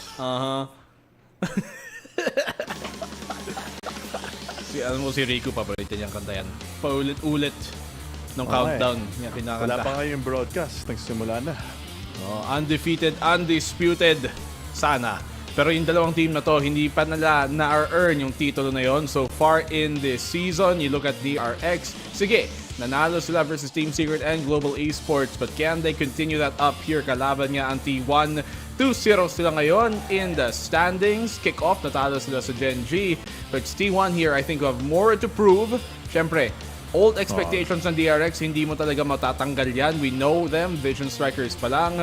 Madami silang idinadalang karga dito in terms of the expectations. Pero ang T1, they also have big things to prove coming from that spectacular season ng season number 1, ng year number 1 ng Pacific League nung huling taon. At ngayon, makakuha ba nila ang same kind of play na nakita natin na gawang kataas yung level? Exactly, and I feel like yung malaking part dun is yung confidence dun, because of course kahit bagay yung roster, alam mo naman may growing pains, but that's not an excuse not the performance. Unfortunately, hindi naman sila undefeated, medyo malayo sila dun for the opposite end of things, and they are really trying to get that foothold pa lang, not even just to climb all the way to the top, but just get some solid ground at the moment, because they did fall to DFM previously, and the only one so far. So I don't know how that's gonna affect them moving on to this. I don't know, magiging loose streak Ayaw naman natin yung lahat. Well, tignan natin dito ang comp na dinadala ng DRX. Si Foxy9 dito. sa mga dagdag din nila nung huling taon pa lang na continuing into the 2024 season na okay talaga. We used to see him on the jet dito sa mapa na to, but in this case, Buzz will take that away. Kung saan nakikita natin si Buzz yung nagyoro dati, si Bane naman ang magyoro ngayon. Tapos yun nga, si Foxy 9 na naging Cypher dito. Nakita natin dati si Flashback nandun sa pwesto niyon. So, as far as the team comp, it stays the same sa nakikita natin dati galing sa DRX. Iba lang yung mismo gumagamit ng mga agent na yon dito sa pagpasok sa Breeze. Yeah, speaking din sa agents, with both of these Euros in play, parang mahirapan din yung mga Cypher players dito. Foxy 9 gonna struggle really with the tripwires because weirdly enough, one of the best counters talaga is having that clone to really tank a lot of these early things. Kasi at this point, with the trips reactivating after a certain amount of buffs, parang kahit yung shock turrets, medyo mahirap or even sacrificing Joan for him. So here on the pistol round, very standard here. And for the defense, a retake wall towards that B side. Alright, let's get to it. Opening map dito ng ating series. DRX on the attacking side, T1 sa depensa. You can see the comp ng T1. They're playing that double wall comp controllers na meron silang Harbor, meron silang Viper. Paano siya gagana without a Sentinel? Tignan natin. Early contact papuntang A main. And this is gonna be the opening pick for DRX. Mako makakadalawa. Sasagot i-Excurate pero aatras na rin din ang DRX. Do you see that Teko talaga lumaban dito, taking an early fight as they take even more space through halls and just flood onto site? Saya player. Try niyang i-contest yung halls. Alam niya sanang may tao dito pero umatras na rin DRX. Continue on into the site. Hindi nila sinugod. Buzz winning that fight sa malayuan. Foxy 9 nakasaw-saw pa sa Excurate na hindi niya inakalang may malapit. And Rossi stands alone. 2 to 4. Mag-isa na lang siya dito. Rather 1v4. Let's see kung makahanap pa siya ng pitas. Still though, maraming oras dito to work with. Spike just coming down but no info on his position. Yun na yung unang shot. Alam nila. He's here by the switch. Siyempre medyo mahirap maka-out. DRX hindi rin siya binibigyan ng pagkakataong makahanap ng isa. Si Bane as soon as kumilaw si Rossi. Handa na rin siya. At yung pang-unang round dito ng ating laban na to, DRX ay makakakuha niyan. Slight overextension dito for the side of T1 with that opening A main fight. Nahirapan sila kasi napitas na agad yung dalawa. Just a trade for 2-1 and Mako landing the great shots to open up the map. They tried to recover here by taking more control dito sa my halls but that's just not enough people to really hold that map, especially in the pistol round. Baka kung may barrel kaya pa, but with just these ghosts, it's very hard to take a lot of these fights pag ganun ka malaki yung map, man advantage rather. Expect mo nga yung sheriff dun yung gagana pa pero I mean, in this case, wasn't able to really connect those shots at yung tuloy medyo na ubusan sila sa investment nilang idinala ng round na yun. T1 on the eco and nagsusubok medyo lumapit dito. Ganda naman ng harbor wall nila dito. Both cutting off A main, allowing yung mga Halls players na to push up close. Sulit na sulit talaga yung util dito with no darts coming in. Very slow round number 2 so far. And Excurate has the Marshal. Still holding down the angle, expecting dito yung push sa A. Kasi medyo tahimik dito sa B for this Viper, just playing behind the wall. Alam nila, papunta dito sa A. Saya player not connecting just yet. Nandito sa may backside. Somehow Izu gets a kill on Foxy 9. Kung saan si Bane sasaw-saw din kay Saya player at makakakuha ng isa. They have the sight. Si Excurate naghahanap ng malalasunan dito pero mahuli din naman ng DRX. And so far DRX medyo malinis-linis din. Wala nakabantay nung sa may logs pero nahuli din naman nila ang mga nagbabalak sumangsaw dito. So T1 Carpe na lang natitira. This should be a second round for DRX. Probably just gonna die to the spike here but tignan mo talaga yung confidence ng DRX. 3 Vandals agad-agad dito. Round number 2 pa lang. They really want to secure the future here and invest in that with this heavy buy. It's a lot of pressure for them not to die here. So maybe makapita siya na isa o dalawang Vandal but with this classic and 10 HP, not a lot that you can do this and hoping for an exit frag. But I feel like it's expected already as DRX go for the swing and Stack's gonna secure the round, pushing this to round number 3. A very healthy buy dito for DRX. DRX. Doing pretty okay so far. At tignan mo, dahil nga dun sa sabi mong healthy economy nila, makakapag-force pa sila ng puro mga Vandal dito pagpunta sa dapat bonus nila. And this has been something we've been seeing teams do if may makatipid din naman syempre from that second round anti-eco.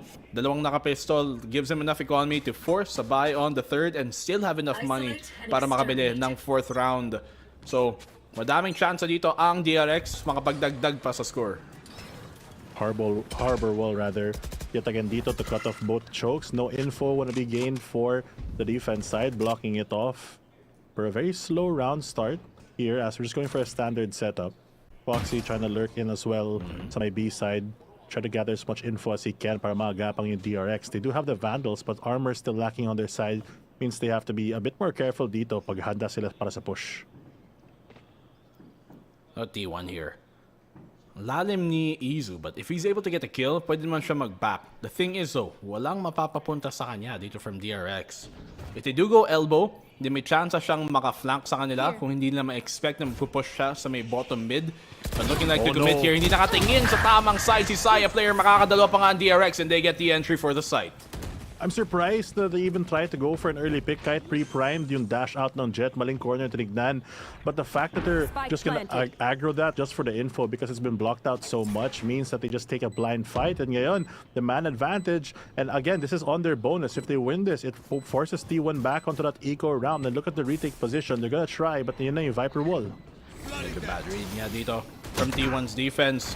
And this is a round na hindi nila ina-expect na may armas din pala ang DRX who are shutting down the retake here. Buzz on the triple. Si Carpe na lang natitira.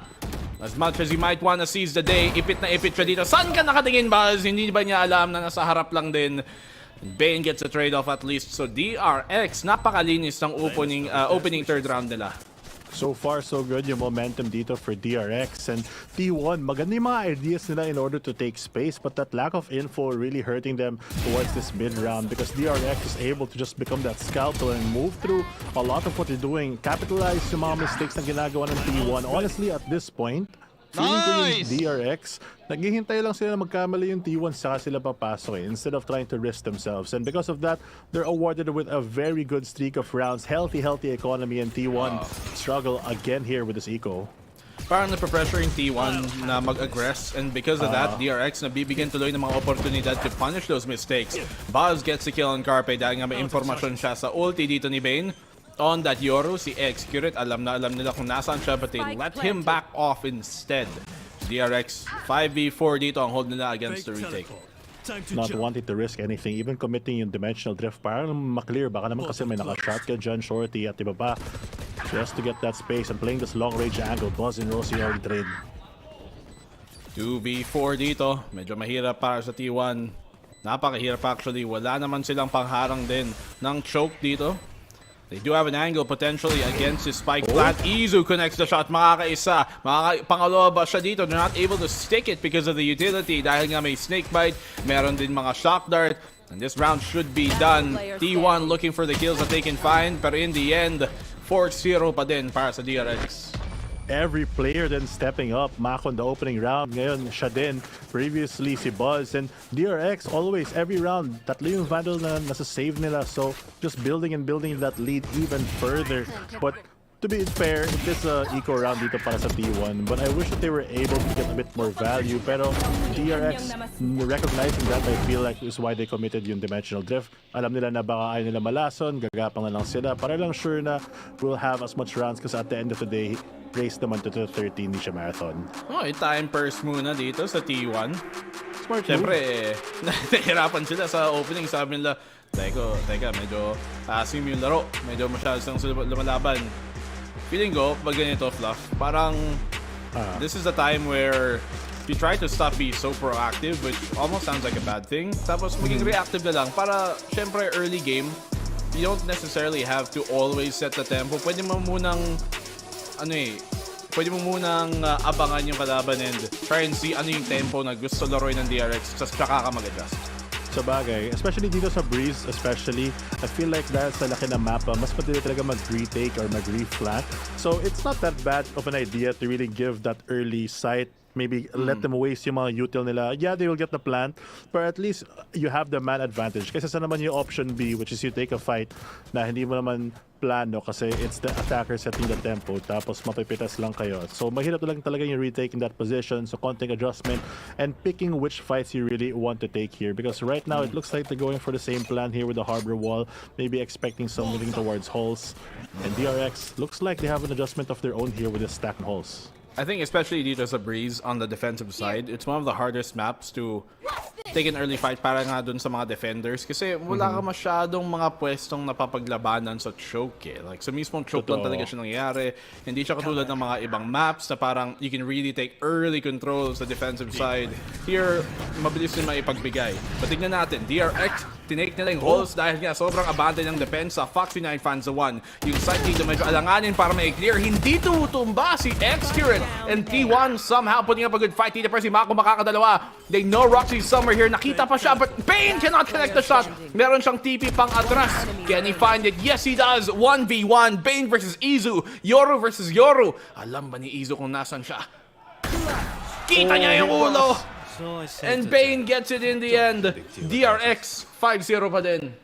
Closest round so far for T1 to snatch one away sa map number 1 na ito dito sa Breeze, pero nahirapan pa rin sila at the end of the day with the gunfight. Good idea to really plant yung mga players na towards A, and knowing na walang early aggression compared sa mga ibang rounds, they're able to create that pincer on the A side para lang manalo sila sa mga flanks. But unfortunately for them, even though excellent Carver Rossi getting an amazing practice, Mako stabilizing the situation enough that even when he falls, the timing just on DRX's side, and so far the adjustments of T1 working, but parang medyo too late at this point. Timing dito for DRX. Let's see how it works out. T1. Siyempre, sila yung natatambakan dito one by one. So they're the ones who are trying to finally find the round. Kaya sila na medyo nape-pressure mag-push early on dito sa may mid. Contact na hanap ni Rossi rather ni Mako. Alam niyang dalawa nakaabante. There's also some positioning here from Carpe na at least he has a door open so makakatras si Pedro maging problema. Free info pa rin para sa nila, but this mid connection could be the difference. Izu landing one, gets away for free as well. Pero Carpe, alam na yung dalawa dahil dun. But still goes for the fight. At least na-trade siya dun, 3v3. Why would he push there? They already had the pick. Signed naman, I think he was half committed to already pushing by the time nahanap din yung pick kaya tinuloy na lang din niya. But allows the equalize to happen. 4T1, 3v3 na ngayon. DRX, libreng-libre ang B-site kung mahanap na si Izu dito who's not even looking the right way. Manggagaling sila sa kanan niya. He gets found! And that's the B-site open para ngayon sa DRX. Tapos tingin mo pa naman yung position ni Foxy9. Handang-handa dito para ma-cut off yung rotate, which they already have secured. It's gonna be free like you mentioned, pero here comes the shots already dealt with as XQ that falls down to Foxy. 1v3. Magagawa ba ni Rossi to? It's been a very difficult defensive half para sa T1. Napakalinis naman para sa DRX dito in this series. Mukhang bali sa momentum nila dito, have a real good chance of continuing this even further. Rossi parang magsisave na lang. Alam niyang medyo mahirap, wala na ring oras, malayo yung spike. And that's gonna be a 6th round here for DRX. Fluff, tingin mo anong pwedeng gawin dito ng T1 para maiba? Kailangan talaga, I think, sulitin yung information gathering powers ng Sova nila, especially the drone. Kasi at least na-refresh yung recon dart. But even with that, they have to get some relevant info para maagapang sila. Because at this point, parang they're half committed to do something proactive, pero half also being a bit too reactive, giving a bunch of free space. And even though the more successful times that they've tried to get around is when they're kind of aggressing, yung failure of that map control afterwards is just because of that lack of vision, I feel. I mean, you can see them trying to make do with yung konting impormasyon na meron sila dito sa defense, but they've just been consistently, I think, playing into bad situations. And DRX, puro punish lang eh. DRX aren't necessarily creating too many options for themselves. Napapagbigyan lang sila ng T1 ng oportunidad ng mga windows na pwede nilang buksan, and DRX blow them wide open. So, if you're T1 right now, once again, yung mga aggressive push nila early round, I think DRX fully expect this. Nahirapan lang din sila, but maybe the timing here from Saya player gets one for free. Bane down. Hindi nila in-expect. Kanina kasi, inaabangan eh. But I guess this time, parang hindi na. So let's look at it. I think T1 have a good hold here sa B site. Kung nag-commit yung DRX ang basta-basta, this might be the opening T1 round. Very quiet dito. Looking for a very careful pick as Buzz. Will he check the corner? He does. Body shot pa lang. Wala na si Sire player because of the chip damage earlier. Still not the best buy here for T1. Isang Phantom lang kamo ang meron sila. Nandun sa kamay ni Rossi. Sire player. Kuha din naman yung baril niya from Izu. Izu has a good position here, but he doesn't even get the one. Kinailangan nila na makahanap siya ng at least one doon. But Carpe connects with a double for Carpe. Huge kill para sa kanya, but the flank coming from Foxy. This might be the clutch. 1v2. Meron nga siyang ulti. Nadink pa naman dito. Excurate from above. Connects as well. Galing sa likod. Nag-flank. And si Foxy, he goes down for DRX. Rather, for T1's opening round. Finally getting yung foothold na hinahat nila for the entire first part of this game so far. Gets a round against DRX and finally rewarded with a proper buy. Marami silang ults, marami silang utility, but I feel like still that lack of vision because they're playing this double controller. Wala silang Cypher has really been hurting them overall. Solutions like this, Nisaya player just aggressing to take space instead of waiting for them to do something. If they can get more of that working for them, especially with Yoru, I think they can gain back the map control that so far nahirapan sila kunin. Here. Well, you can definitely tell that T1 at least making the most of what they have. Hunter's Fury dito, hindi pa rin niya nakakuha. Low HP na rin daw si Mako, but he doesn't stick around to find out kung nandun pa rin. Izu nag-bail. Sayang yun para sa T1. They were so close to finding a big important pick. Yung pa naman yung controller nila, Mako fell there, but just a little too late. 2 ults invested just to take him out. Pero sa bagay naman, marami pa lang silang ultimate. Still have that Reckoning to use. The Foxy9 is gonna bring a Reckoning of his own. Izu shuts him down though. Okay, good pushes here from T1 now. At least landing the shots, yung talaga yung kinailangan kanina. Ulti naman galing kay Bane. Nandito siya sa may backside. Hindi niya mahanap kung nasaan mismo si Excurate. Nasa may kanto lang pala. He's only good for the one before matrade siya. 3v2 na ngayon as the kills are coming on in. What a scramble on the site with DRX up on top. 2v2 na ngayon. May operator pa si Stax. Pero alam ba nila nandito sa may kanto si Suzu rather. Lapit lang din. The swing out and Rossi shuts it down before mga contact pa si Izu. 2-6 and T1, 2 rounds in a row. Finding more momentum, yun yung kailangan nila para sa game na to. It seems like these small pocket 2-man plays from T1 really punishing yung mga mistakes ng DRX. They go for something a bit risky in the start ng round to take out Mako, but even though that doesn't pay off, the fact that they're able to win a lot of these early fights is one of the key factors kung bakit nagsiswing ng pakonte-konte dito yung mga rounds natin. Back and forth so far in between the individual rounds, but lately yung T1 yung nakakapag-close out. That's 2 in a row now. Can they do even more? Timeout naman. Unang timeout dito ng DRX sa series natin. And in fairness, they are playing on the defensive side dito T1, so medyo mas mahirap nga talaga sa Breeze minsan. Layo ng rotate and I guess to try and mitigate that, yun nga, kaya sila lumalaban maaga pa lang. Yeah, they have to kasi wala silang info, wala silang tunay na sentinel talaga. They can't just be like yung DRX playstyle na reliable dahil they have the cycling util ng Sova for info but also just holding off a lot of pushes with these strips from Cypher. This time around, tama, they have to go for some aggro, but a really interesting thing about this timeout is so early because T1, 4 rounds ata bago sila nag-timeout. Pero yung DRX 2 pa lang, they're like, okay, we don't want to lose anymore, trying to squeeze out as much value of this half as they can because they know that this is the weak side for T1. Tingin ko tama lang naman eh. They can tell T1 are slowly building momentum. So, ba't mo pagbibigyan sila ng pagkakataong makabuild pa ng mas momentum? Exactly. DRX here. Tingnan natin, how will they deal with Saya player on the Oppo has been one of the most ferocious players. Pag may kapit nga siyang op, may pa-A-site siya. DRX you're looking to commit maybe towards his B-site. Snakebite sa malapit lang din actually. Pero nakaabante si Buzz. Nakadalawa pa nga si Buzz. He gets stunned but the damage is done and he's safe. Sight is there. Si Izu nagbabalak. Pumasok dito. Munti ka pa siya makadalawa and he does actually get the double that he was looking for. Can he get even more? 3v2. Mako up close. He has to find this but Izu makakapangatlo. At kala nila sa kanila na yung sight but Izu has other plans. Grabe naman, parang one-man retake there. Naka-out pa siya with that teleportation to reposition. Now Foxy9 left alone, no info gathered. Baka hindi niya alam na dumana si Carpe sa backside because he had to go for the timing towards this pillar. Still 2K, just spots one out, gets one frag at least, but still a 2v1. As you mentioned, 2v1 yeah. Foxy. May oras pa naman siyang kumilos dito, but the op is gonna be a big thing. Meron nga siyang yung mga cage doon. But he gets a 1v1 and Saya player hindi niya na-expect. Hindi alam ni Foxy din na nasa may flank siya. Kailangan niya mag-ingat dito. Let's see if he's aware. Has the cage para makalapit dun sa may spike. Hindi nagbibigay ng impormasyon din dito si Izu, who taps the spike. Sees kung saan siya magagaling. Will be able to stick this now, and I think he knows that Izu or has some intuition na nagagaling siya sa flank. Never mind, hindi niya alam. Yun, nag-TP pa. Baka niya fake din. Grabe. Contact dito, and Izu still wins it out. The benefit of the doubt gumana para sa kanya and for T1.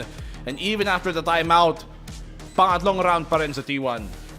Just those small lapses, yung chinks in their armor for DRX, kung saan sila na last one, but grabe talaga yung fight for Izu, for his life, for his team, towards that backside. Agaling din na after this first pick, the fact that he bounces the flash off of the floor just to get the timing off the Viper. DRX peeking one at a time, no quick trades for them, punished by, or the repunish rather, from T1 to close that gap. They're halfway there to come back to that 6-6 half, which I'm sure they're trying to look for at this time. But now Izu, with all those frags, they do get the dimensional drift to use at least for this round for info. Caution here. Wow, T1 slowly but surely kumakambak dito. Na-save pa tuloy nila yung op from that round. And maybe this will allow them to tie up the half at the very least. If they get 5, okay na yun. Sa totoo, para sa defense, nag-dash forward. Naipit lang siya dahil sa teammate niya, but Izu's taking them apart. T1 na nanalo dito sa bakbakan sa may pa-A main. And the 4th round ends as quick as it starts, 4-6. Ang bilis na round din, parang hindi pa nagsimula. Just the rain of bullets down the drain there on the A main, and nahirapan sila. They even save their ultimates rather. Izu not having to use that. DRX just wanting to get that round out of the way. 4-6 right now. Mukhang kayang-kaya ng T1 umabot dito sa 6-6 half na gusto nila. Grabe. Momentum patuloy-tuloy dito para sa T1. DRX, hindi sila mapigilan. Wala silang magagawa. Wala silang sabi dito sa usapan. It's been T1 all the way so far in the latter stages ng ating first half. Get out of my way. Saya player, may operator na naman. Yung first pick kanina, and dun pa nga napagana sa kanila. But DRX trying to entry here towards the B site. Si Bane makakaisa. Nasa loob na rin ang site dito si Jet, si Buzz. He gets the one. Makiklear ba niya ang backside? May tao nga dito. Saya player holding on. Pero naka-off lang din siya. Kaya siya mahanap. Kaya siya mahabol. And matatrade out. 4v2. And DRX looking to respond. Oh, scan out already, info gathered. Garpe, baka mahap siya ng timing dito as he pushes on the backside. Uses a drone of his own to even get more info, but invests the Viper split. Parang naman secure yung round. Parang yung half leans towards them for DRX. They don't want to get away with this after all the mistakes that they have been making so far. The patience play here. They have the Cove if they want to use it to even get more value. 4v2. T1, may oras pa naman. Snakebite, hindi dito makagawa much. But look, they're sticking it. Hindi nila alam na nandun lang din siya. At dinefuse ang din ni Carpe sa harapan nila. Stacks, DRX, the rest of them. Kala nila safe. Pero hindi rin tumama yung Snakebite ni Mako. Everything just going awry dito for DRX. Tama naman yung calculation nila, but the small error in the Viper spit just gives them enough room to go for the stick. Even with a Cove in for the safety, sobrang excited na sila that they were able to get away with that, honestly. One round now separating both teams, which looked like such a strong start dito for DRX. Kala nila na off. Yung pala, go pa din. T1, hindi nag-fake. Flash out dito, galing kay Bane. Ibinato, trying to get information gamit yung dimensional drift. Alam niyan tatlo. So, brunt of the forces dito ng DRX. Nandito sa may pa-A site. Tanong, i-commit ba nila? Nakahanap na rin yung Cypher. Kinassume na meron pa isa dito. Izu, one and done. Atras agad. Stacks gets a trade. Pero si Saya player fighting for his life. He gets one off the updraft. Saya player holding on. May dimensional drift. Hinahabol siya. Stacks for the trade. 3v3 na ngayon. But Stacks a triple kill sa may site. Excurate ay tutumba. Rossi and Izu stay alive para sa T1. 3v2. Plant going down now. Sabi nga, 3v2 na ngayon. Siya pa yung Viper trying to go for some shots, but that's just a clone there. Contact gonna be made here, pero panalo si Stacks. 4 kills already on the board. Stacks with a 4K. Makakuha ba niya yung ace dito, Izu. High pressure on him. Meron siyang TP para makalapit, pero natamaan pa nga dito ng tag. Alam nila na sa may site siya banda. Napakahirap ng pwesto ni Izu dito. Time is ticking. May lineup pa to defuse it, but Mako's snakebite is more than enough para pigilan siya. Para pigilan siya mismo. DRX dito, 7th round to close off the half. They are leading, to be fair, but what a half by T1 to get the rounds that they need. Maybe yun yung buffer na kailangan nila as we move on to the second phase of things and really get that momentum back going for them because they've done so much work stealing rounds, getting frags, and being a bit more proactive. And even without this Cypher, I feel like when they do start attacking, this double wall can be a problem here for DRX. DRX, I mean, so far, medyo may shaky moments nung bandang katapusan nung half na yun, like midway through, but they're able to pull through and end yung half na may advantage nga sila, 7-5 at the very least. Albeit hindi nga siya malaking lamang, pero at least meron pa din. Pagpunta dito sa second half sa depensa, though, dito tayo nag-iisip kung kaya ba to ng DRX i-close out yung map number 1. We look at yung stats nila. At actually halos pantay lang ang win rate nila sa Breeze sa attack and defend these past few months. So it shouldn't be that big of a disparity para sa kanila, unlike other teams na medyo mas skewered sa one side talaga yung Breeze nila. But DRX consistent on both sides. And hopefully maidala nila yung consistency niyon sa second half. Especially ngayon, opening pistol, very important for T1. If they win this, get the bonus, equalize the score here for DRX, and it's their most equal chance to do so. DRX though on the defense, paano nila mag-set up ng Cypher trips? Looks like the walls already pre-placed. Both of them actually on the A site. Might even go for some more default plays dito for the attack as they are just leaving the spike here in the open para marami silang options. Just gonna go for a very standard hold here. The defense rather already ready to retake dito sa B and just hold off playing a bit far back dito sa A. I'm wondering though kung ganong maging effective yung comp dito ng T1 on the attacking side since double wall sila. How much of that default game will matter considering meron nga namang Cypher dito si Foxy, so they have passive information gathering. Wall. Interesting. Curious wall na inilapag. Oo nga. Para maagapang ata sila dito sa nest, umakyat dito, get the advanced positioning, block up the Cypher candidates, push it onto B main. That's very standard for a lot of teams. Lets the Jet creep into a position that if they go for a rotate later on as they get the spike, they can have a late lurk, but instead, gonna choose to back off here even though they gained that round. So, din ata si Rossi kaya napatras siya. Timing here, Mako. Don't realize that they're very close to each other. Okay, nagawa niya yung silent drop. Carpe, talikod ka pre. Baka lang naman. Oh, I think he's looking the right way. I think he sees Mako. Nakita nga niya, naka-atras pero now Mako sees him as well. So babounce lang din siya. And this is very awkward for T1. Saan ba sila magko-commit? Natawa ako, ang bilis na hukbo ni Mako. Alam niya, siya lang yung controller. Kailangan siyang buhay. But it looks like andito sa B side yung dating ng attacking side. Okay, defense dito, holding on. DRX finding the one dito kay Fox9, but Izu finding a double kill sa harapan dito. Stax is able to get the trade-off to bring it 3-3 per T1. Puro mga low HP. Still Izu gets a kill onto Stax. So the plant will go down and the retake's gonna happen, but Carpe on the long flank. Izu a 4K buzz though. 1v2 na ngayon. Low silang pareho, body shot lang, but Izu with the ace! Doesn't even need HP to find those kills. And T1 start off the pistol round with perfection. All over the place, this Yoru peeking from every angle imaginable. You're not sure kung totoo ba yung TP or kung siya, but for the most part, it looks like he's mastered this agent to really move around this map. I'm really surprised at the analysis of fight niya against the opponent's Yoru just because of that TP. But the timing, game sense, everything really falling into place here as they open up a perfect start here for T1. Get the momentum to really bring this map number 1 into an even Steven with 7-7 on the board if they get this better by on the go. What an opening round dito para sa T1 second half. Great job by Izu na talagang nag-show up for that on the Yoru. Can they do even more with this? May play silang nakahanda, may flash, may dash. Lahat na lang inalabas, but no kills just yet. Naka-atras. Low HP though on both sides. Not gonna matter as much here though because Izu is still very healthy. Rossi gumagapang dito using Izu's distraction to get a great timing on all the players, or at least 4 of them, but goes down to Stacks on the rope. Yikes. Saya player with a connection though dito. Able to find a double Saya player. Puro body shot man lang. and they're not able to push him. Stacks as well falling to the hands dito ni Saya player. Si Foxy na yung natitira without much. Wala siyang armas. Classic lang. Wala ding armor. So this round should be T1 tying up the game 7-7 as we go sa kanilang bonus na mukhang nagbuha namang malinis. So far, so good here. Extra to seal the deal. Foxy 9 out of the picture. 7-7 equalize everything now in DRX. Yung advantage na hinahanap nila nung first half na napakalaki.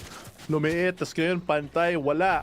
And it seems like T1 in control here now that they're on this attacking half, using a lot of their strategies to really go through the defense. And honestly, I'm kind of surprised dito since yung Cypher and DRX, wala siya na hold masyado because they're so focused on holding that B site that halls or A, just a couple of these small fights really not going their way with no info. 7-7. T1.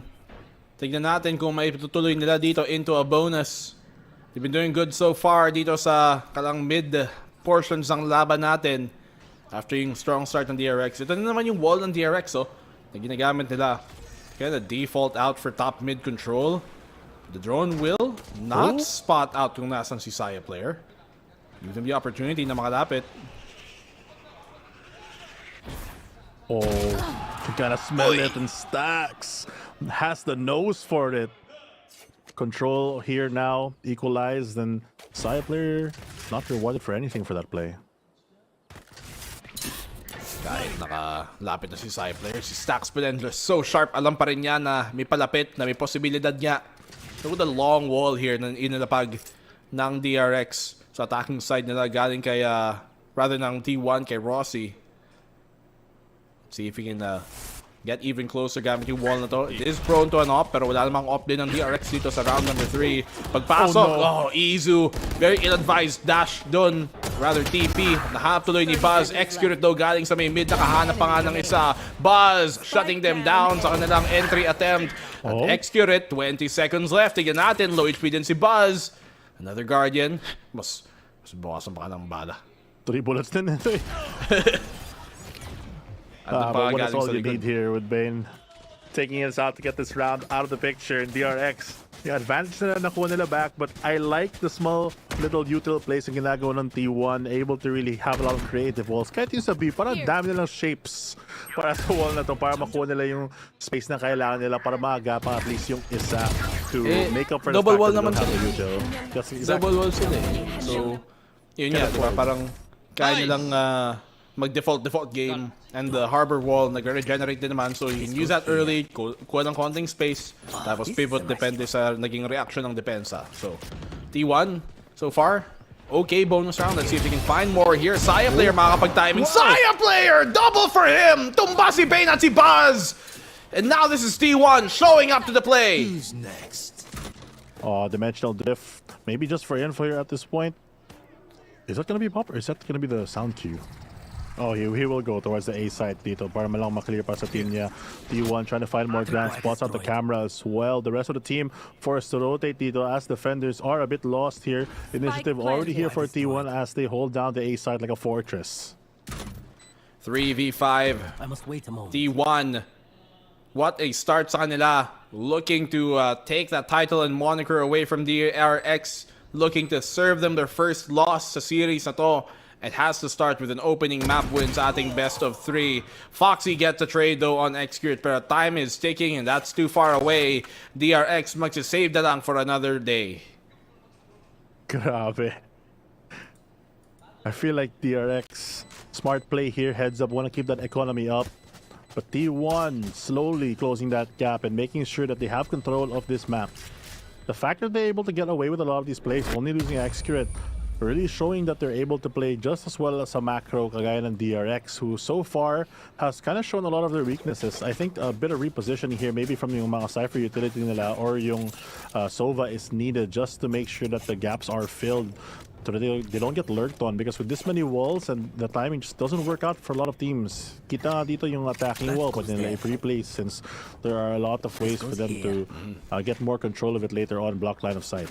Pwede naman nila up down yan kahit walang tao talaga, just to really just keep the perceived defense on pressure. its toes. Yun nga, mismong perceived pressure na pinag-uusapan mo. They do have Foxy9 on the Cypher, which kind of alleviates some of that pressure kasi syempre alam nila hindi nila kailangan kumilos until maybe a tripwire is broken or at least may info sa camera. But look at T1 here, being very cautious sa aggression na potentially ilalabas ng DRX. Nakaabang si Izu, nag-swing sila, and Izu gets the one para matitrade din agad naman ni Buzz. So it's an equal trade here, and DRX atras na lang din. Unfortunate naman na na-block yung flash gamit ng pillars, and Saya player able to trade out his teammate there, still keep it 4-4. They're leaning towards this B side pretty heavily kasi all the Cypher util is spotted towards A, even with the wall to fortify it. But that leaves a lot of util lacking dito sa B side. If they go for this hit, it's only going to be maybe one recon dart and just Jet to hold this down. Just going to be shots, one shot to really close everything with the Reckoning. Push dito from DRX. Trying to hold off the push rather. T1 nahirapan din pumasok, but that Harbor Reckoning going to be very big para makapasok. Kaya na nga, forces Buzz into an awkward position doon. Makapag-trade si Excurate. Pero Saya player buhay pa din. I thought Mako would have been able to kill him there. Pero hindi pa rin. 1v3 para kay Foxy9. Nag-iingay siya dito. So alam nila, nanggagaling siya sa may city, sa may defender spawn. Mahanap pa niya dito si Excurate. May magsiswing ba para sa kanya dito? Hindi na check ang close angle. Next here it gets the kill. 9-8 at T1. After down sila kanina ng 6 rounds, bumawi na kayon and have taken the lead. Not just the lead, pero yung lead in sa economy, not just the score rather, able to buy up this round and force DRX to maybe a half buy at max knowing their team. Pero grabe talaga yung pagpasok nila dito sa B. Able to really mess with yung default ng DRX just because of that Harbor's presence. They move all the way to A, pero mali naman yun kasi since dalawa ngayon, wala pwede sila mag-adjust. DRX, eco naman dito. Far cry from yung nakikita natin kanina. T1, it's safe to say nakapag-adjust na sila dito sa tempo ng laro. DRX are the ones being expected to make the counter adjustments sa kanila. Will they be able to find that before it gets too late? Yun ang tanong. Eco round so far though for DRX. So you can see the wall here from T1 talaga taking lots of space, even papunta dun sa may half wall. Naipit pa nga dito si Bane. Izu as well pushing forward and everything going well for T1. Saving all the rifles so far then. Boss, wala pa siya nakahanap with these knives. Trying to get some value with this. Drone gonna be destroyed para maagapang siya, but Izu has a journey of his own. Already going for the flash here. Spots out the Viper. That's one down and there goes Buzz. 4v1. It's obviously Foxy left alone. Dito may Sheriff lang. So, hindi tayo aasa masyado sa kanyang mga pag-clutch doon. T1 extending the lead 10-8. What an opener dito para nga sa nila. This map. I'm trying to remember. I think it was T1 yung nag-pick na to. And yung next map, yung split, dun nga yung pick ng DRX. So, the fact that T1 picked this, you can see the reason why. Meron talaga silang plano. They've been perfect on this map so far, even though nag-close game, ilang overtime yun, parang 4 na overtime kalaban ng Bleed or 5. They're still able to win it. And definitely continuing that momentum dito sa DRX. Showing a lot of resilience from that game, that spirit to never give up, really proving worth here dito as they attack towards the B side here. Foxy9 trying to hold them off. Okay, push naman dito. Foxy9 on the back side, pero it's T1 who are finding most of the kills na nagiging pabor pa sa kanila. Si Stacks din dito sa may CT.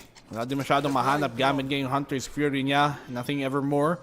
Konting pressure din, syempre, but no other confirmed kills. Snake bite kay Saya player, pero medyo late na dumating. So makaka-atras siya for now. As the plant goes down, retake happens from T1. Oh, extra. Those angles spotted out there, kind of wide, and Mako gets the frag instead.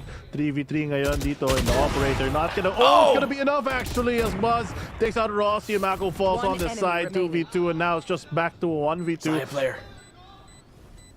Can he find it? Mikanto can isolate the fight. He brings it down. Low HP na tuloy. Medyo mahirapang pumasok dito si Buzz. Pero what a dash from Saya player out into the open! And Buzz gets the kill. Siguro nakala niyang malapit si Buzz. Di niya in-expect that Buzz was playing patiently. That kahit low HP nga siya doon, kahit nag-pistol nga si Buzz, okay lang, but still hits the shot with the up. Headshot pa nga, and DRX keep the game close. I gotta see him POV now, operator. There has to be a flick or something, right? The fact that they're able to go that wide is just insane. And maybe it was just a surprise play para lang matakot. I think he did expect na medyo close nga siya. Pero, it's actually kind of slow because he can time the dash. Well, at the very least, diba? Nakahanap pa siya doon.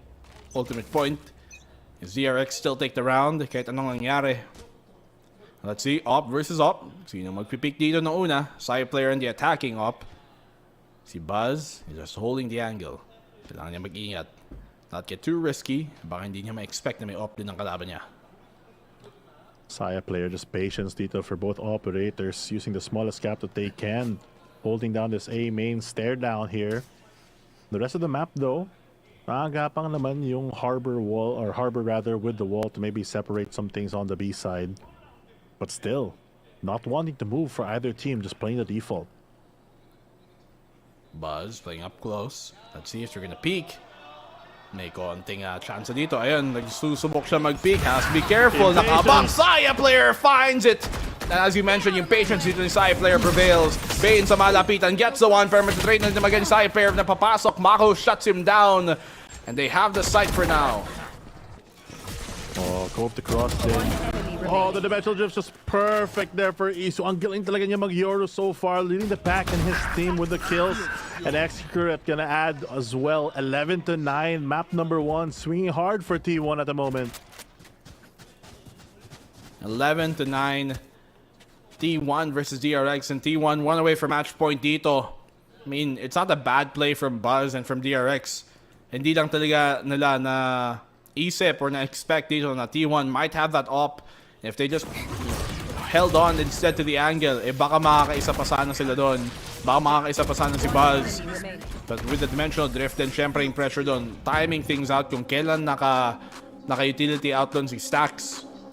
DRX dito, not the best reads from them. Tapos si Excurate, laging naglalurk pa naman sa mid and always finding yung kill doon sa mga rotation and defense. The map control for T1 so far has been their biggest strength. I mean, yes, there are a lot of fraggers there. We have, like Izu, for example, playing well on the Yoru, but the rest of his team able to work around that map talaga is what's able to create that pincer and chokehold a lot of these plays that DRX are trying to make.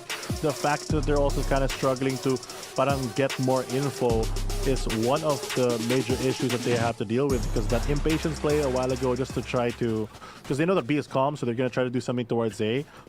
Not the correct read from there, and hopefully after the stack, they adjust their strategy so far. But looks like in defense natin, just a simple setup here from the Cypher. Very far back trips actually.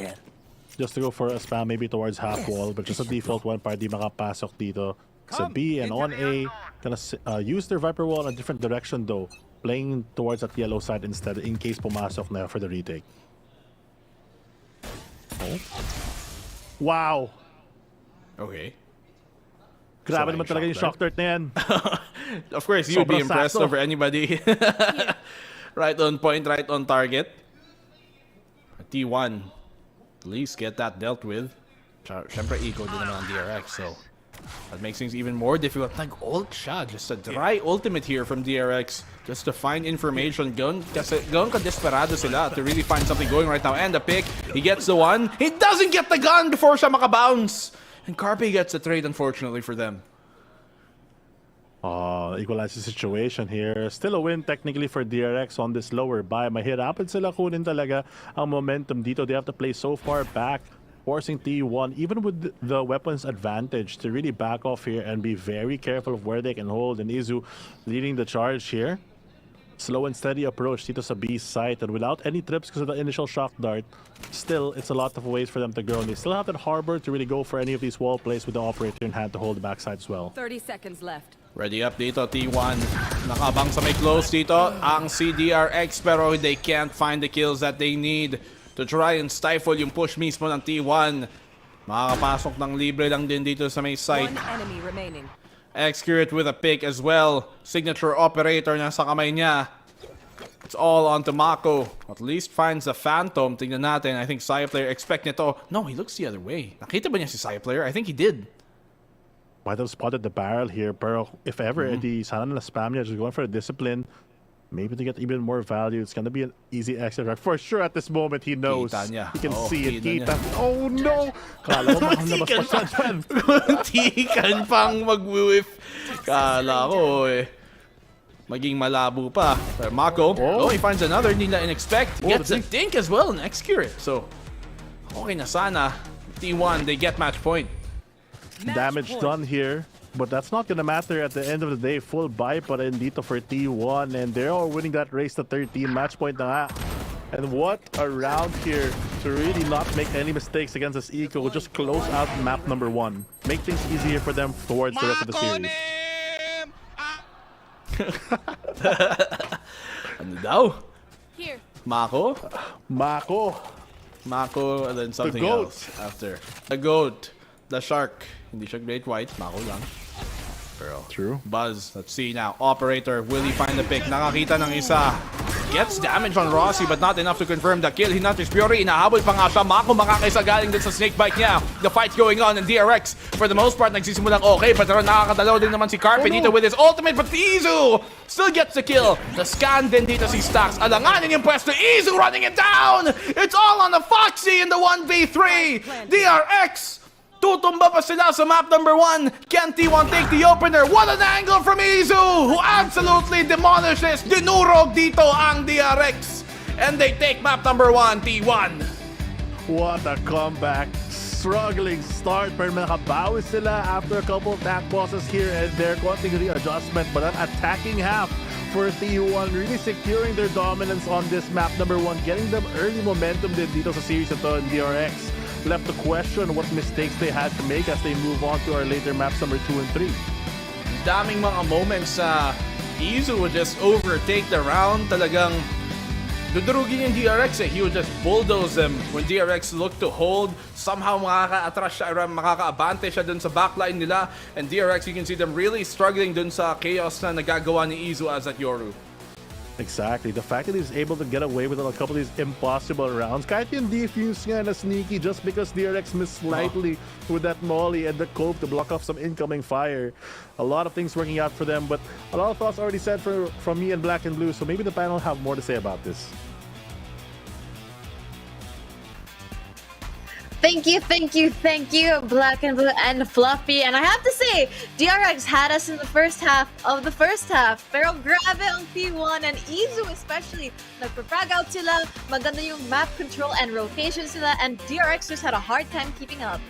Kaya nga grabe. I thought it was going to be a steamroll on the side of DRX kasi grabe nga yung simula, di ba? I think it was a 4-0 start, parang yung mga buy round hindi na ipanalo ni T1. But I think the biggest factor there kung paano sila nakapag-comeback is, I think the casters mentioned this already, it is Izu, the way that he was able to get a 4K on that round and win that 1v1, yung mga mind games nga, di ba, na sinasabi ng mga casters, hindi Izu really took advantage of that and really showed na siya yung better Yoru at least on this breeze against Bane. Yeah, I think so. That was insane actually from that 5-0. I think nung nakita ko message sa Kiko, parang kain mo na guys, parang tapos na yata to. Why hindi? What happened? Ay, kita ko yun. No seriousness though. I think it was just a spark, a sudden spark. From what I saw of Saya player just I don't know, just activating, I would say. He was going on top of Buzz, who obviously nung dulo nagulat ako, there were like shots that you'd be surprised how good he was at tracking. Pero Saya player, he started off really strong with these multi-kills at the beginning of the rounds. And again, as usual, these first few kills on the rounds really did set the momentum for the rest of it. And once nakuha yung T1 of those first kills, those first bloods, they came out, they were almost unstoppable. I mean, you can see here dito sa highlights natin, look at the placements where the players of both sides actually are playing, those little nooks and crannies. Izu here catching so many people off guard, totally utilizing his Yoru, and absolutely, I think kung may MVP tayo of the game, it's definitely going to be Izu, not just for the frags, but just the way he had DRX playing in the palm of his hand. That's not something that you do with DRX. You are normally playing DRX's game, but in this case, Izu absolutely had them. And I think this is just like, it just goes to show that this pickup absolutely changed what we expect from T1 moving forward. Kaya nga isa siya sa mga bagong miyembro ng T1 at talagang nagpakita siya. Yung mga timings and everything. And this one from Saya player was really, really good. Ang dami niya mga moments din alongside syempre ni Izo. And parang Izo nagpakita tapos after nun parang sabi ni Saya player, uy, ano ko rin, kayang-kaya ko yun i-match. Lalong-lalo na sa second half, they felt like Breeze was their map talaga. I mean, it is their map pick, but it felt like they really own it, you know? And it was off of... wow. Nabili. And it was off yung, by the way, that win that they had, you would be surprised that DRX lost more, or they lost worse on the defending side with the Cypher in hand as well. It's like, I don't know what I can say. But for now, Shock Dart lang katapat mo, diba? Shock Dart kasi, the Shock Darts are really doing the work din. Yeah. Pero you know what, the two Euro players that we have, I would say even though DRX lost, was actually pretty insane, right? Yeah, and I mean, now, especially, you know, we were talking about that Cypher, but again, I think that it kind of is meta for all of the Sobas to know lineups to clear out the sites. But now, moving on dito sa next map natin, which is going to be Split. This is, alam na natin, this is one of DRX's playgrounds. Ang dami nilang set plays here. They have a lot of strats going into this map. But again, with the way that T1 play, I don't think that DRX can handle what they might be having. I don't know another way to put it, because DRX, T1, for once, I think, are surprising us. And we were talking about this before. They have that different flavor of Valorant. They don't stick to the Korean playstyle. And that's, I think, that kind of factor that DRX has always struggled with against certain teams. Yeah, I like how you mentioned that. Kasi tandaan, si T1, I feel like T1, out of all the Korean teams sa Pacific, sila yung brave to bring the new meta or yung sarili nilang meta. Remember the Zoo Comp? We first saw that from T1 last year. And then now it feels like a lot of teams don't want to let go of the Cypher just yet, 'di ba? Sa Split, sa Breeze, 'di ba? I feel like it's a commonality. Pero kung titingnan natin yung composition pick naman ni T1 for Split, it is the Astra this time around. This is gonna be a double controller, which, you know, Astra can be very extremely oppressive pagdating sa attacking din kasi you can easily clear out these sites. Pati sa depensa sa B, kahit wala kang Cypher, parang ang hirap pumasok afterwards dahil sa setup ng isang Astra. Yeah, and there's also a really tricky divide that you can do, like post-plant, where yung kanto na nandun yung spike. It's really crazy. I've seen that, and I do not want to experience to be on the other opposite end of that because you can't shoot through it. So yung mga bagay na really excited to see here on this map. Obviously, a lot more compared, like polar opposites on Split and Breeze. Like here, everyone's like in your face right away, right? So we'll see if that makes a difference. I mean, I think we're definitely going to be expecting a total switch up dito sa, especially in terms of playstyles and agent compositions. Pero I think that the Astra pick is definitely going to throw DRX for a bit of a loop here. But again, you know, bago yung first game, we actually had a comparison between Izu and Vayne. And I just want to say, like, the impact between these two players is night and day. Oo, exactly. I think kasi, syempre, kagaya ng sinabi, yung composition kanina, I think na-highlight yung double controller ng, parang take-advantage talaga ni Izu yung composition nila. And I think that's the reason why they also struggled. Paired with Saya player also, parang sobrang aggressive and also taking advantage of the verticality as well. So if you put 2 and 2 together, I think that's the reason why nahirapan talaga si DRS sa kanila. Yeah, I don't know. I wonder lang if they can do that still here on this map. Obviously, there are still some really high places where you can challenge yung tracking mo and kung gaano katagal sa aim labs. The usually heavens, right? Pero I would say that's a lot. I don't know. Smaller here. And again, it's gonna be mostly about like that close range, right? Like gaano katapang kayo to take those close range fights around these corners, very very tight corners. And how sneaky are you on going through mid? I love to lurk, you know, just really love to lurk around this mid area. And mid control is gonna be super crucial. I mean, yeah, definitely I like how considering. Yeah, exactly. Yung sino mananalo ng 1v1 lurk kasi I think that's what opens Split and that's what activates the flank. Kasi if that fails, then you only have one direction to go to. Yep. And I mean, I think we can't DRX is more like very linear yung pathing nila. So I think this is definitely something we might be expecting from T1. I honestly want to say that T1 has kind of broken out of the shell. Parang may nag-gain silang new confidence this time. And I think maybe this is why Saya player is activated now dahil kay Izu. Because it's the same story with Mako. Mako was activated by Foxy now. And now I think the same is happening for T1. So it's very, very exciting to see. But we are just about to go into Agent Select for this next map. So let's see what our players are going to be picking. That's a good question. I think I want to see yung lineup ng T1 that they showed earlier during the graphic. Oh, it's which not. We will not be getting. We're gonna go with a double duelist for T1 here. Oh, I like this. Okay. Okay. All right. Kasi activated na si Izu tsaka si Saya player. So Yes. this is the best time to actually do a double duelist. Let's go. I love that. I love that. And that kind of forces DRX to play. But obviously with a Cypher, the big advantage you have, they are on defending. They can get that early advantage of they're gonna lock down that B main super hard, right? There's still double smokers for both these teams. And obviously they both have Sky. So maybe the entry potential lang yun. That's all. Yep, I mean, this is really, really exciting to see. Not what we expected, but this is what it is gonna be. This is split. Kaya pa ba ipaglaban ng T1 ang game? No, DRX rather, ang game number 3. Or is T1 finally going to change history? PNB, Fluffy, what do you guys think? Wala kasi, di ako nag-iisip kasi nanghuhula lang.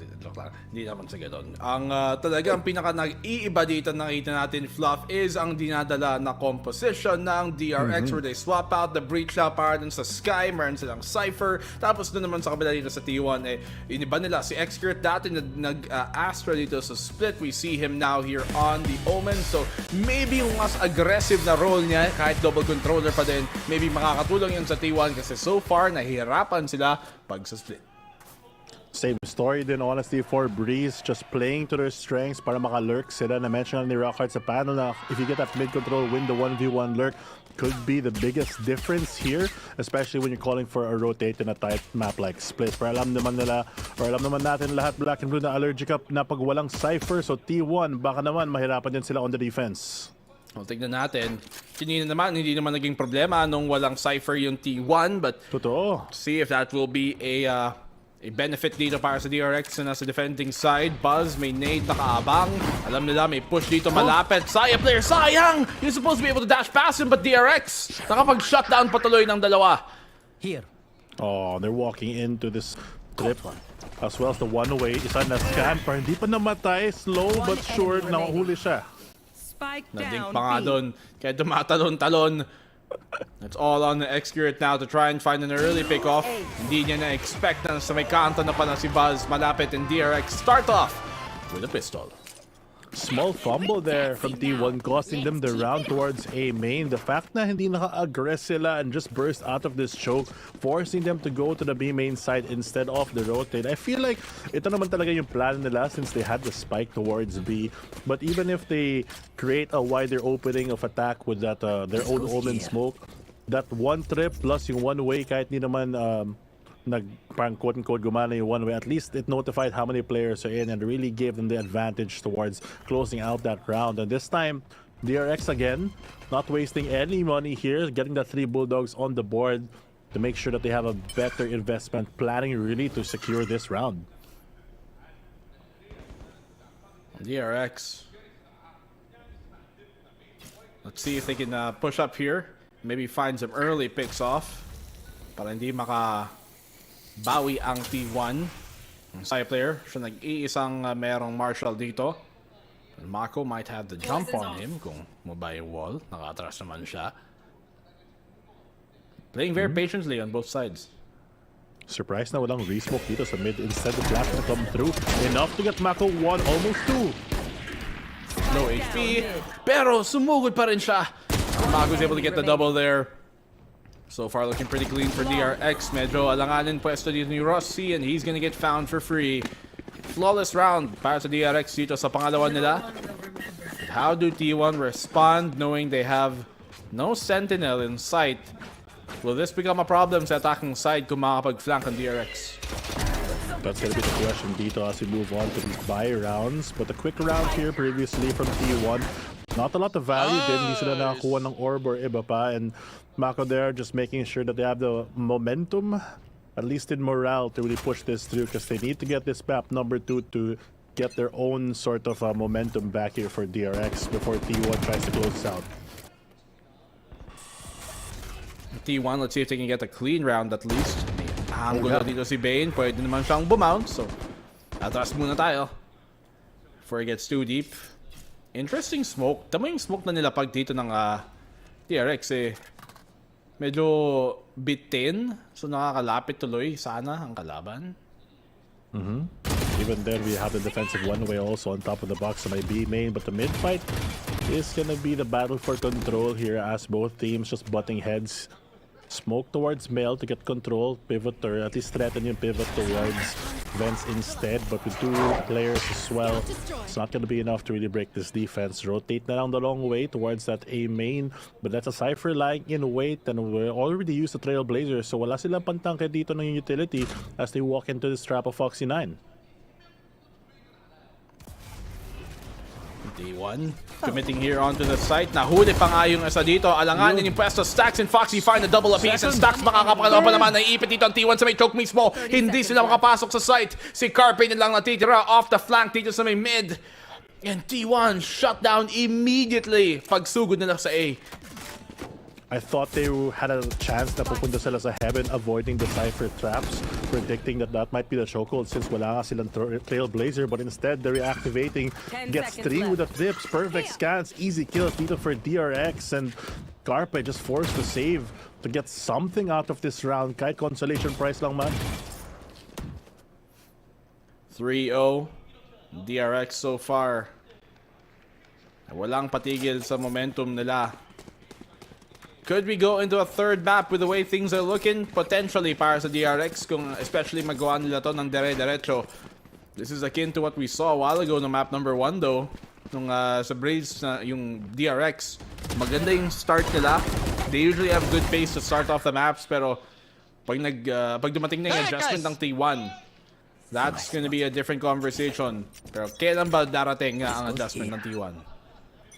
Yun talaga yung tanong. I mean, they started out kind of slow on map number 1, with speeding things up dito sa round number 4. Quick push here by Izu. We saw how aggressive he can be on that Yoru, but with a more standard kind of play here with the race. No damage done by the boombots as they meet, but at least space taken already. Nakaiwan sila ng tao as this mid-fight. Mako gets the shot. Mako gets the one there. Si Buzz din makakaisa kay Izu. As T1 syempre dito nasa eco, so medyo alanganin ang mga duel nila. Mas mahirap i-convert. Allows here DRX. Nakapag-posisyon. Nakaabang sa may T1. Sasawsaw na lang si Mako sa malapitan. Carpe able to find the one with the right click, pero si Buzz makakapangatlo. That's DRX. Finding 4. It's T1 so far na tingnan natin. Finally a gun round for them. Makaka-convert na ba? Gusto ko sabihin na so far so good for DRX, pero yun din nangyari sa Breeze. At T1 nakabawi naman sila after attack, but this time around they're not using the attack, actually just playing more confidently. Hopefully on this buy round makakabawi nga sila with the better buy. The better buy. The better buy. The better buy. Tingnan natin kung may better buy ang malalabas sa T1. So far they've called their first time out ng mapa na to.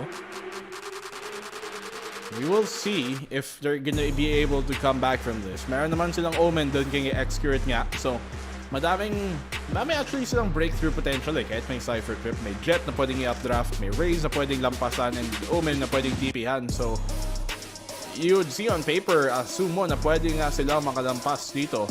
But, so far, those Cypher utility, nagiging malaking problema ngayon ng T1. I wonder if they're gonna start committing yung mga paint shells para lang ma-clear yung mga util na yon instead of necessarily throwing it sa may site mismo.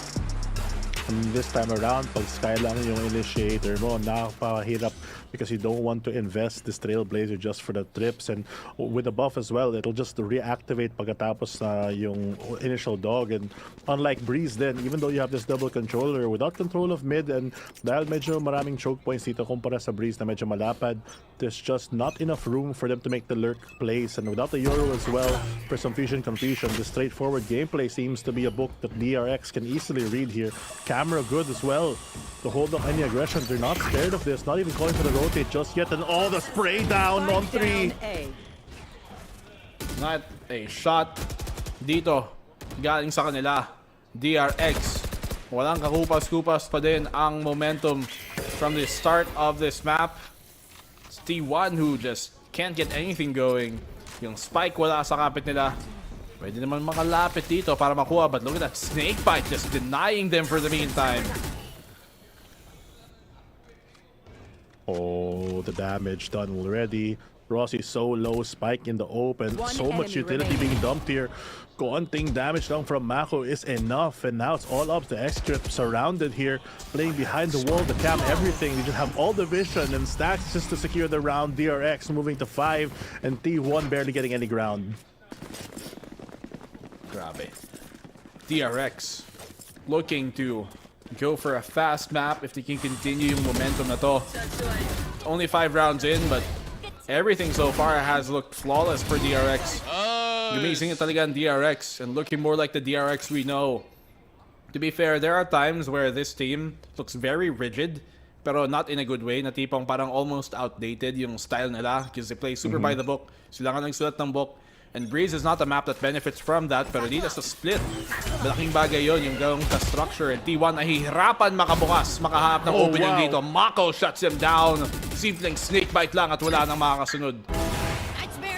Oh, even the operator dito kay Buzz, Excurate not looking, expecting that angle. The Stinger is forcing up a buy here for T1, but not even getting a chance to use them so far. Rossi nakaipit dito sa may mid side and just holding out with his teammate as Carpe trying to support. Yung tanong, mag-invest pa sila ng flash. Mako jiggles one out.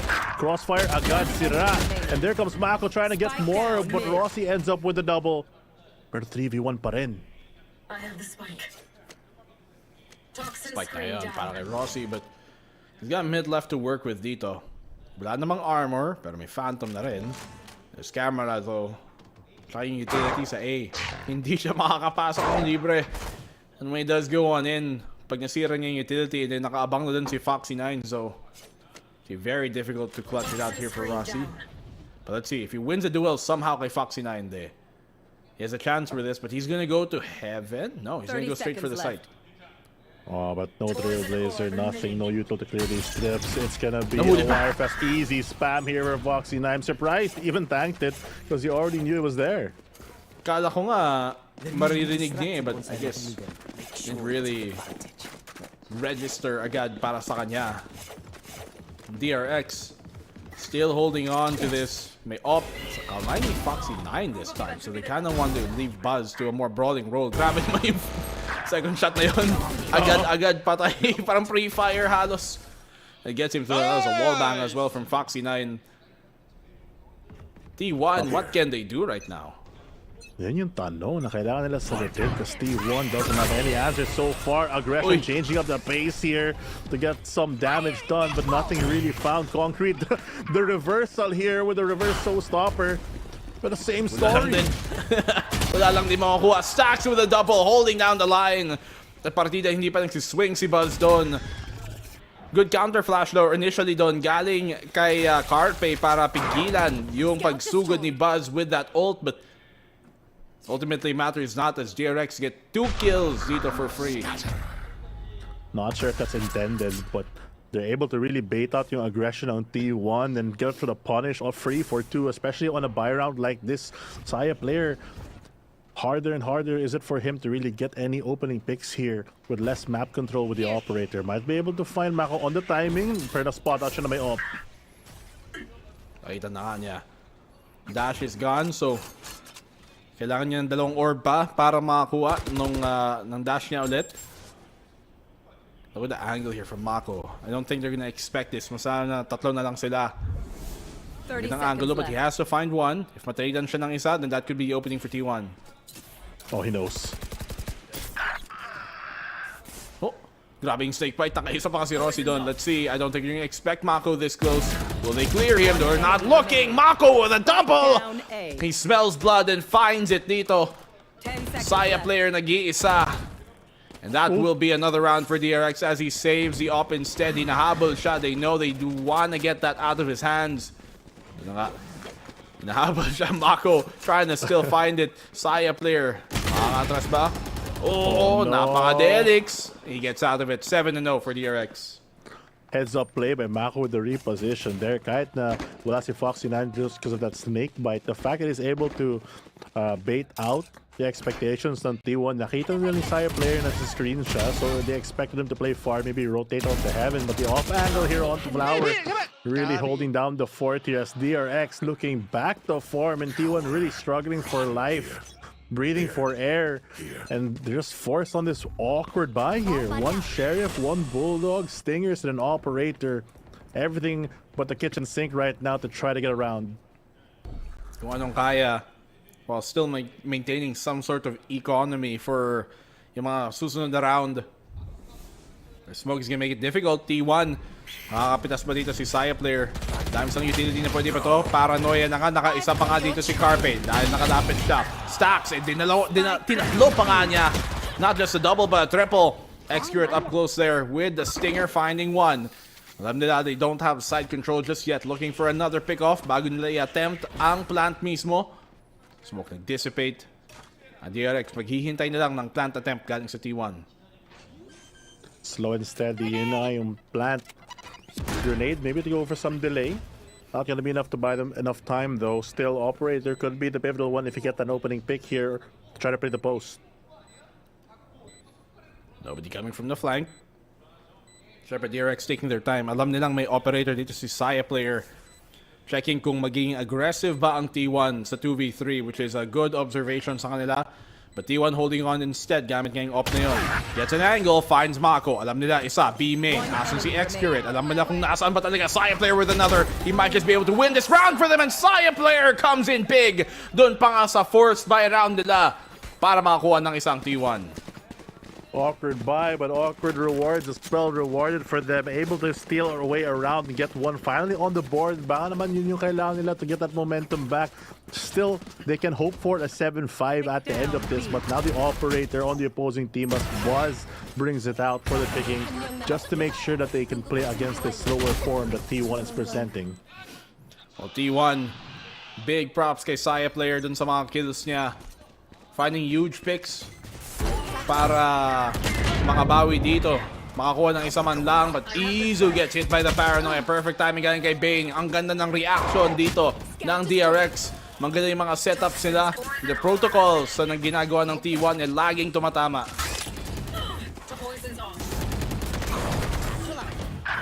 Shots out. Nothing really connecting. Shots out and spike already.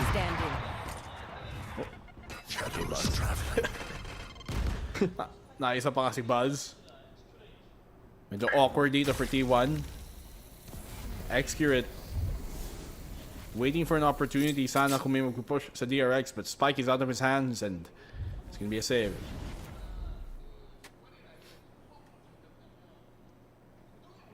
Well, 7-1. It's T1. Unfortunately, hindi nila maipatuloy yung momentum nila from that previous round. Off of the force buy. Sinubukan na mag-push in sa A, but you can see DRX, they have these defensive setups na makapag-react agad. The Paranoia, always a good panic button in case may sumugod.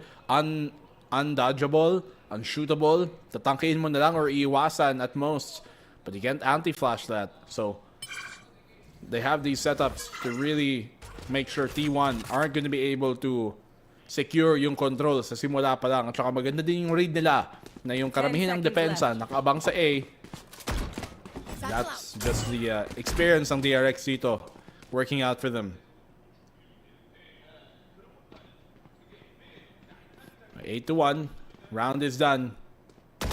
DRX. Oh, they get the kill pa din sa dulo. And that is painful na for T1.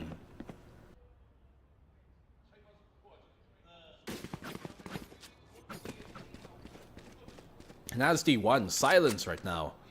Katulad ng co-caster ko. Teka lang. Nag-ice pata siya. Let's see if he can get himself back up. Katulad ng T1 dito na nahihirapan din makabawi. Nice!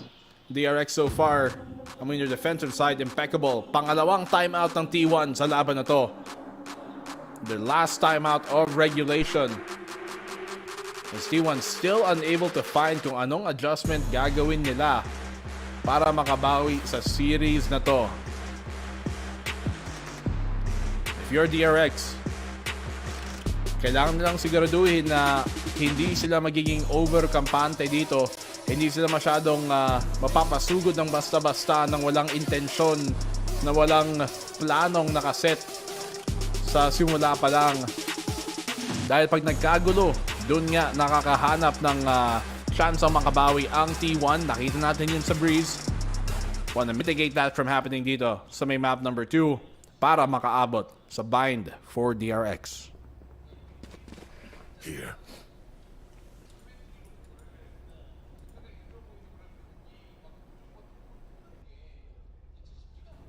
Here. Nope. DRX still Stealing sight. in this situation. They put T1 in. T1 medyo may force by Stingers. Vandal, Saya player. Still missing from the fight here. Let's see if he's gonna be able to get on in. He's the tip of the spear. Magpasok dito sa may heaven. May angle na si Foxy9 and he gets a double somehow. I thought that would have been it. Nasa may committed position siya but he's still alive here. Ayun nga niya umatras. Nandun pa rin. Foxy9 with a triple rundown galing kay Rossi. Sumabog ang boombot sa mukha niya. And Bane gets a trade. 9-1 as DRX minamama ang T1. T1 no response just yet. Walang sinasabi. Katulad ng co-caster ko, walang masabi. Nice! At katulad din sa nakita natin nung simula nung map number 1 where it was DRX all the way, but in this case it's T1 who hindi naman sila makabawi. They haven't been able to adjust to what DRX are doing. So T1 trying to take space early again. Same plan. Kunin dito ang rampa para sa T1. The utility from DRX is really good. Alam nilang si Mako nandito sa may vents and Stax is able to get the one. Izo will get the trade out para kay Stax. Si Foxy9 gets another traded out immediately. Sight is theirs at may post plant na tayo. Welcome to my world. 9-1. Can this finally be the second round para sa T1? As a Viper is spit in the lapag dito ng T1. DRX nakaabang. They find the angle on Xcurate who doesn't expect the flank. Ngayon 2v3. Rossi natitira dito mag-isa. Carpe as well. Can they find the round they need? Oh, si Buzz umatras. A bit of timing there, picks up the Vandal instead. May paint shot siya sa may elbow. Good placement on that. Umatras para lang hindi ma-frag. And now they have the sight. Nakapasok na sila. Have to make sure they don't get found here though. Rossi gets the one. Buzz on the trade sa kanya. Dadapa na yung Viper Spit. Mahuhulog. But do they have enough time to stick this? I think they might not. And they don't. 0.2 na lang. Buzz not able to get on it in time. And T1 nakaisa pa nga. Oh my, grabe talaga yung round na yun. Troy, half galing mo talaga black and blue. But still, a lot more to go here as T1 has to climb back this mountain. Yun na yun.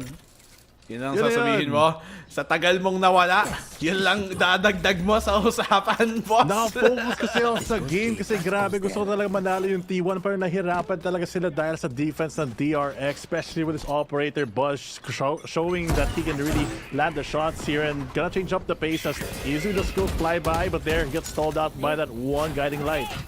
And salamat naman. Ito naman, T1. Can they get a third round here for this? Will they find another Carpe? Kinagat si Mako. Masakit daw ang kanyang kagat. Hindi lang tahol. At ayun, tutumba na rin siya. Pivot dito sa may pabi. Site Bay nakaabang dito sa may rafter. They know he's in a difficult spot, so atras na lang siya. Buzz, good trade-off sa kanya. Holding on to B main here. Makakatras ba with the showstopper? Finds another, a third for Buzz. Inaabangan nila dito. Vayne nakatras pa dahil kay Buzz. And look at the kerfuffle happening dito sa may site. 1v1 na ngayon. Foxy versus Roxy. Rossi rather. Makakatawid ba siya? Foxy has timing and Foxy from up above. 10 rounds para sa DRX.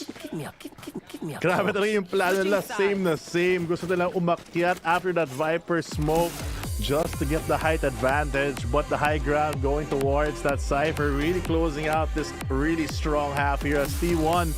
Kung gusto nila talaga ma-close out yung series na to, have a very big mountain to climb. 8-round deficit ngayon on the halftime.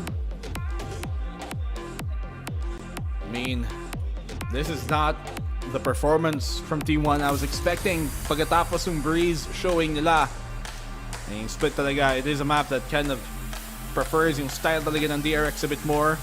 Super compact, super position trade from each other, swing off of each other's contact type style nila. At least dun sa depensa. Pero paano naman yung attacking side nila dito sa may split for DRX? You look at their stats and funnily enough, yung attacking side pa ng DRX yung mas naipapanalo nila kumpara sa depensa. About a 12 percentile difference. So, will that really be a factor dito? DRX so far dominating map number 2.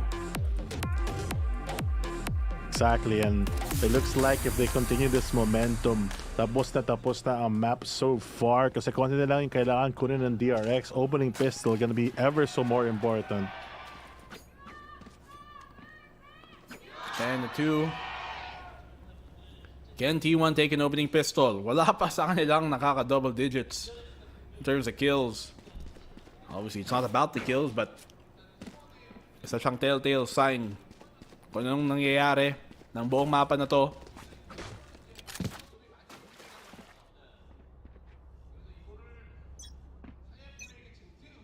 Dami pa as the time does tick down.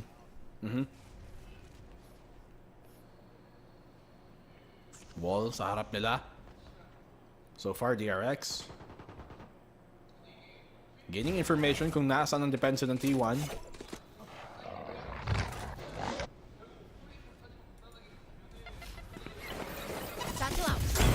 Made out dito. Push now for DRX. Sa pagpasok, T1 they pull back instead. Yung depensa nila, karamihan nakapwesto dito sa may B site. It's only going to be Carpe na nakaabang sa harap. Can he fend them off at least or buy time? Maybe find off a pick. Naka-classic lang siya. So unlikely. Oh, timing pa kung kailan siya umatras. Wall coming up. He knows there's some pressure here on A. Commit na dito sa may A site. And look at Carpe here finding one at least. Can he find another? Naubusan ng bala. Saya player goes down actually dun sa fight. Carpe finds a double sa pag-abante dito ng DRX. We're playing very low on time. Trying to pivot now towards the B site dito. Paranoia. Nakahanda para kay Excurate. Ibabato niya to. He does actually get the one connection but he does find a single kill. Kala ko makakadouble pa nga siya kay Stax. And DRX here in a 2v3 on the plant. Can he find another? Mako holding on. Rossi getting the kill on Mako. And ultimately, si Stax na lang natitira dito in a 1v3. Cannot find another. And T1 find their opening pistol round. Don't even start that shit here, mate.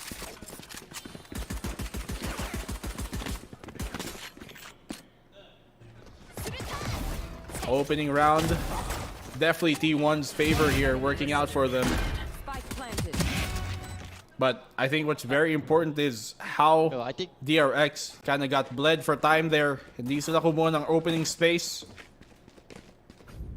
At nangyari tuloy is by the time nag-pivot sila, medyo kailangan nga magmadali papunta doon sa may B site. At doon pa nakasawsaw ang T1 to get those kills.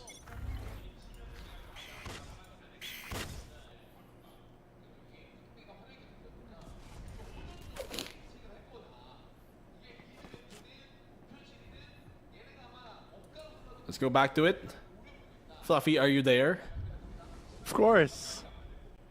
Ayan pala eh. Buzz gets the one. Saya player. At least he gets some kills going as well here to try and get damage on this attacking side. You see everything going their way. Trades happening actually. Good damage being done here by DRX on the attack, and the round is done immediately. T1 close off the round, but still, magandang damage na igawa ng DRX. Exactly, and I feel like DRX especially struggling here to get the round on the second half of it. But this buy round going to be very important already with the Vandals up in play. But it's going to be a different situation here now without much control, because at least sa defense side, nakaka-relax sila dito para maagapang or to close off a lot of these choke points. But look at these highlights as they try to fight through a lot of what T1 does. Nasabi mo na ba na a lot of damage being dealt, but this operator could do the most as the paint shell's going to push him off already. Take that B main rather priority here, but it's gonna still peak, but the timing not gonna work out for him unless he doesn't land the shot here, dashes out for safety. But ayun nga, Viper Orb already in place. They have to be wary of this because the push out from Magaku could be pivotal here. The rest of the team going for the B main split as well, with both of the util coming through mid to just force them out of one of these chokes at a time. Fighting 2 is a bit dangerous at this time. Well, can T1 come back? Yun nga ang tanong. Buzz gets the opening pick here kay Rossi. That's a big pick off sa kanya. X-Spirit nasa may likod. Cannot find the one who Saya player is able to trade off of, pero hindi pa siya makakuha ng pangalawa. Has to bail out gamit nga yung op doon. Good for the one pick. Let's see, paano yung retake? Medyo mahirap mag-retake gamit ang op, but DRX knowing may operator nga sa T1. Siyempre, hindi sila magpipeak dito para bigyan ng oportunidad. Izu finds an angle. Will he be able to win this fight? Expecting counter swing. Nag-swing din naman si Bane para sa trade doon. Alam ni Carpe may tao sa backside. And what a smoke dito. Napakahirap tuloy. Bane dumikit pa nga. And Carpe finds him. One enemy remaining. Oh, delikado dito as Buzz able to find another one. 2v1 Saya player. Gets one, but not enough time, I think, to even get anything out of this. Just backs off instead. Save the operator. Get that value down, but DRX, they do get the round. Able to at least save that at the very least dito. Yeah, DRX. Good round for them to win doon. Damage done by T1. Ultimately enough, medyo mahirap nga talaga mag-retake. And what a good smoke for Bane. Para ma-isolate dun yung angulo. Para maharangan yung backside and keep the spike out of reach dun sa smoke. Ang hirap tuloy i-defuse. DRX looking like a winning formula dito sa kanilang attacking side din. Can they continue this para tapusin yung mapa na to ng malinis? Yun yung tanong talaga that's being presented to us right now. And T1 just gonna get forced back, aggression, return, and they go for a very quick rotate dito sa may mid side. Pero hinahabol pa rin sila ng T1 as the DRX try to take more control using that Trailblazer to clear a path. So the buy from T1, not the best. May mga stinger dito, but at least Saya player, siya ay makakahanap ng pitas. To at least get a pick off. DRX dito nakagat naman ni Carpe as he finds lots of information kung nasaan ang DRX. Yan, syempre mas mag-alanganin sila, maghanap ng makapasok kasi may op. Slow and steady, can get punished here, tama, with that operator, but with only stingers for the rest of the team, could be pivotal here. Carpe can go big as one already swings, not looking in the right direction. Immediate ultimate to push up them back and at least not anymore get any more casualties. Fake TP lang. Na-shutdown din naman agad yung ult, but yeah, just to make sure na hindi sila makapag-commit at makapag-rush at habulin siya. So ultimately, not a bad round for T1. I think DRX magsisave na lang din dito. Alam nila medyo mahirap mag-push knowing there's an op. So this will be another round here for T1. Atras din naman dito din agad si Sai player. Will he go for another pick? Patangalan yung pwesto. Good for the shot. Gets a right click, but it's taken down. They needed to hold on to that op. So Bane makakuha naman niya for the attacking DRX side, 11-5. Slow and steady to close things out. Sayang naman yung operator dito kay Saya player. It's what they were really hoping to save for the side of T1. At least they can still go for a buy and DRX, knowing that they have a bit of leeway here to have a lot of rounds to give away to T1. They only need 2 so far. They just go for the proper save instead. They're rewarded with an operator of their own. Pero yung tanong, sino pagamit ng operator here? Because Buzz, may showstopper pa naman siya para magalaw siya to be that vanguard for the site. The rest of DRX yet to buy though, but it's kind of awkward with this one. But if they can get a couple rifles and early picks here and there, that's a donation for their team on the side. And Buzz just gonna go straight for it. The showstopper not gonna connect. Hindi tumama yun. Classic. Kala ko mamamatay niya si Carpe, but still somehow is able to come out of it on top. DRX on the eco. Big commitment dun sa may ultimate, pero wala din naman tumama. T1 slowly finding opportunities dito para makabawi. Oh, what? Was able to scope in for that. Bane able to find 2 for DRX here alongside Mako. Ngayon 2v3. Nagapang pa yung isa, equalized. 2v2. DRX bringing it back. Able to find some weapons as well na ngayon. Pero Mako low HP. Sana kalaban yung Outlaw at saka Judge dito. Mas mahirap siya makaka-duel. Site is open for them, pero syempre hindi nila alam yon. So, have to clear it slowly but surely. They will be able to get the spike down. Tingnan natin, Saya player coming from the flank. DRX naghahanap pa rin ng pick. 30 seconds left. For maunahon siya ni Mako, that's gonna be pivotal there. Mako is solo already, yet still fighting his way through. The Judge might be the end of him, but grabbing a long range that they're playing. Will they expect this though? Able to not even get it. Mako gets the frag instead against the Judge. Close range na nga. Pero nanalo pa si Mako with 30 HP and the Vandal pushing them on to match point for DRX. Slowly shifting the series away. How does he get out of that one?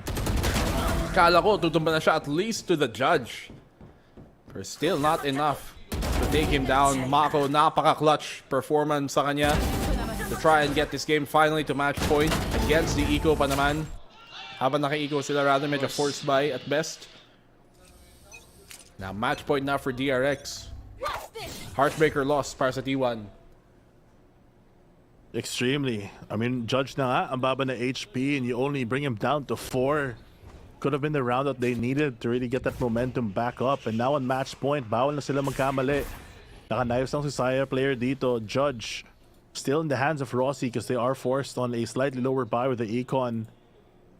A lot of moves dito from DRX to get some space, but look how careful they are this time around. The mga agapang sila, making sure that they get the timing, and they honestly might with the pressure from the defense going towards the B main. It means mid is very open. Walang smoke, walang flash, nothing. Interesting double trip though dito sa A main. Let's see how they respond. May mga ultimate din naman ang DRX pag nakuha nila yung plant dito with that Viper split. May showstopper din si Izu to play that retake with. Taking lots of mid control ngayon. T1, binibigay lang din naman nila. So you're gonna try and drop here. Shotgun. But he still doesn't win it! Gun kalayo! Buzz, you saw that movement nga niya! Playing off the ropes! Saya player only good for the one bago siya matrade down. May showstopper din naman nalabas dito ang T1 pero wala siyang matatama, wala siyang mapapatay. Izu trying to chase them down pero sa may sight na rin pala sila. Do they even know na may nag-aabang dito na may humahabol sa kanila? They're playing all the way towards A main. Cyber cage out. Izu nakatawid. He gets the one on stacks, but what a trade from Bane! Pwede siyang mag-out dahil nga may ultimate siya. The look where the spike is planted. Foxy finds accurate. It's down to the 1v1. Meron siyang neural theft. And Carpe in a bad spot here for the clutch. Already has the positioning, spotted each other out. My priority si Foxy9 on the angle, but look at how Carpe is just willing to hold it down. Wala mo spot yung camera, magapang siya dito galing sa elbow towards the side. Might have to go for the tap here, but that's angle planted for Foxy9. Gets the half though. Will he stick yung tanong? Nakaupo lang siya, goes for the tap. Instead, this could be it. They know he's off. Foxy9 just playing with his food right now. Goes for a quick shot. And that's map number 2 with DRX going on top. The form back. And it looks like yun talaga yung nakita natin. The DRX that we expected finally coming online dito sa split. What a kill and what a round. What a map dito para sa DRX to simula pa lang hanggang katapusan. Walang pumigil sa kanilang momentum. May mga rounds na ipanalo ang T1. Sige, oo. Pero that was few and far between at hindi nila ipatuloy para makabawi dito. As T1 get brought to bind by DRX na nagbabalak pang kumambak dito, nagbabalak pang mag-reverse sweep dito sa ating series. Possibilities are open now that it's 1-1. Basically, round reset na ito sa best of 3. Back to essentially a best of 1. And as we move on to map number 3, this map number 2 proving to be the most important for the DRX comeback. But still, a lot more thoughts, more than me and Black and Blue for on the panel.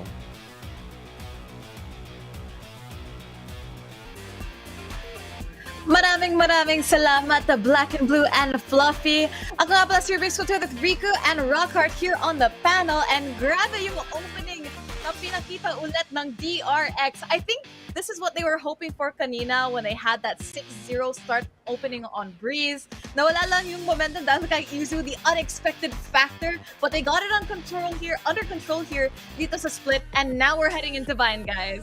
Kaya nga, it makes you wonder if T1 really intended for the double duelist. Kasi parang okay sila nung mga previous iterations ng comp na to. I think it's because they really felt na kaya nila i-pull off yung composition nila. Pero unfortunately, I think from the very beginning, DRX to the first half, sobrang kontrolado nila yung depensa. It could be because because of the Cypher as well. But I think T1 just really had a hard time, penetrating dito sa mga depensa ni DRX sa pinakauna. Yeah, and number 2 is grabe they went 10-2 on attacker, on split, dude. If that doesn't show dominance, ewan ko na lang talaga. And I was not, because of that first half, I wasn't really expecting too much out of T1. Medyo kumikisi-kisi pa. And I would say na, again, that's mostly because of, the picks from Saya player, obviously. And, Izu kind of waking up a little bit. Pero kulang pa, men. Come on. Oh. We made it. Konting push pa. That's right. I mean, I honestly, although, we are remaining neutral here, storylines aside, I do think na I did want to see T1 have their time in the sun kasi, we were talking about now we have 3 Pacific Kings here and T1 is not so far behind, especially after their performance here on Breeze, but they were so close and they were slowly inching towards coming back here on the split map. But again, I think DRX was a lot more coordinated this time. Mas malinis yung plays nila. They were playing a lot safer, a lot cleaner picks as well. And at the end of the day, I don't think T1 was just as coordinated this time. Yeah, akala ko nga na it was gonna be the T1 special na parang, okay, first half medyo tough, tapos makakahabol sila after a while. Hindi pala. Napaka-disiplina itong si DRX. And we have to hand it to, again, the remaining players all the time, no? Pagdating sa mga last few seconds ng round. I think it was, Foxy9 and Carpe really tried, Carpe especially really tried his best nung last round. Yung 1v1 and the jiggle pick ni Foxy9, no? Talagang wala kang takas. Foxy9 really knows how to do these clutch plays. Lalong-lalo na kung ikaw yung Cypher, di ba? Ikaw usually nag-rotate, trying to lurk, or the last one standing. And I was kind of hanging on to that no 0-5. Tapos nakita ko nag-0-6. Oh man, 0-7. Come on! Give me a break already. Anyway, those are moments. I think I stand by what I said before the game started. Dito na testing yung mga magagaling talaga sa really close quarters engagements na iba nga, I guess the reaction time of people waking up today. Yun na lang masasabi ko dun.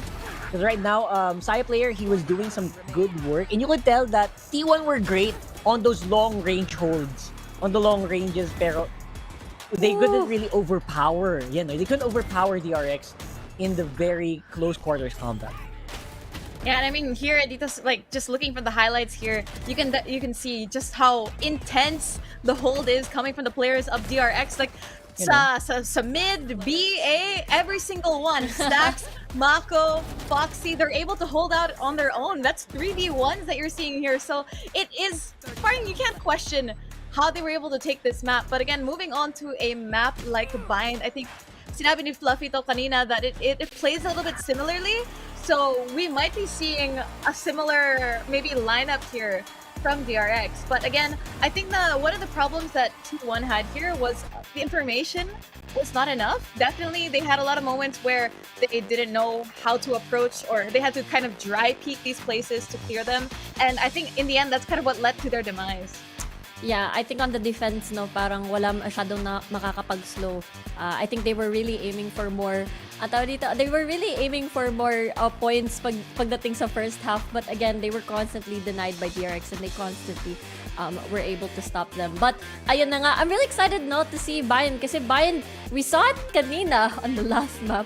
Nag-map 3 ba tayo? Map 2 lang. Decider map din yata. Decider map din yan, diba? Oo. Running it back na naman dito sa Bayern, no? So I'm really excited to see the comp kasi I think Bayern is one of the more flexible maps tulad sa old roster ng maps, if you will. So it really depends on how do they, pwede din mag-Yoro dito, honestly. You can really play Yoro on Bayern as well. We're expecting some Chamber even back then, but I do think, if Easy wants to play the Yoro again, perhaps this could be the time to shine once more. Or Zuko. Pero you know what? Like Black and Blue said, like Fluffy said, DRX are probably just gonna go a little bit more standard here. Because yeah, sila yung nag-set ng standard nga. Sila yung the actual standard, especially here in the Pacific, right? So, I would love to see Yoru. I would love to see Chamber. I would kill to see Chamber. Pero yeah, but probably not, right? So, I still what? May tanong ako, kasi nung week 1 pa, you really wanted to see a Chamber. Do you happen to be a Chamber main? Oh yeah, for a long time. Oh! Actually, sa Chamber of Diamond before eh. Tapos nung nawala na si Chamber, plat na ulit ako. Pero I'm fighting to get back there, Yeah. I mean, considering we're going back on Bayern, definitely possible yung pick na yun. But I think it is a good point that you pointed out there because the DRX definitely shown, especially when the map pools of VALORANT were a lot smaller. So you have your Bind, Split, Haven. Definitely they have a lot of plays on those maps. And I think maps like Breeze, Sunset, and things like that, they're still trying to find their footing there, which is why I think they gravitate more sa mga more familiar maps, the classics, if you will. So I think that might be a similar style that we noticed with DRX. But again, T1 always likes to switch things up. So we're going to see what they pick here on this Bind map. Definitely going to be something unexpected, hopefully. Yeah, kasi kung titingnan natin from the angle of T1, diba? Parang the pressure is on them to keep winning kasi wala pa silang puntos. Si Genji pa lang sa Alpha na group na may puntos. So parang nape-pressure na tong si T1. But at the same time, maybe they don't want to put too much pressure on themselves. That this is it, okay? Anything different? Oh, it's gonna be the Zukon for T1. Classic. Okay. So yeah, as you can see, very standard Cypher on B. Blah.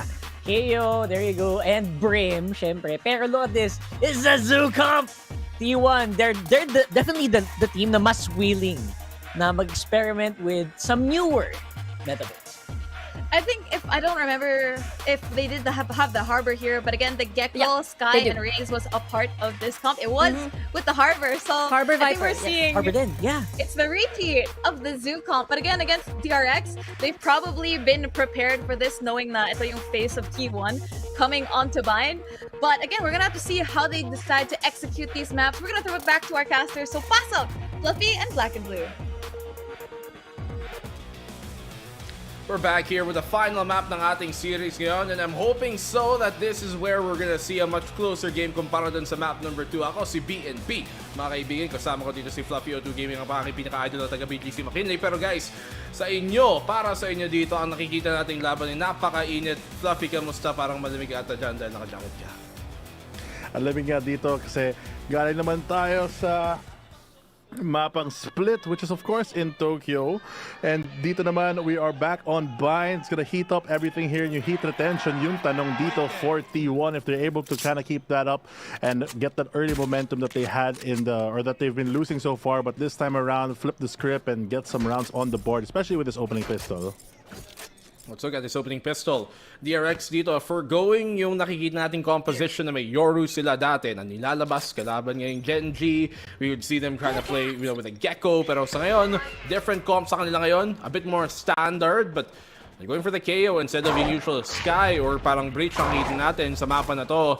T1 on the other hand, playing the same comp nakita natin nung Madrid. They've only played this once. Tignan natin kung gagana this time around. Buzz gets the opening kill dito para sa DRX at T1. Medyo napaabante sana nung una, pero matras na ngayon.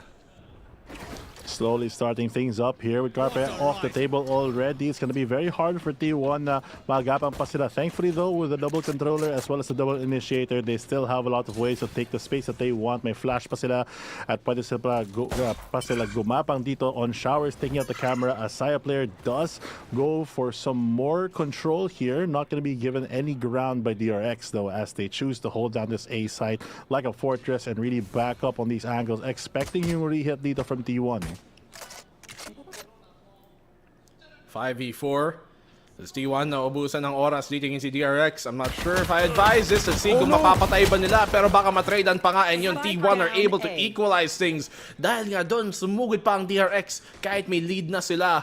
I guess they were looking for information. Pero ayun, natradean pa nga. Buzz, good shutdown sa kanila. Wala nang manggagaling doon sa may short. Bane shuts down Excurate na nakagapang din sa may palamps. It's all on Izu. Who doesn't have much time. Magiging Izu para kay Izu. Can he even get close here? Can he even find the pick-off? Naipit siya na blind na ang sarili niya. And Buzz gets the third. DRX opening pistol sa kanila pa. Holding down the door, especially towards the end there. Buzz really being the hero dito for DRX. No one able to really escape that showers play. Kasama na siya sa early contact. Siya pa yung nagpa-drop ng spike sa dulo, forcing that re-rotate from T1. I think they were going for a fake there, using a bunch of their blinds towards B, cutting some noise and going for the re-hit. But I like yung discipline of DRX. Even when all of this was happening, they still had a standard 2-2 on both sides with the rotator in play. And with more solid plays like this, the excitement growing for DRX as they will sigaw niya, idol. Todong-todo. Woo! Kala mo, nanalo ng loto. So, sige na lang. Alright. Magpatuloy natin. T1 on the pistols. DRX. Let's see if they can continue this cleanly. Yun yung importante. Because we've seen T1, especially yung map number 1, minsan, kala mo, DRX round, tapos bilang mababawi pa on the eco from T1. Sire player lang may sheriff dito ngayon sa T1, trying to get space of his own. Gets priority on the angle dito sa showers. Mako not gonna re-peek it though. Discipline sa kanya, making sure na walang lumabas, and that's all that's important for DRX as they maintain map control right now, because no perceived pressure coming in from T1. Nothing really slowed down the pace. Just the one brimstone smoke. The camera gonna spot out yung gapang nila dito towards lamps. Early here, ideally from D1, but medyo late siya mapaparating. They have the wall still up for the plant dito. Hindi ma-deny yung wingman, never mind. They find the angle, and now things are going to be much more difficult na bababa na ngayon yung wall. DZ walang makakuha din masyadong impormasyon. Snakebite dun sa triple para lang maka-atras. But Maku's still alive here. Can Saya player find timing? Meron siyang oportunidad. Smoke's about to dissipate. They're gonna go for the plant now kung kailan nakaharap sila. Kailan ba sila sasaw-saw? Look at the cage here from Saya player. He still gets the angle. Pain shell para sa kanya dito sa may triple to force Pain back. But the angle is still too good. They get the spike down. 2v3 na ngayon. Saya player makakaisa pa nga dito. Saya player is doing so much work. Galing sa showers. 2v2 na ngayon. Izu on the flank. Do they know where Izu's about to come from? Alam nila showers pwedeng isa. Izu gets the dink, but not enough still for the kill. Saya player, he might just have timing on this. But Buzz will shut him down. Muntikan pa. But DRX get the second. Nakatakot yung FIL that the fragment coming out from stacks as well towards that retake. We're gonna separate this team and allow T1 to get more value out of that round. But in fairness, for the round that only had one sheriff and one ghost, they got so much done with the minimum requirements. They had the plant denied from them, but still able to eventually get it, as well as get the frag that they need to push their economy a bit higher. So maybe they have a higher chance now on this gun round.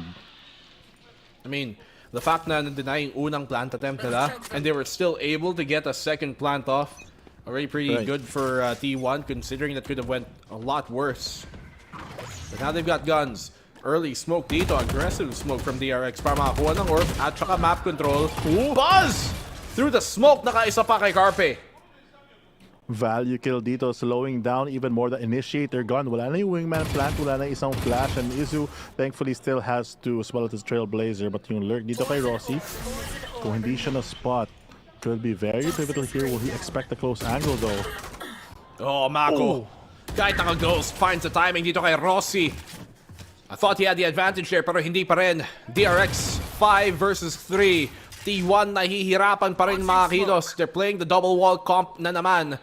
But even with that, their default game just not working out. Cyphercliff's just holding so much space towards A, and with that deep smoke for the B side, they're forced onto hookah. But even more utility just gonna come through. Dito naman yung walls ng Harbor para maagatong sila kahit ng konti. But the buy not gonna work with them. Dropping the showstopper will at least get one. And DRX gets two instead. Saya player left in the 1v5, but Buzz off the swing dito gamit yung stim boost na speed boost. 3-0. And a speedy opening entry dito para sa DRX. Opening rounds na naman so far sa tatlong mapa na nakikita natin sa series na to. Palaging DRX yung mas mainit sa simula pa lang. That's not how you want to start your rounds if you're T1 right now. Pressure is on and there's no more room for error. The fact na ang galing daw ng DRX na makapanalo dito sa mga bonus rounds, they've really been investing sa mga Vandals na early on just so that they can bring that towards yung mga later rounds. Let's see. These rounds are gonna start coming in for T1. Pagkatapos nito, syempre ego round para sa kanila. Saya player makakuha niya yung ultimate niya dito. Suppress will keep him at bay for the meantime though. Look at this aggressive smoke na nilagay ng wall nila, yung Harbor ni X-Curate. Will allow them to maybe get closer pero may konting gap pa din. T1 being patient here. Nawala na yung utility kung kailan pa sila magko-commit. Dizzy on out. Tapos na shutdown din agad si Saya player. Wala siyang naigawa. Wala siyang naipatay gamit yung ultimate niya. Izo with the double. Carpe finds one. Maybe gets a plant off here. At the very least. Now he's in the 2v1, so winnable from T1 suddenly. If he can isolate the angles, could be everything for him. He knows the players are clear on site, pero wala siyang info kung nasan si Foxy 9 tsaka si Mako. Pwede silang gumaling sa elbow, pwede silang gumapang ng B main. Has to wait for the tap, but even if he goes for the tap, or they go for the tap rather, this cage might be enough to stall him out. Viper wall up pa nga. Molly, just to go for more delay, but that might not be enough as time to stick down.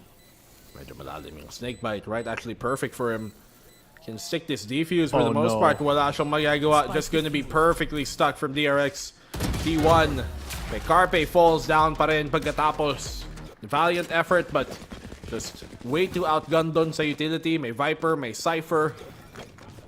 T1 now have a chance to bring this game back. DRX is so good at controlling the amount of space that they want to lurk up. I think it's also a big importance that Foxy 9 is able to really use that camera and get all the info. But this molly talaga from Brimstone is what shut out that showstopper. That could have been the biggest difference. Because in fairness, maraming kills yung T1 considering their economy once they got onto site.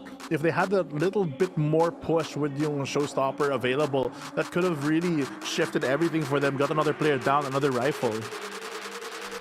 Kala ko nga malalampasan niya lang basta-basta yung molly eh. Pero I think he got stuck trying to bypass nga yung choke doon.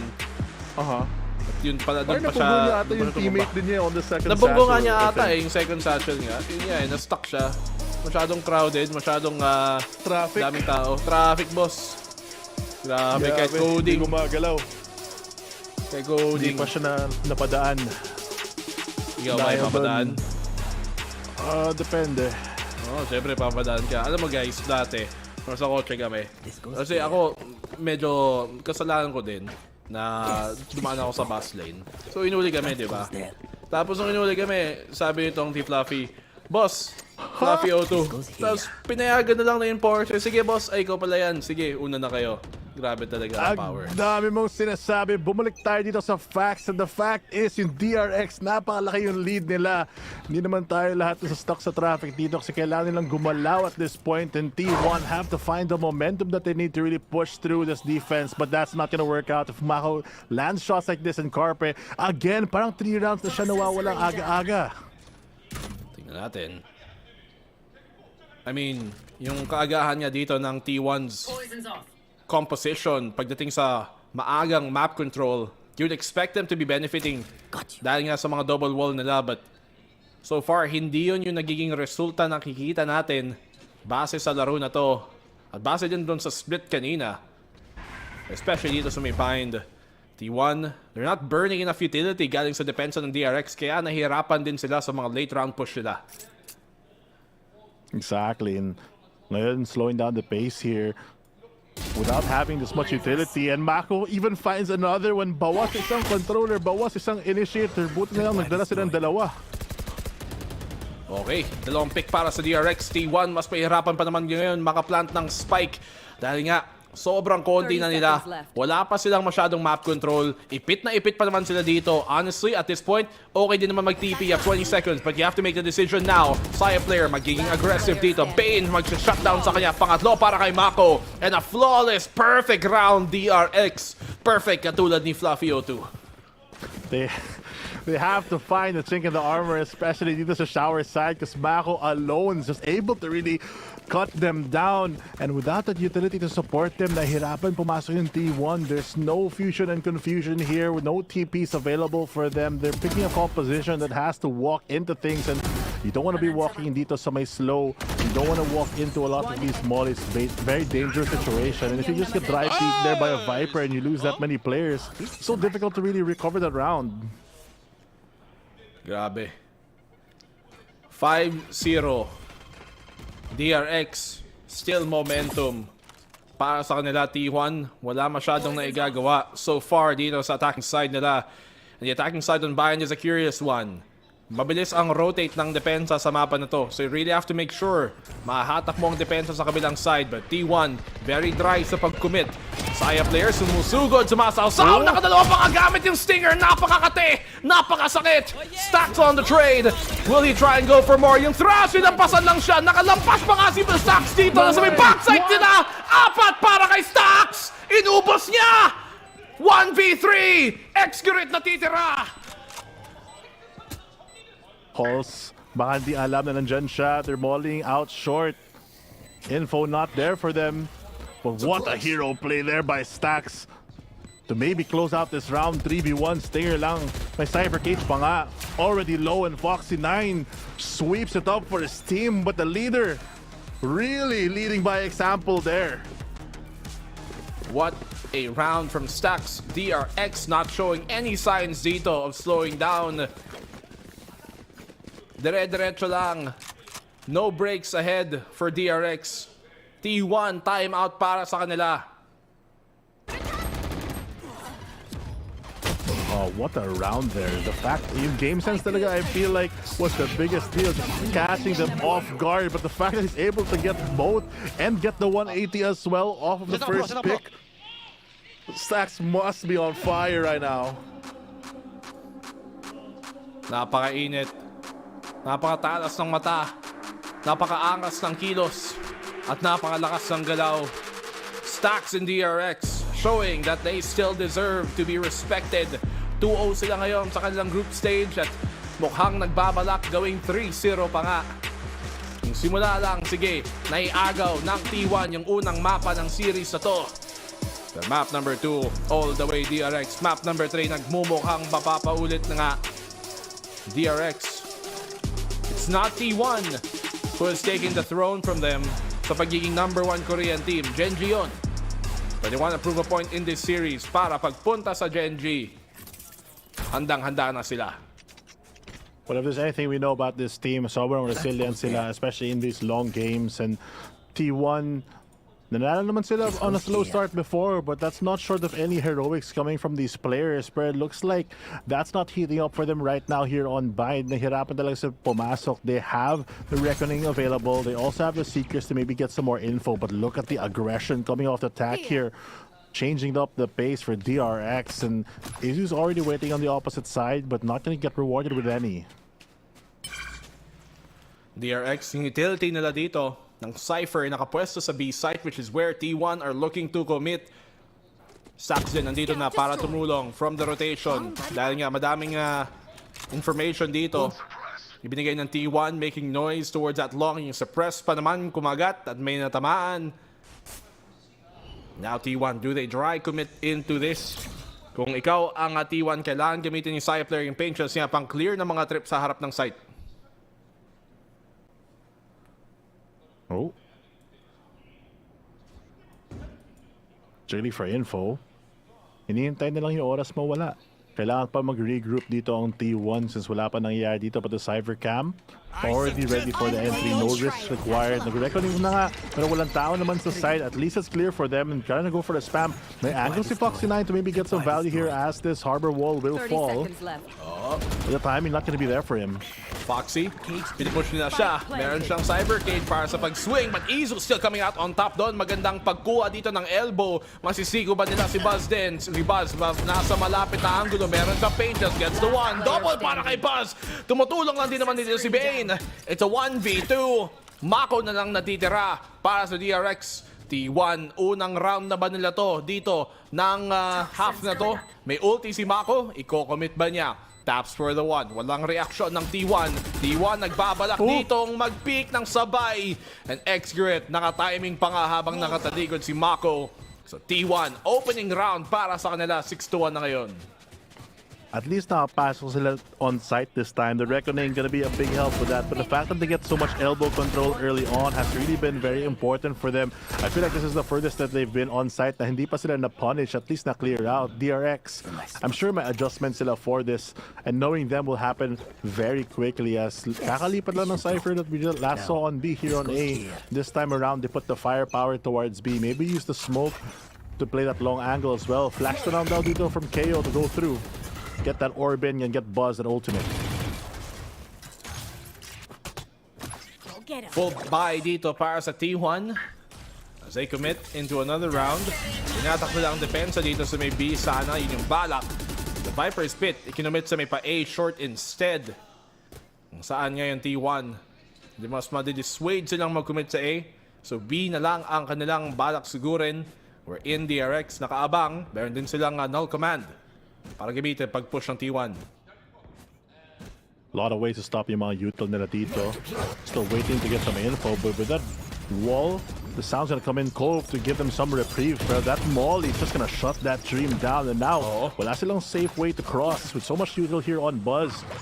Ay ultimate pa siya, may nade pa nga. Daming showstopper pa nga pwedeng iba to dito. Here na nga, showstopper. Walang matatamaan actually, but Dax! Stocks ka mo! Makakatatlo! Dax! Nandito pa rin. Na-channel ko ang energy niya. Pag nakita kong may malakas, alam ko na, Dax talaga. 30 seconds left. Tunay ng malakas. Wala na nga dito, pero in spirit pa rin. The fighting power. Happy birthday by the way. Pero andito ngayon, 2v4 and all his birthday wishes has to come into fruition right now as T1 slowly are just gonna go for the save here. They have nothing to do. They have to keep that econ up and at least get something out of this round. Something? Sa VaporX yun eh. Totoo. Sinasabi ni Meralgo daw, dahil sa lakas mo, kahit nasa EDSA, makakabus lane ka daw, Fluffy O2. Tama ba yun? Totoo ba yun? Ha? Masyado ako nagpa-Facebook kasi nag-type ka na sinabi mo, ako yung bus. Kaya nasa bus lane. Wild. Oo. Buti nga alam mo na yung bus ngayon. Dati kasi guys, nung pumunta kami ng Quezon Circle, yung first time kasi niya lumabas ng BGC nun, sabi niya, ano yun? Dinalan niya yung isang bus, binigyan niya ng ng carrot, tapos pinapet niya. Kala daw niya kabayo, wala daw kasing bus sa BGC. P2P lang. Sabi ko, pre. Fake news! Pre, bus yan, pre. Sabang ganun, alam ko P2P lang sa inyo. Grab pa lang, sorry. Grab lang sa kayo. Hopefully, T1 mag-grab naman sa sarili na ng round dito. As the first half, just barely halfway through. And at this point, they're really just struggling. This B-main control with this one smoke just causing so much commotion for them to stall out these rounds. Honestly, with this double initiator, you'd think na sila yung magsaset ng pace, but it's actually DRX who's really being the proactive player in this dance. Para may na-apekto ang host. Sa kwento natin. Pero, tingnan natin kung ma-apekto ang DRX dito. What T1 is going to try and do. Push dito sa may 8 short. Try push na naman. Naipit sa may pocket. Hay, nako. Ipit na ipit si Izu. Mako, minamama lang niya. Mako. Rossi gets a trade at the very least. Pero may no command pa rin dito si Stacks. Nasa may kanto. Foxy has to be careful. Walang push out galing sa T1. Hindi pa rin nila ma-commit yung plant attempt. Right here. 30 seconds left. Oh, goes for the tap. Yun yung sound cue, but they're ready for the spams here. It's gonna flash through. Instantly nawala ang Dizzy. Pushing through. Yan pa yung case. Stacks getting the double here. All of the extras has to push into the open of 3. And DRX push that lead even further. 8-1. And T1 struggling to survive itong first half ng bind.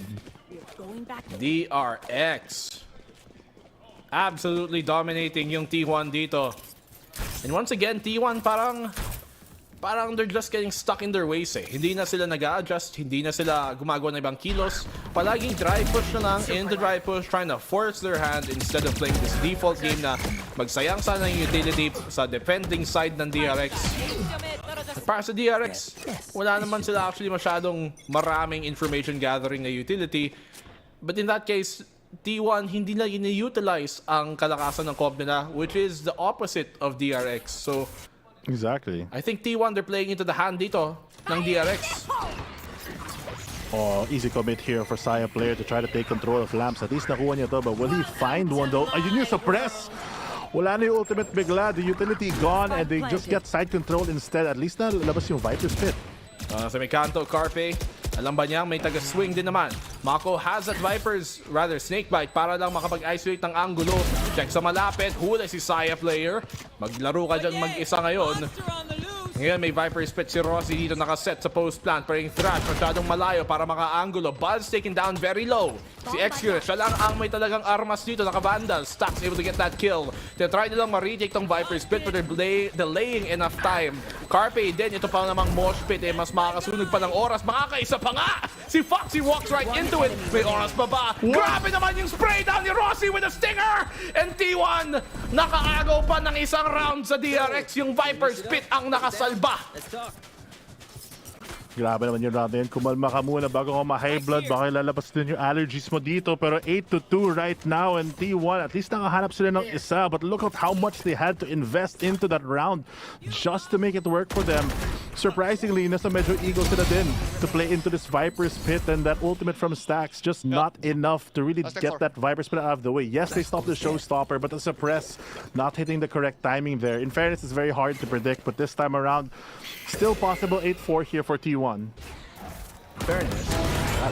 8-2. Percy Buzz makakatras. Adiyo. Sabi niya, pangalawa pa nga. Hinahabol nila.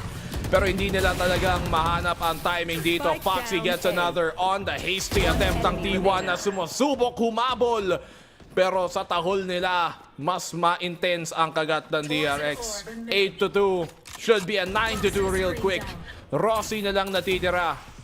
At kahit ano pang gagawin niya, I think this round is almost unwinnable. If it's siya, very low HP, 1v5. Alam nila kung nasaan siya. Natag pa nga dito ng camera. Picture ka muna. Ngiti na rin. And DRX, ipit pa sa tripwire. Lahat na lang ng pwedeng isalo, ibinato. Natanggap din niya. Lahat na lang pinagdaanan niya na trip, lahat scanned everything, and it's like all odds just not in favor dito for T1 on bind.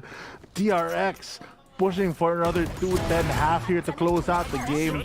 The moment na wala sila sa breeze, the fact that they can focus on just 2 of these sites, DRX really showing that they're back to form dito, in control for a lot of this, especially for the team that is like a team comp na medyo reactive. They're doing so many proactive things just with not just with utility but to get control of the map.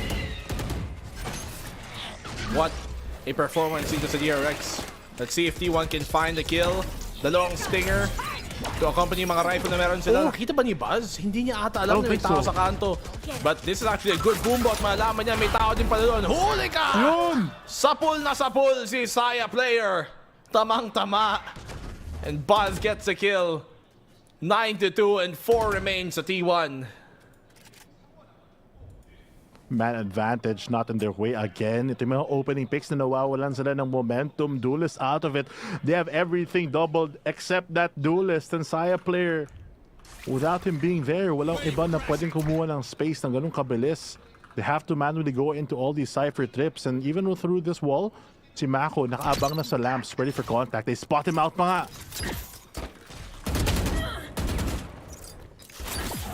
Very close angle dito. Ito na nga, Mako, medyo pa-pressure to try and find a kill, but he doesn't have to. Sa kanilang laps, pwede naman nila ibigay.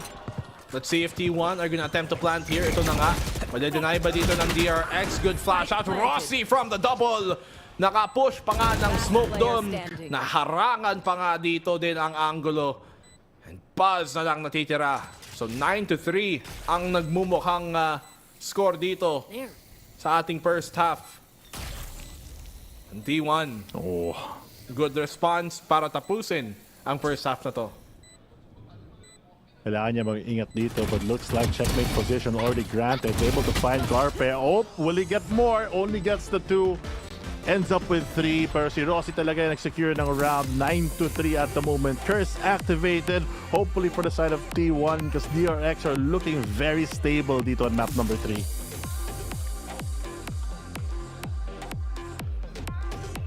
What a half galing nga sa T1, rather sa DRX, pero yung bawi ng T1 at the end, sometimes in fairness, kahit tambak yung score na ganito, we've seen teams na dahil na ipanalo nila ang final round ng first half, na dadala nila yung momentum na yon sa pistol ng second at napagpapatuloy para lang maka-comeback.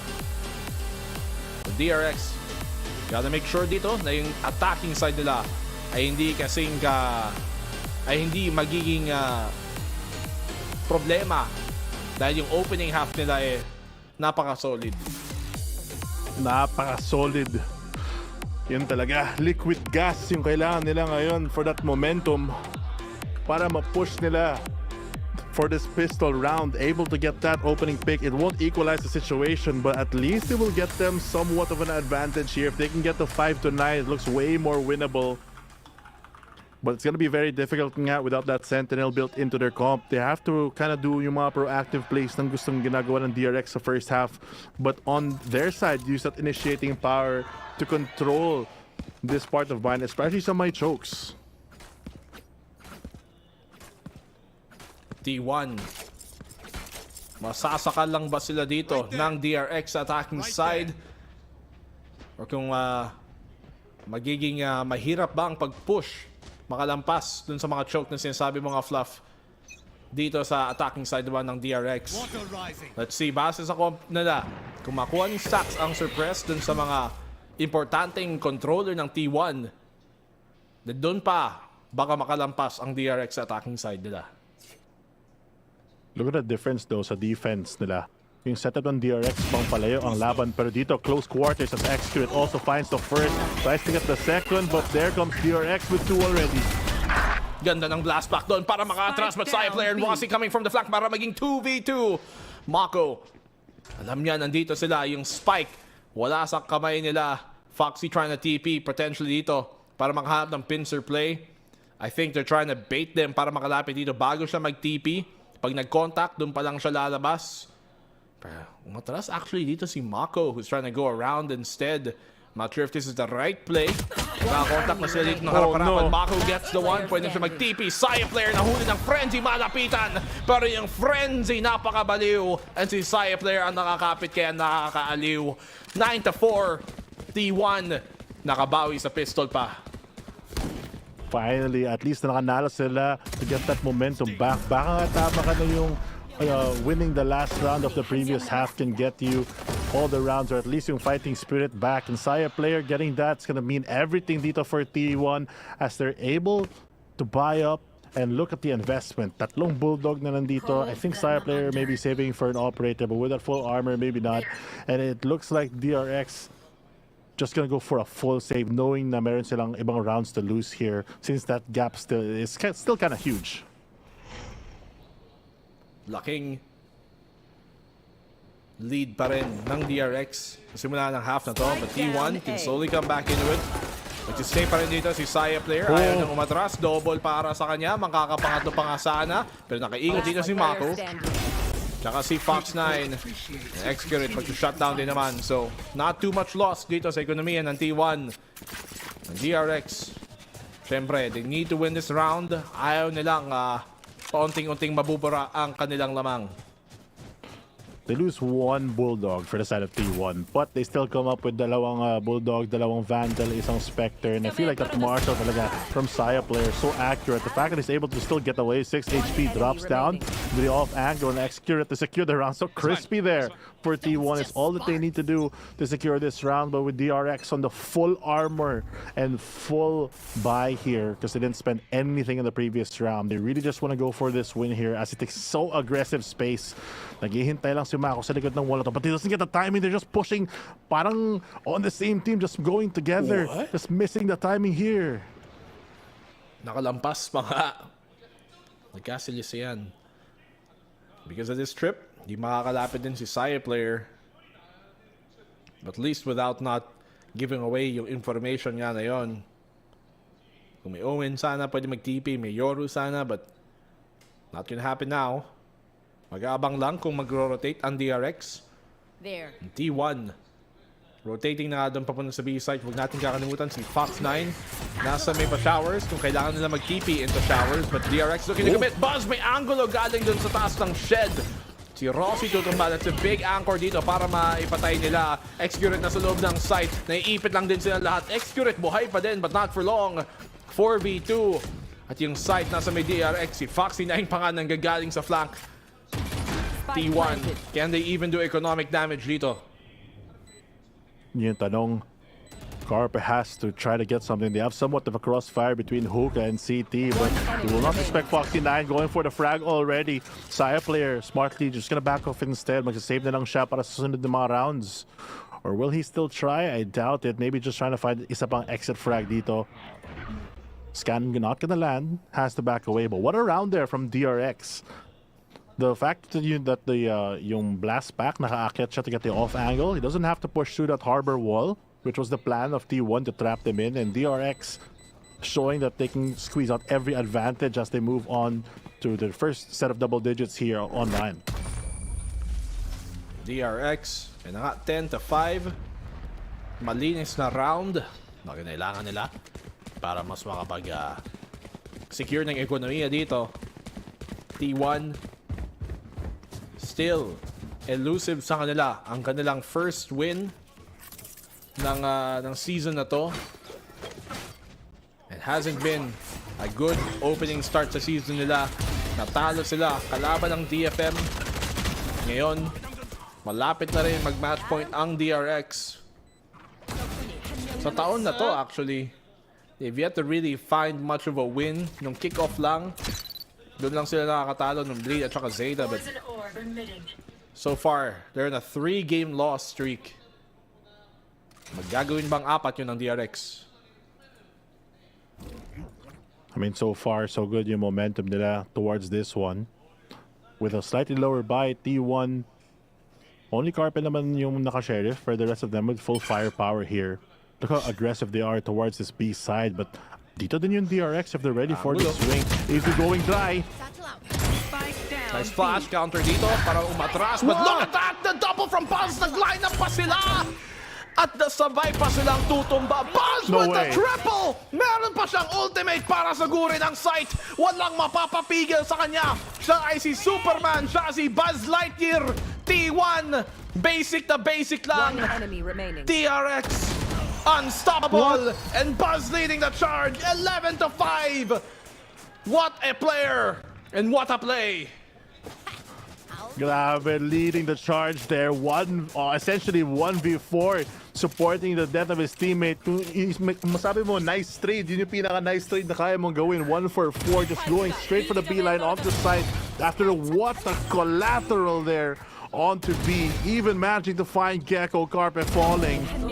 And now, T1's hopes and dreams are dwindling here. To infinity and beyond, Camo, para sa DRX at para kay Buzz. 24 na ngayon para sa kanya. Parang si Kobe lang. Meron din siyang ultimate dito. Tignan natin. Will he land the shot? T1 tumatapat dito sa may bilong. Gusto nila ng early contact. Meron silang utility para doon pero walang naka-util out. Kailangan nila. Ayan, flash out. Gecko, flash na rin. Dizzy, sabay-sabay. Lahat binato. Carpe makakapag-trade. At nakalamang pa ang T1 doon sa skirmish. Kailangan nilang gumapang dito as DRX down the player. 4v3 right now, and look at all the ultimates available dito for T1. They can easily get this round if they're very careful with it. May thrash pa sila to secure the area, but all the players from DRX stacking towards this B-long side. It's a 3v2 if they hit the site right now. Could be the plan. They have the knife for info then. So that's the flash, but looks like the contact play is not gonna get spotted out by the X-Curate jump peek. Jump peek nga kay X-Curate. Oh! Carpe has a counter flash dito para sa Dizzy. May thrash din siyang pwedeng iba to. X-Curate, alam niya, nasa kanto, nasa may shed. Gets the one on Stacks. The T1 looking pretty good dito sa defensive round nila para lang hindi pa abutin ang match point ang DRX. Si Mako na rin natitira. Spike wala sa kapit niya. Masyadong malayo, masyadong mahirap, masyadong marami sila. Makakaisa ka lang. Hindi aabante ang kanilang lamang. 11-6. T1 holding on. Grabe, bars. Napaka-intense naman yung game noon. Napakatatuloy si Black and Blue. But to be fair, they were able to get the round that they needed dito. And it seems like DRX are slowly losing that momentum, and T1 finding a group for himself. May pangbanat sana ako pero huwag na lang eh. Ang sabi mo, Tama. Bars. Ikaw nga, behind Bars. Wala lang, ang babaw lang.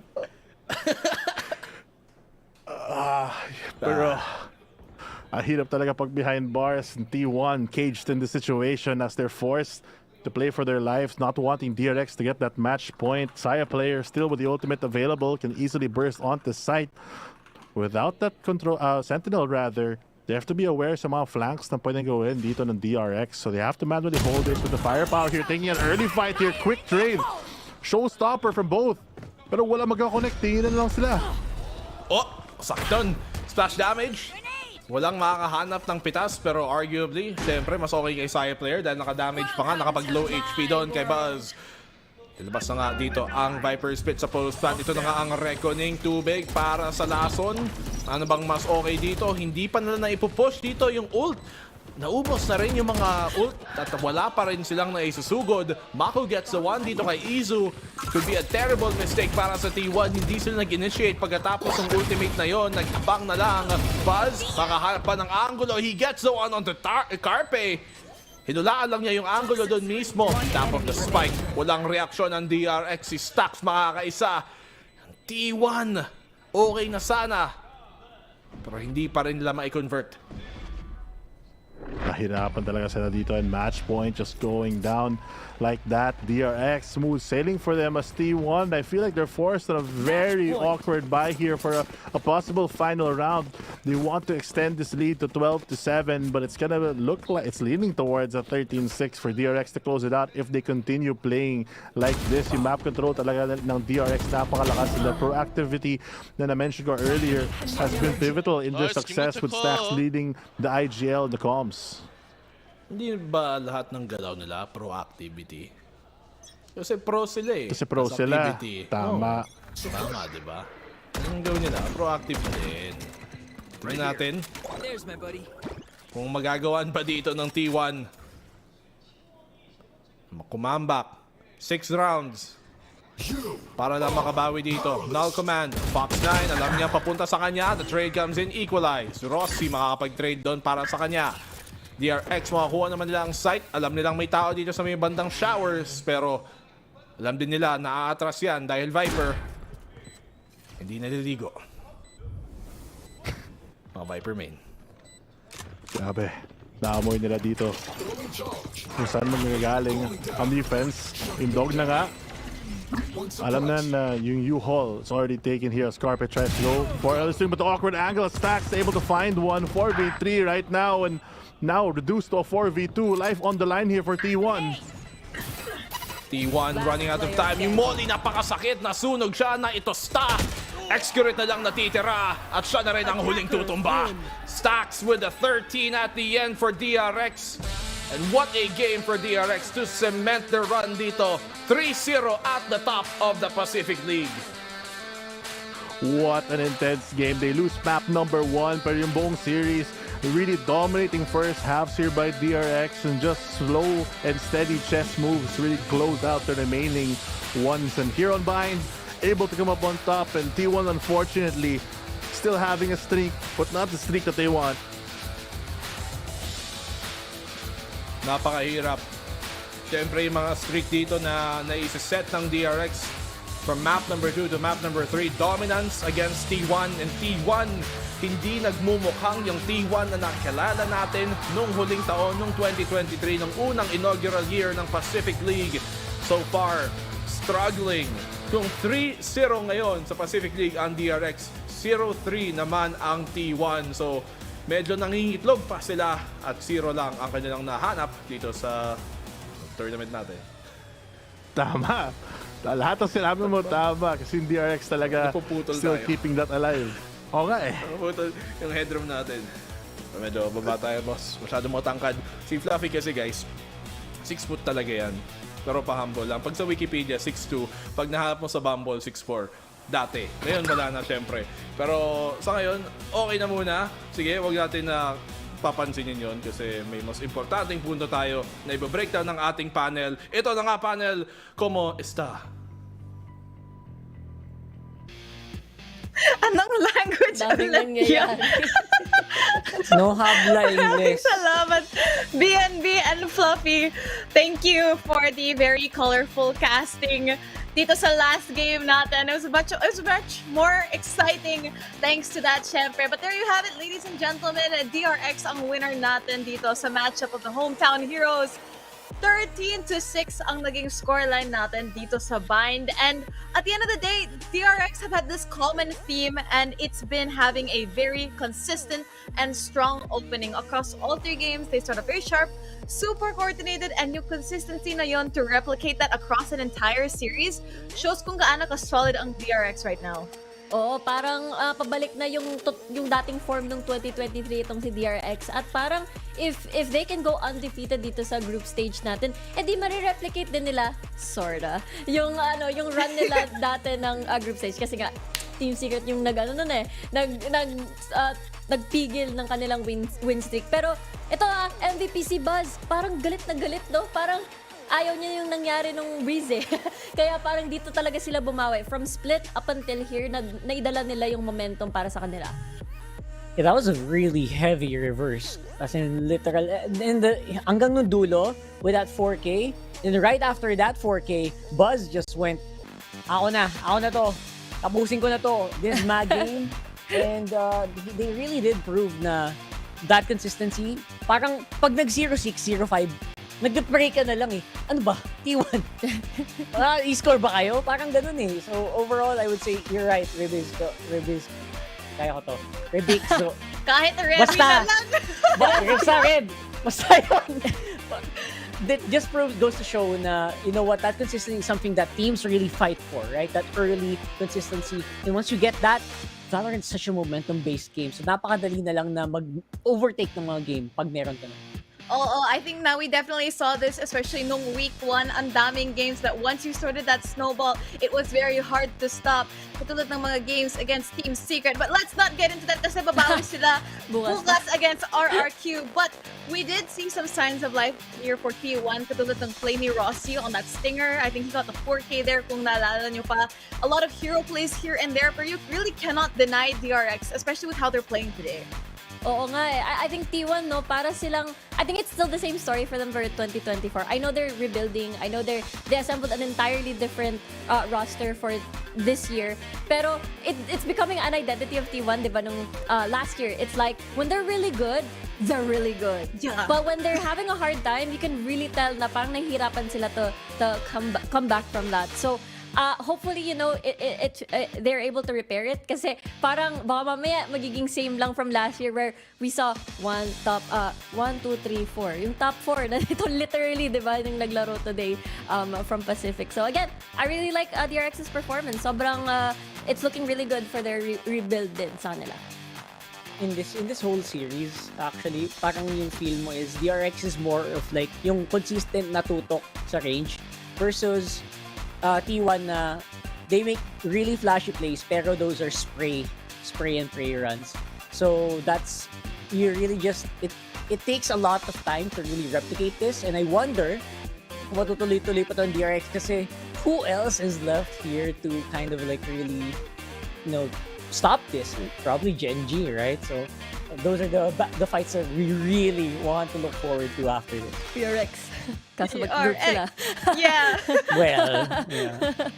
Pero I mean, I think yung point mo na yun, it is a lot to I think it's something really important to think about kasi in terms of the power rankings that we're seeing this year, we can definitely say a lot has changed compared to 2023 performances nila. Roster changes as well. There's a lot still undiscovered, a lot of unpredictability that we can expect in these coming weeks. Pero you never know, baka may, sudden like a ramp up of one of these teams because it's just a matter of time before these new rosters learn to really play with each other in this type of setting and we finally get to see their true potential. And again, April pa lang, we still have a long way to go until champion. Agree ako sa'yo dyan, Revy. Kasi while we saw kickoff, di ba, may mga matchups na hindi pa natin nakikita this year. Tulad ng, ngayon lang, T1 and DRX. They never really fought nung kickoff with this new roster. So, ngayon pa lang tayo magkakaalaman talaga ng placements in our brain para sa yung power rankings. Kasi, again, matchups that we haven't seen yet, but we're finally seeing it now dito sa stage 1. Ayun, Rebix ko. Oh, di ba? Panis. I got it. I just, while you were talking, that was all I was thinking about. Okay. Rebix ko. Anyway, you're right. You're actually right. And yung that's yung sakit natin eh. Like everyone, like pag sinabi mong Team Secret, ay natalo sila last year, wala na yun. Guys, kaya nga tayo nag-hold ng tournaments dito eh, to give opportunity to these teams na to prove na kaya namin mag-improve naman eh. Give us like 1 week, give us 2 weeks, give us a month. You know what? Stories can change. That's why you guys should also keep watching kasi you never know. You never know when people can do a DFM. Right? So, I mean, sorry, that's the thing, right? That's gotta be a thing. Naman tayo. But you're right. Champions naman din yung region natin, yung PH. Oo. So, yes. So, yeah, you never know. Yeah. Say. Yeah, you never, I mean, it is true. I mean, thanks to the re-roster then, you could say na a lot of teams picked up these really good talents that work well with these rosters. We can see this dito sa DRX, definitely with Bane as well. We can see Izu doing a lot para sa T1. And even nung time ni Monyet, before Jing came back, we could see that he was performing very well with Paper X. And the same can be said about a lot of these teams. So it's only a matter of time until we can see their true potential. And again, still lots of time for improvement. Sometimes even one day they can be performing very, very badly. And then the next day, suddenly, they're superstars and taking down DRX. That's true. Yeah. But apparently dapat maganda yung gising. Yung gising daw, tsaka dapat daw di naligo, sabi ni Blacking. Mga Viper mains. Pero Viper mains. T1 wala pang puntos. That's true. It is kind of scary to think about. Pero we can still say so much about this matchup. Pero it's time to hear our winner's interview. So pupunta muna tayo sa main stage to talk to DRX. You guys, and I'm standing over here with man of the day, Mako, of course. Now, massive congrats, Mako. You got that revenge from kickoff finally, and I just want to start with how T1 coming in this week. They had a rough start in week 1, but today went the distance. So, did you expect today to, go over to that third map? And what are your thoughts about how DRX performed today? 오늘 경기 약간 T1이 일격을 맞았는데 풀세트까지 갔어요. 어떤 생각이 들었고 좀 어떻게 평가하시나요? 일단은 첫 번째 맵은 되게 아쉬웠던 부분이 많았고 나머지 두 번째, 세 번째 맵은 저희가 하던 대로 잘했던 것 같아요. Well, I guess in terms of Breeze, we just weren't performing very well, and going over to the second map and also the third map, I think we played our game and we were able to, get away with the win and do as we usually play. Well, then we saw Bane kind of flexing around here and there throughout the series. Now, as the core member of DRX, what do you think he brings to the table, and what do you think has changed since he joined the team? 이제 베인 선수가 오늘 다양한 롤로 좀 역할을 해줬는데 베인 선수 합류 이후에 좀 어떤 변화가 있는 것 같나요? 일단은 제일 큰 거는 팀 분위기가 제일 좋게 된 것 같고요. 그리고 무엇보다 본인이 노력을 되게 많이 해서 저희의 약간 부족함 그리고 자기 자신의 부족함을 좀 채워 나가려는 모습을 보여가지고 되게 긍정적으로 보고 있어요. 좋습니다. Well, the big part has to do with the team energy and the team vibe. Ever since he came in, we're in a positive mood and we're in a better place with each other. We have the friendship going on as well.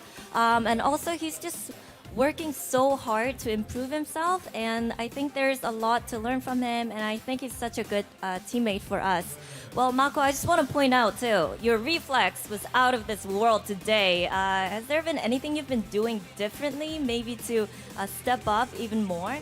오늘 반속이 진짜 대단했거든요. 좀 에임 루틴이나 연습 루틴이 바뀐 게 있을까요? 일단 제가 잘해진 건 저는 잘 못 느끼고 있고요.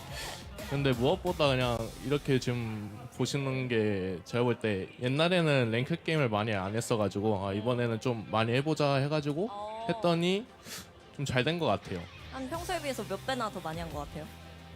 막 그렇게 크게 많이 하진 않았는데 한 1.5배, 2배? 네. Alright, so I don't think there's much difference for me, at least personally, when it comes to aiming, but it might feel like that for the viewers and the fans because I've been playing a lot of ranked, a lot more ranked compared to before, and I guess I might say, you know, I've been playing about 1.5 times more of ranked games, and that might be why. Now, last question for you. Next up is Genji. Any thoughts? Fighting words? 젠지를 상대하게 됐거든요. 하고 싶은 말이 있을까요? 저는 이제 트래시 토크는 못하는 걸로 오, 네. 그냥 성격상 잘 안 되나 봐요. 그래가지고 그냥 저희가 더 열심히 연습해가지고 꼭 이기도록 하겠습니다. I can't really trash talk a lot, but I'll just try my best to make sure that we win and beat them this time now. Thank you so much, Mako, for the interview. Good luck. Thank you. Thank you. Now that's all we have for today, everyone. And tomorrow we have Team Secret versus Zeta Division, Bleed versus RRQ. Will Omega domination continue? We'll have to see tomorrow. So see you soon.